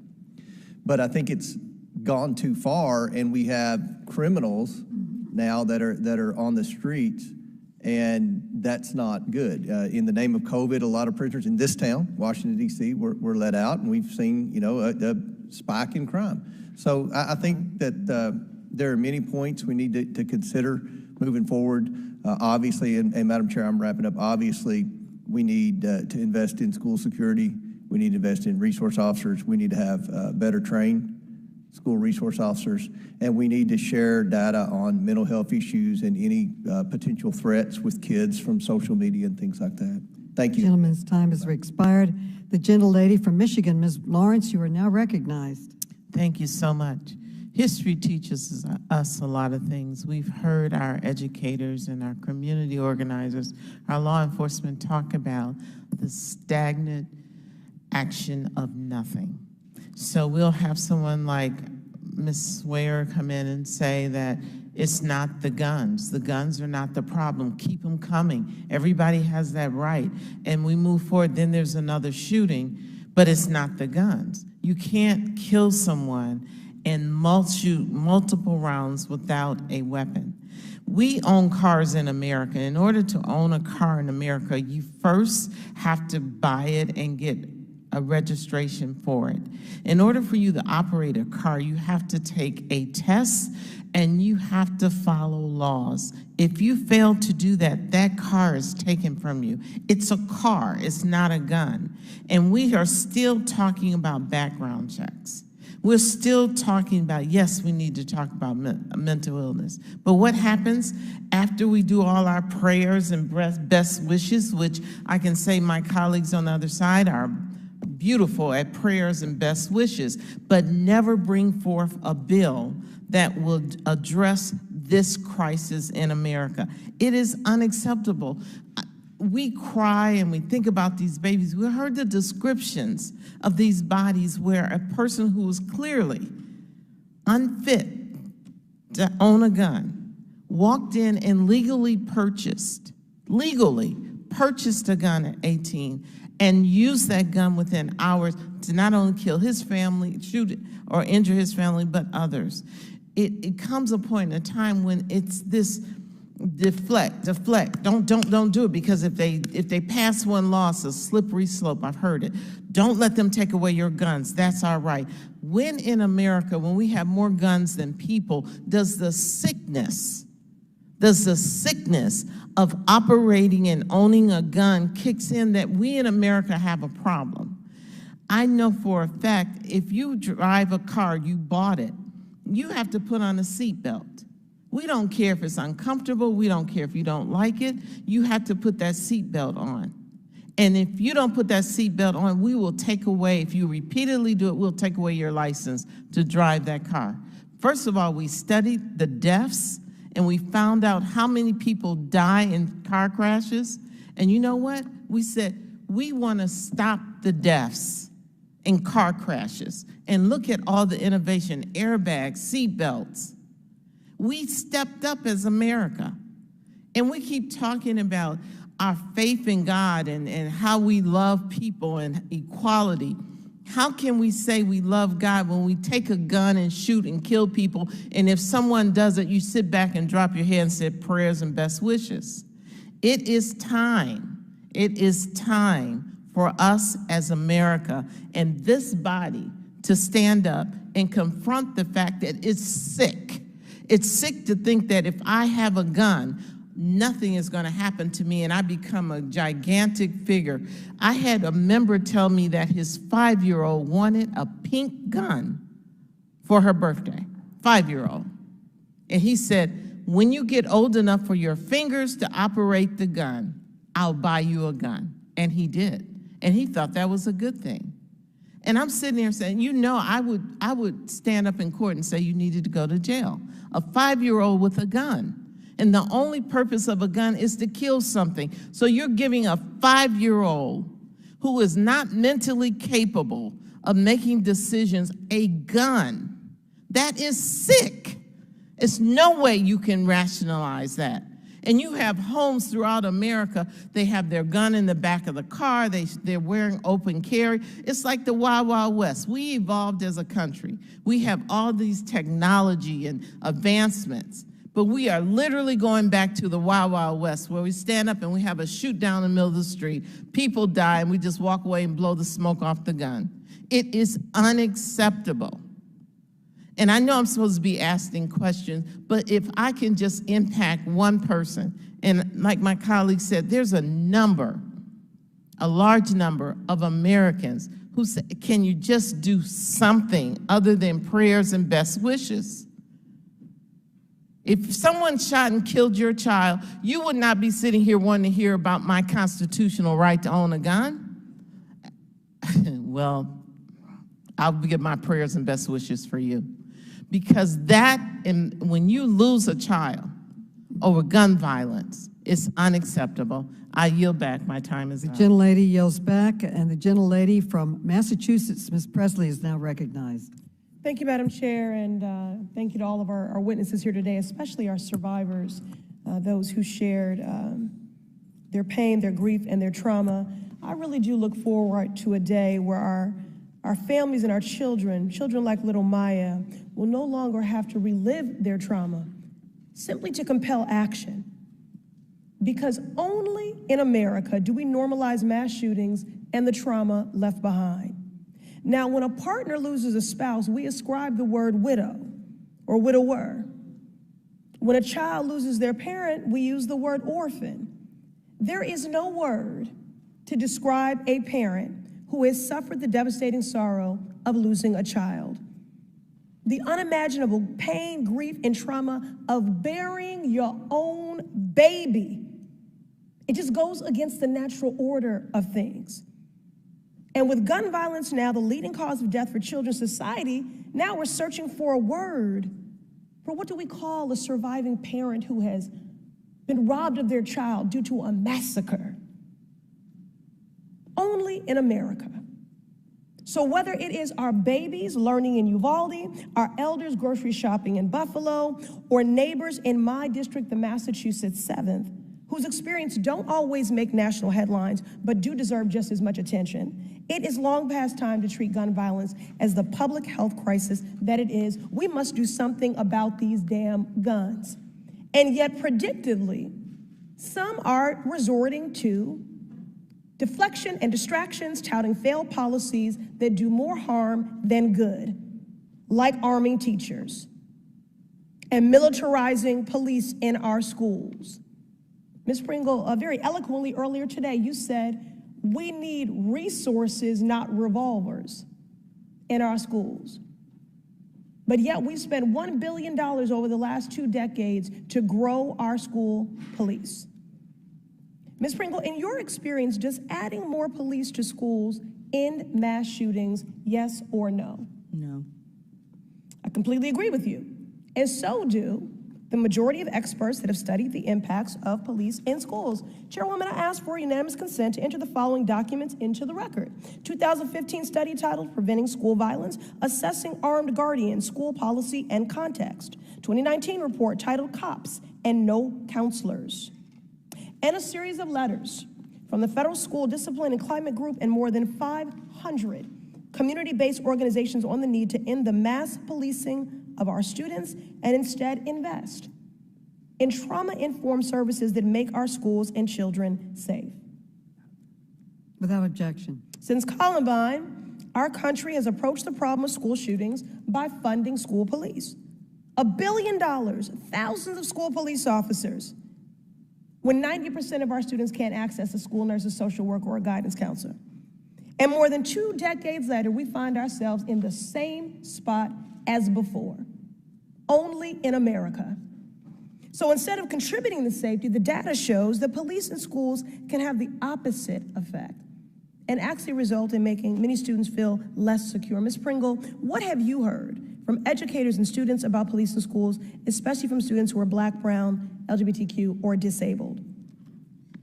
Our teachers, and in fact, all of our educators, are focused on making sure that they create a safe, welcoming environment for every single student.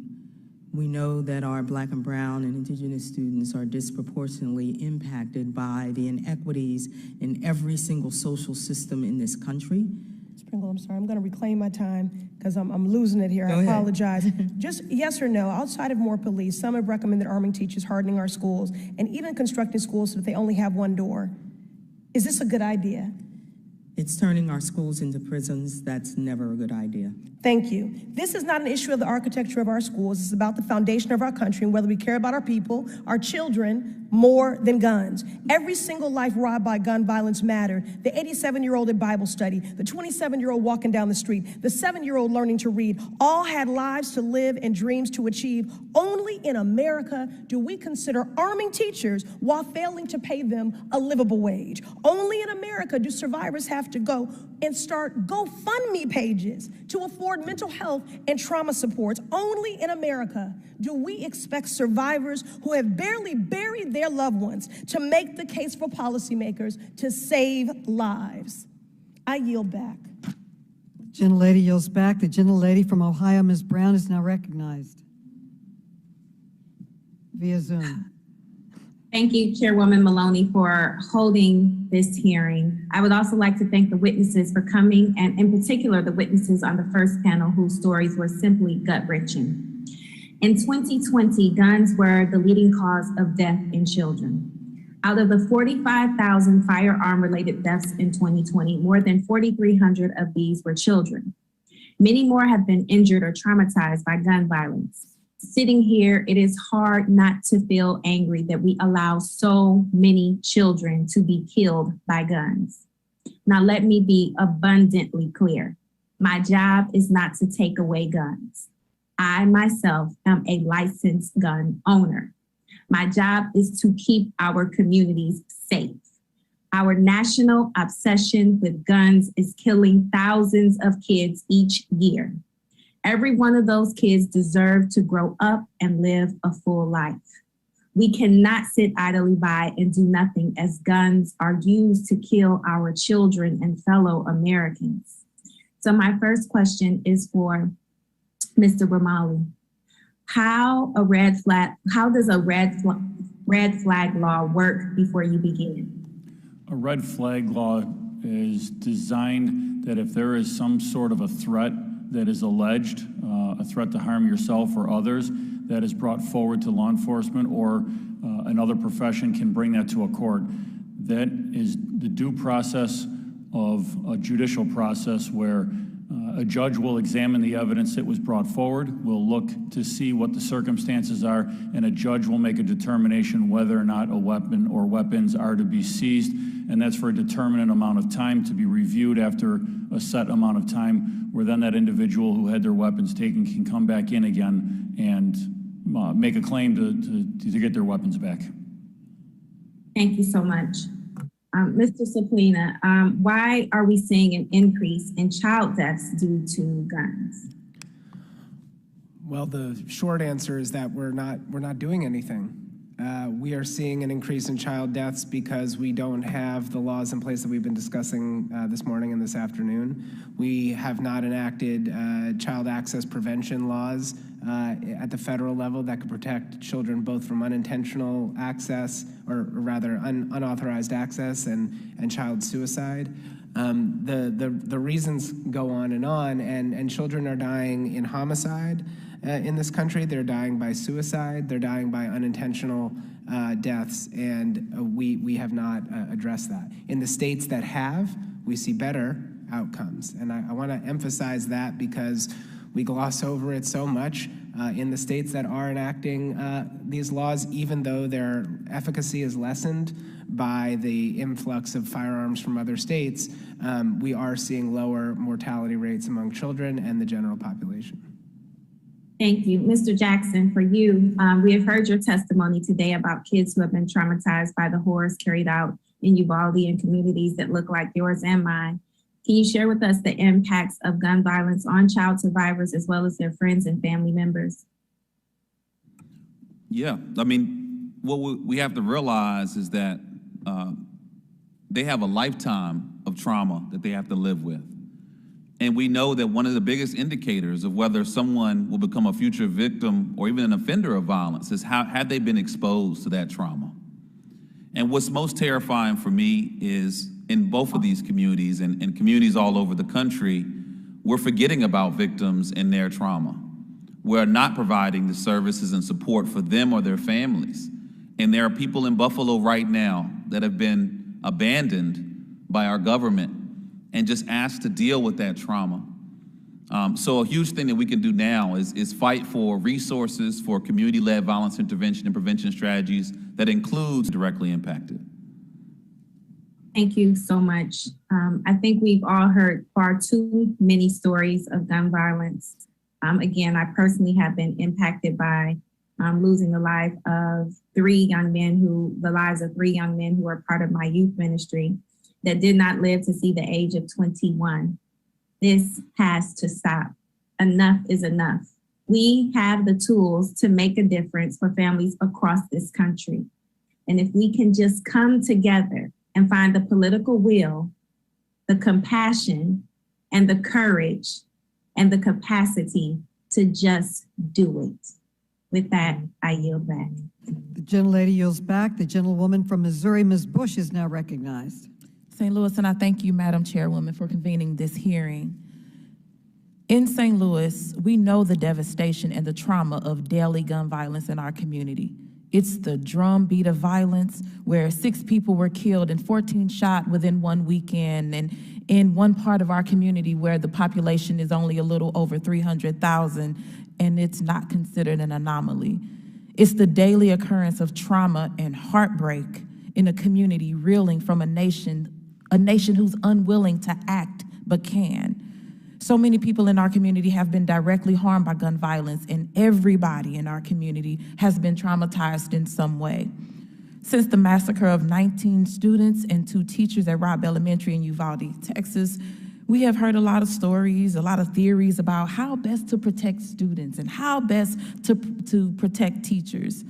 At best, these suggestions are absurd distractions, and at worst, they will further harm the very communities in need of our help the most.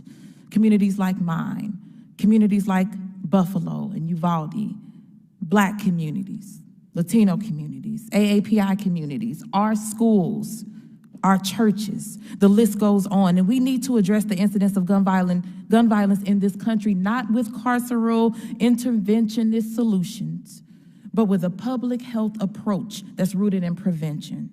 Mr. Jackson, briefly, what specific strategies has your organization employed to address the gun violence crisis in communities of color? Just briefly. Really briefly, victim services and support for families, hospital-based violence intervention and prevention strategies, cognitive behavioral therapy programs like Ready Chicago, Advanced Peace, that work with those who are most at risk, creating safe passage for youth as they're coming home. And that's actually a short list of some of the evidence-based models that we know can save lives. And we're fighting for that. You know, cities all over the country are investing their resources. We know that community leaders all over the country, thousands of these organizations are fighting to save lives, but yet we're stuck with scraps when it comes to federal resources. Evidence-based models that save lives. We need to pass out the pamphlet on what you're doing. I am a survivor of gun violence. I've sat with parents who lost their children to gun violence. I've heard from students who sat next to me and talked to me about how they lost friends and they lost classmates, and they don't cry, they don't even feel anything anymore, all due to gun violence. Our children want action, but the strategies that I get to hear too often from my fellow colleagues and some on this committee will call for the hardening of schools and for placing armed staff and police officers in academic environments. And it tears me down, because I think about as a child when we had fire drills and tornado drills, and they taught us, you know, crouch down and cover your head. And I remember we would have these routine drills, and I really believed that a tornado was going to come, because they made us do this. I believed that a fire drill was coming. It can happen because our school is making us do this. And now they have these active shooter drills. What are we doing? I think about my nephew. I think about my son's safety at school. It's always on my mind as this unrelenting concern about not only their physical safety, but also the emotional toll that they endure through this run, hide, fight reality every single day. So, President Pringle, how has the daily reality of militarized schools and active shooter drills affected our students in these times of extreme gun violence? We have seen evidence of increased trauma-related illnesses, physical illnesses, as well as our students reporting to us that they are afraid to come to school, that they don't want to go to a grocery store because the violence is in their communities too. We have heard from our teachers that they are leaving our profession because they don't believe that they can protect our students. But they're not stopping. We see our students rising up, don't we? They're demanding that this country protect them and pass gun laws that are common sense, where most Americans agree we should be passing. That's what our students are demanding, that's what our teachers are demanding, and that's what we'll continue to fight for. Thank you. You know, 81% of those convicted on gun possession charges in my community in the Eastern District of Missouri are Black.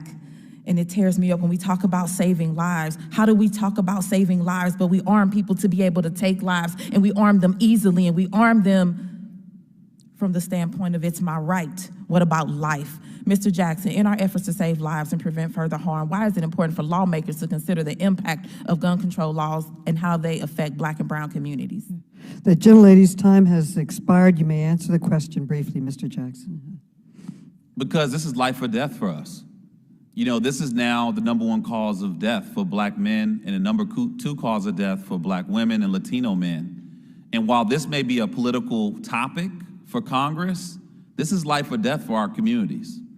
You know, I've been nearly shot 5 times, despite going to church, like the member said before, despite saying the Pledge of Allegiance every day in school.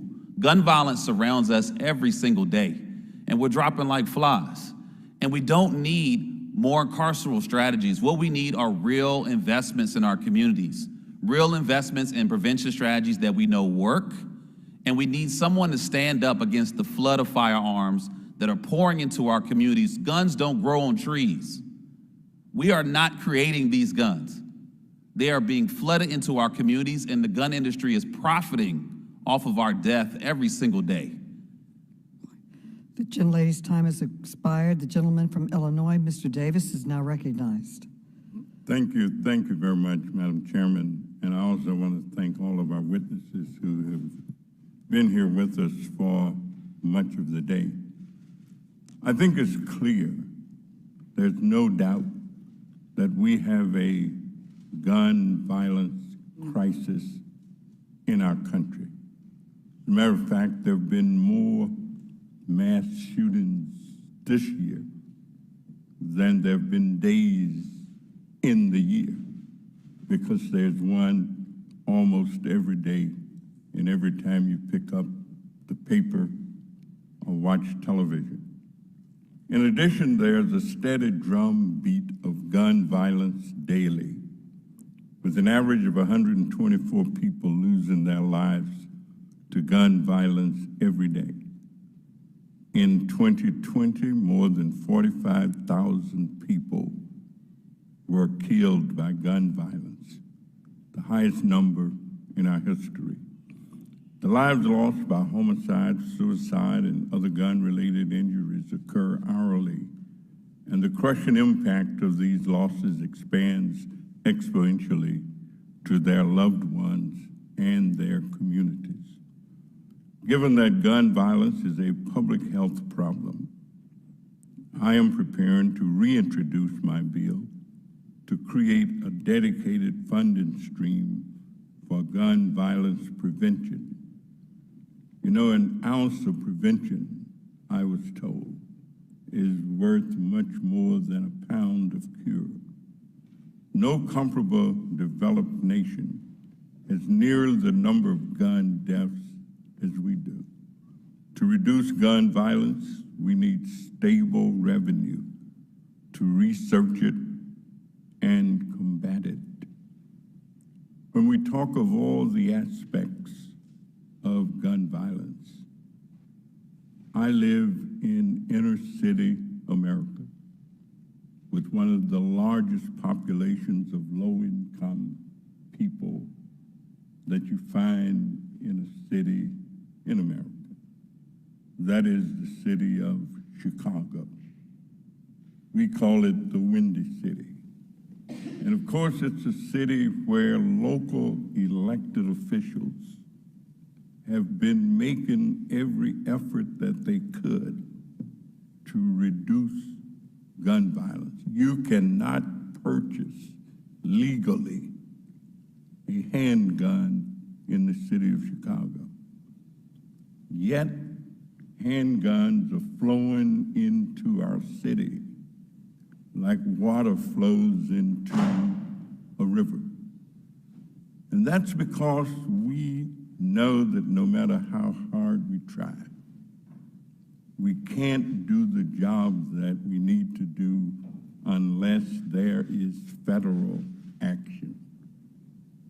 Federal, you can walk across the street into another area and purchase all the weapons that you want and manage to sneak them back into Chicago.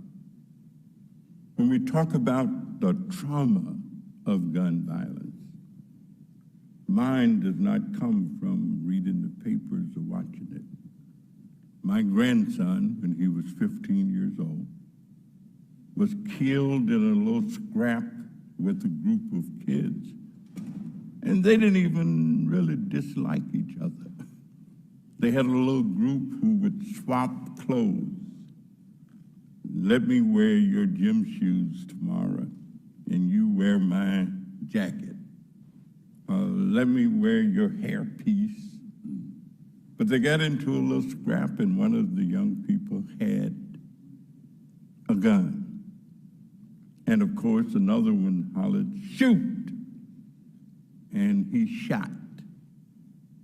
It was the most chilling telephone call I've ever gotten from a police commander who called and said, I think I got some bad news.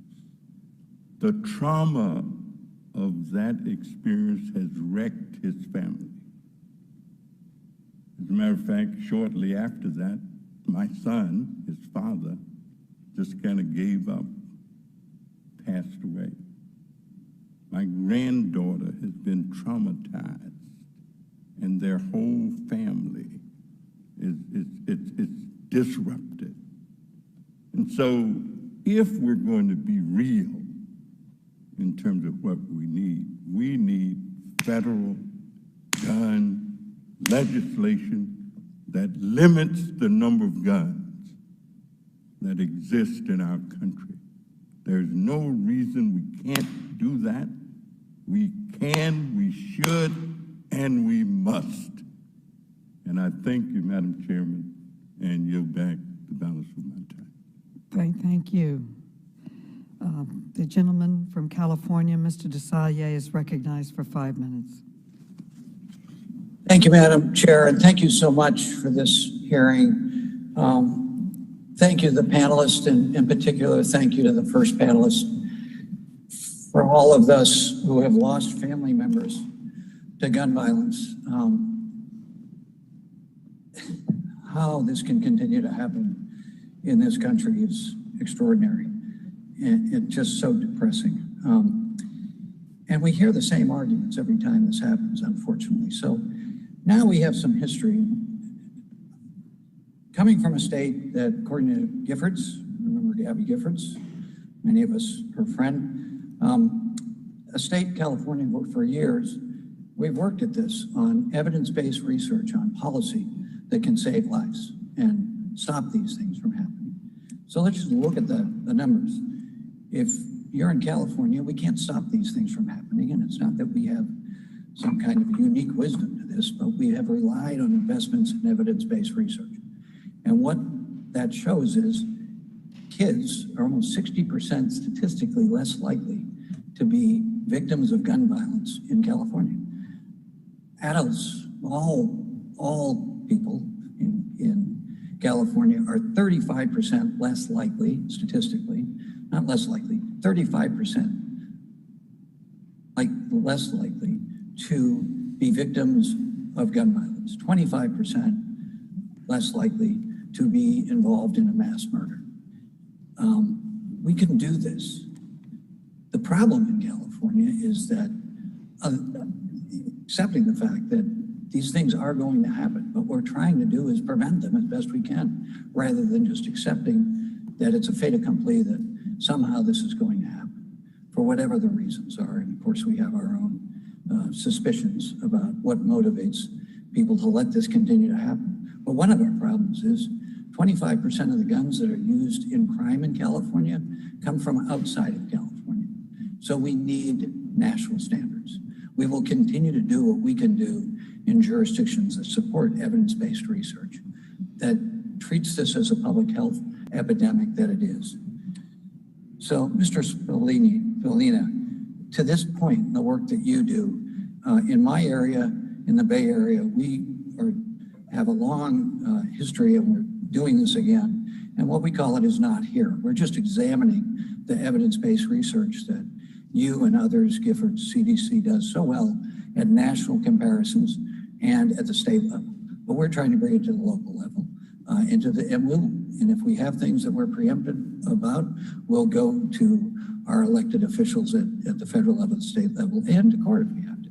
And by the way, all these laws have been in place, and they're more stringent than the ones we are considering, and they're constitutional. The courts have decided they're constitutional. So in that context, Mr. Suplina, tell us a little bit about your experience in evidence-based research and the causality and the outcomes. There are thousands of lives that have been saved by these policies. What does your work inform you to that point?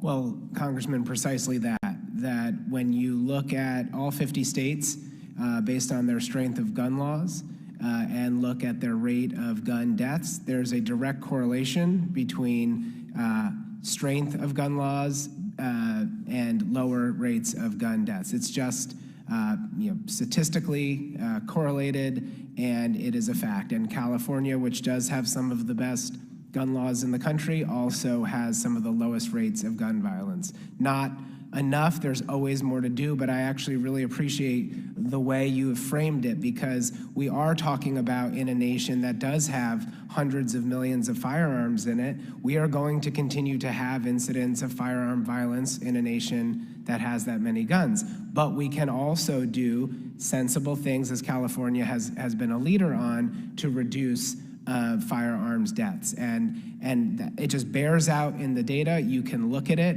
You cited some of it, and there is more that we can be doing. I believe the programs that Mr. Jackson has been referencing throughout the afternoon are a place where California is also led, but more can be done. And I believe that the next level of our intervention here really has to be with the industry, because in California, what has happened, the industry's innovated around your laws. They've created ghost guns, which are turning up in crime scenes at record rates in California, more than any other place in the country, and they're designing around other laws. So it's time to take a look at the industry. I think California may be ready to do that, and doing so will save lives. Why we have to stay on it, but evidence-based research can save lives. Thank you, Madam Chair. I yield back. Thank you. The gentlelady from the District of Columbia, Ms. Norton, is now recognized. Thank you, Madam Chair, for this valuable hearing. If you look at the statistics, gun violence turns out to be a woman's issue. And what do these statistics show? Nearly 1 million women who are alive today have been shot or shot at by an intimate partner. And an average of 70 women are shot and killed each month by an intimate partner. Mr. Jackson, in your experience, is domestic violence a major factor in gun violence? Yes, it is a huge factor, and it's also a huge reason why we're fighting for people-centered strategies to research the root causes of such violence and incidents. Right now, there's the Protect Black Women and Girls Act that we're strong proponents of to address the 100,000 black women and girls that go missing or are murdered every single year. Mr. Jackson, I know that you have advocated for both community violence intervention and supply-side efforts to reduce the number of guns in circulation. How would reducing the supply of guns reduce domestic violence deaths in particular? There have been multiple studies done, which I can supply to the record, that have shown the presence of a gun greatly increases the risk of violence against someone in the home. And when we think about gun violence and how it's terrorizing our community, and it being the _2 cause of death for black women, we need to do all we can to address this violence beyond simple policing strategies. Thank you. Commissioner Gramaglia, in your experience, do firearms in the home heighten the risk of injury or death in a domestic dispute? Well, I will say that we don't typically, on an annual basis, have very many domestic homicides in our community, but when you have an illegal gun in the home, it certainly does increase the risk of harm to everybody in the house. Mr. Suplina, what effort did the coronavirus pandemic have on gun-related domestic violence? Well, to step back for a second, the presence of a gun in the home increases the risk of homicide by 2 times, risk of suicide by 3 times, and the risk that a domestic violence incident will become fatal by 5 times, just to lay that out for you. During the COVID-19 and the response and the lockdowns, we have real reason to be concerned that domestic violence increased even while being underreported.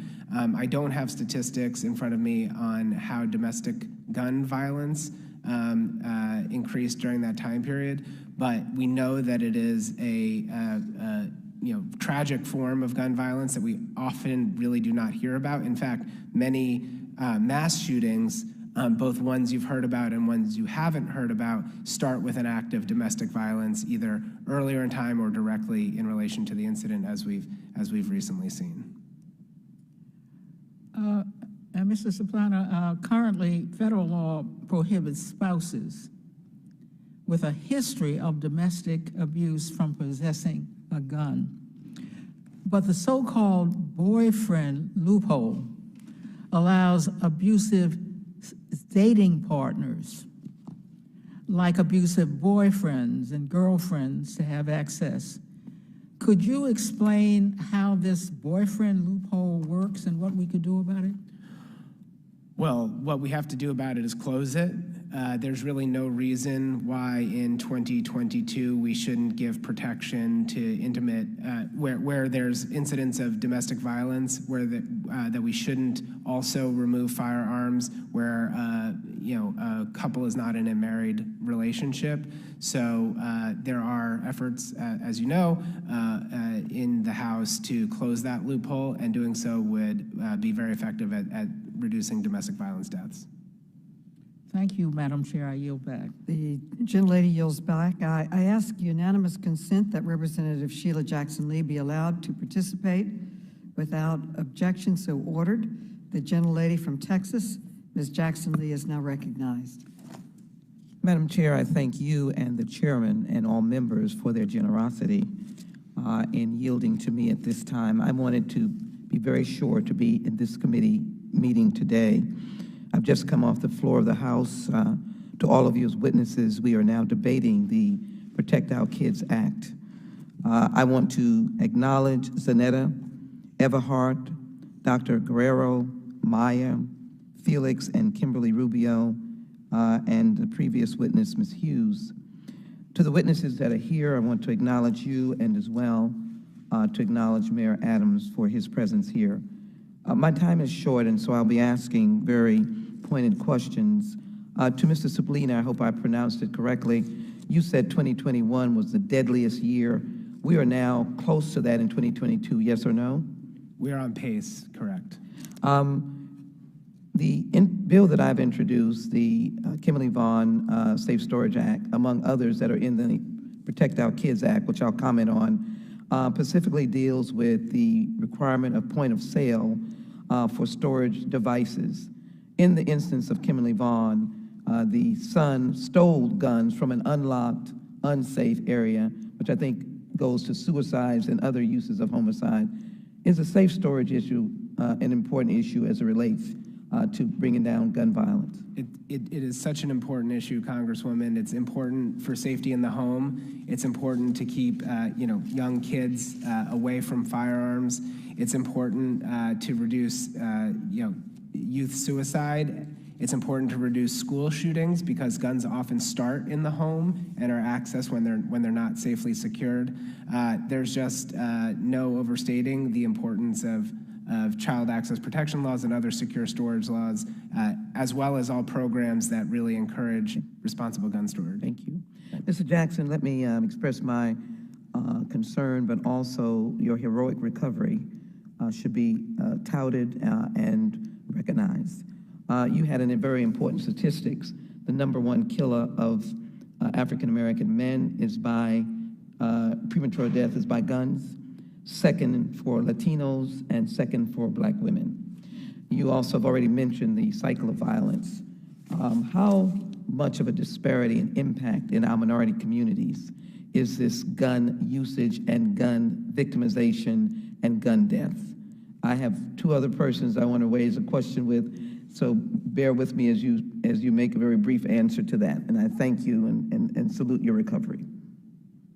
No, thank you, and I'll be very brief, but we've seen the largest increase of homicides since the start of the pandemic in the Black community, a 39% increase, as well as it already being 80% of homicides coming from Black or brown communities. And we're in a world now where a Black man is at a greater risk of being shot and killed than a police officer. And that shouldn't be a reality for anyone. So protecting our kids, dealing with the prohibitive magazines, raising the age limit, getting rid of ghost guns, because I've seen some of the folk on the street with the ghost guns, stopping trafficking, which when you have a city, they want to tout a city like Chicago, gun violence, but all the states around them have no laws. Would all that be part of helping to bring down the carnage? That would be a huge help. And we need that comprehensive strategy to be applied everywhere. We saw with every other health crisis that we didn't just say, oh, let's work on this one community. How do we make our entire country safer? And that's what we expect to see here. Thank you. Commissioner, I believe in the Constitution, and in the Constitution is the Bill of Rights, and the Second Amendment is there. I, as a member of the Judiciary Committee, have no reason, no intent to take away the Second Amendment rights. You have guns, you hunt, you're a responsible gun owner. Speak to me, and I've got one other person, so I guess I'm going to be in trouble, about the fact on the assault weapons ban, there are more weapons in that potential bill that are allowed, automatic weapons, than those who are not. So can you speak to the fairness of an assault weapons ban and a potential 7-day waiting period? An assault weapon ban to me is a no-brainer. Those weapons are made for one thing, and that's to kill people, and it's to kill a lot of people at one time. It's seeing the damage caused by them, and I just can't see any other purpose for them. Would a 7-day waiting period help as well on automatic weapons? It's a start. It's a start. If that weapon is not banned, it prevents someone from getting something right away. May I, to Ms. Pringle, indicate in the state of Texas, we've been waiving, the solution has been armed teachers. Armed teachers. Can you give me a sense of arming the teachers, those precious teachers that were shot and died, and then ones that were shot and lived? Can you? Gentlelady's time has expired, but Ms. Pringle can answer briefly. I appreciate it. Thank you so very much. Putting the responsibility on teachers to carry guns to protect our students is not only irrational, it is unfair, and we know what we need in this country, and you just described it. It is that comprehensive, common sense gun laws, all of them working in collaboration, not arming teachers and putting that responsibility on them and causing more harm and damage to the people who have dedicated their lives to educating America's students. That is not okay. We know what we need to do. We need to do it now. I thank the chairman and the ranking member. I yield back. Thank you. I thank the witnesses. Before we close, I want to thank all of our panelists for incredible and meaningful testimony. It is tremendously important for Congress's work. I want to thank each and every one of you for your time, your knowledge, your commitment. Before we close, I want to offer the ranking member an opportunity to offer any closing remarks he may have. Ranking Member Comer, you are now recognized. Thank you, Madam Chair, and again, thank the witnesses for being here. This was a meaningful discussion. That's what this committee is supposed to do, and I appreciate the opportunity, Madam Chair, and again, thank you for your time. And when you look at this issue, like any issue in Congress, we need to focus on where we can have compromise, because obviously the two parties have very differing ideologies, not just on the Second Amendment, but just about every major issue in America.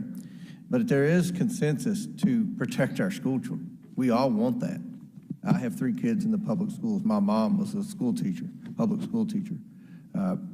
We need to, I think, when you look at the areas where there's consensus to act now, do something now, they are to harden our schools, to invest in better infrastructure. We had a school shooting in Marshall County, Kentucky a few years ago, and there was overwhelming support, bipartisan support to harden those schools.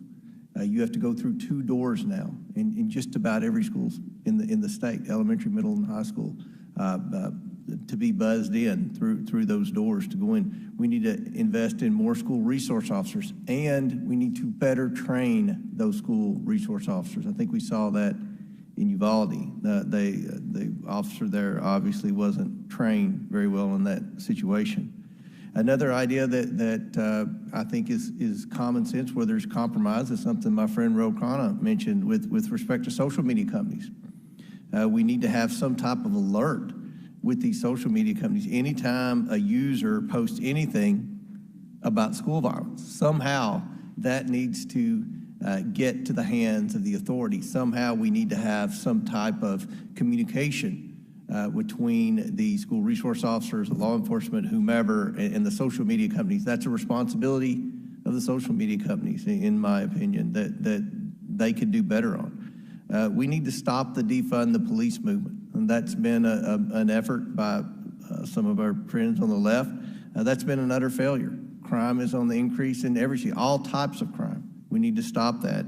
And lastly, we need to ensure that we have prosecutors who are tough on crime, because that's been a problem in the name of COVID and everything else with so many criminals that have been let out early release. It's just not working. We're seeing that in the data, especially in the inner city. So I think there are areas where we can come together and compromise, and I hope that we can work together in a bipartisan way to better protect our public school children. Madam Chair, thank you, and I yield back. Thank you. Today, we heard firsthand accounts of the devastation that gun violence epidemic inflicts on American communities and families. To our witnesses who shared their personal stories of pain and loss, thank you for your bravery. We also heard from a local government leader, from a gun safety advocate, a community activist, and this epidemic of gun violence. Let me emphasize that our nation's police, the men and women sworn to protect our communities, are pleading with Congress to pass meaningful gun safety laws. And I am proud to say that today the House of Representatives heard their call and is approving common sense gun safety legislation supported by a strong majority of Americans. This is an important first step towards protecting our children, and I hope that the Senate will pass this legislation without delay. But the fight does not end here. The gun lobby still has a powerful hold over many of my Republican colleagues, and they are opposing simple steps to save lives, like banning assault weapons, simply because it might hurt the industry's bottom line. It is time to hold this industry accountable for the suffering and death it has caused. including the death of Lexi Rubio, her teachers and classmates. 2 weeks ago, I wrote to the nation's largest gun makers, including those who sold the assault rifles used in the massacres in Buffalo and Texas. We wanted to get to the bottom of how much these companies are profiting from selling weapons of war and how they are marketing these weapons to civilians. Over the last few days, the committee has received information from these companies that is troubling. It is clear they are reaping enormous profits from assault weapons that are used in mass shootings of innocent people. This hearing is not the end of our investigation. In the coming days, we will continue to gather information and issue findings. I also intend to hold a second hearing to hear directly from the gun industry so they can explain to the American people why they continue to sell the weapons of choice for mass murderers. The fight to protect our children from gun violence is far from over, but based on the bravery and determination our witnesses displayed today, I am confident it is a fight we can and will win. Again, I thank you all for your commitment, for your time, for your testimony today. I yield back. Whoops. Before I close, I want to thank again everyone, and I commend all my colleagues. And with that, without objection, all members will have 5 legislative days within which to submit extraneous materials and to submit additional written questions for the witnesses to the chair, which will be forwarded to the witnesses for their response. I ask our witnesses to please respond as promptly as you are able. And with that, this meeting is adjourned. And we're going to the floor to vote for gun safety.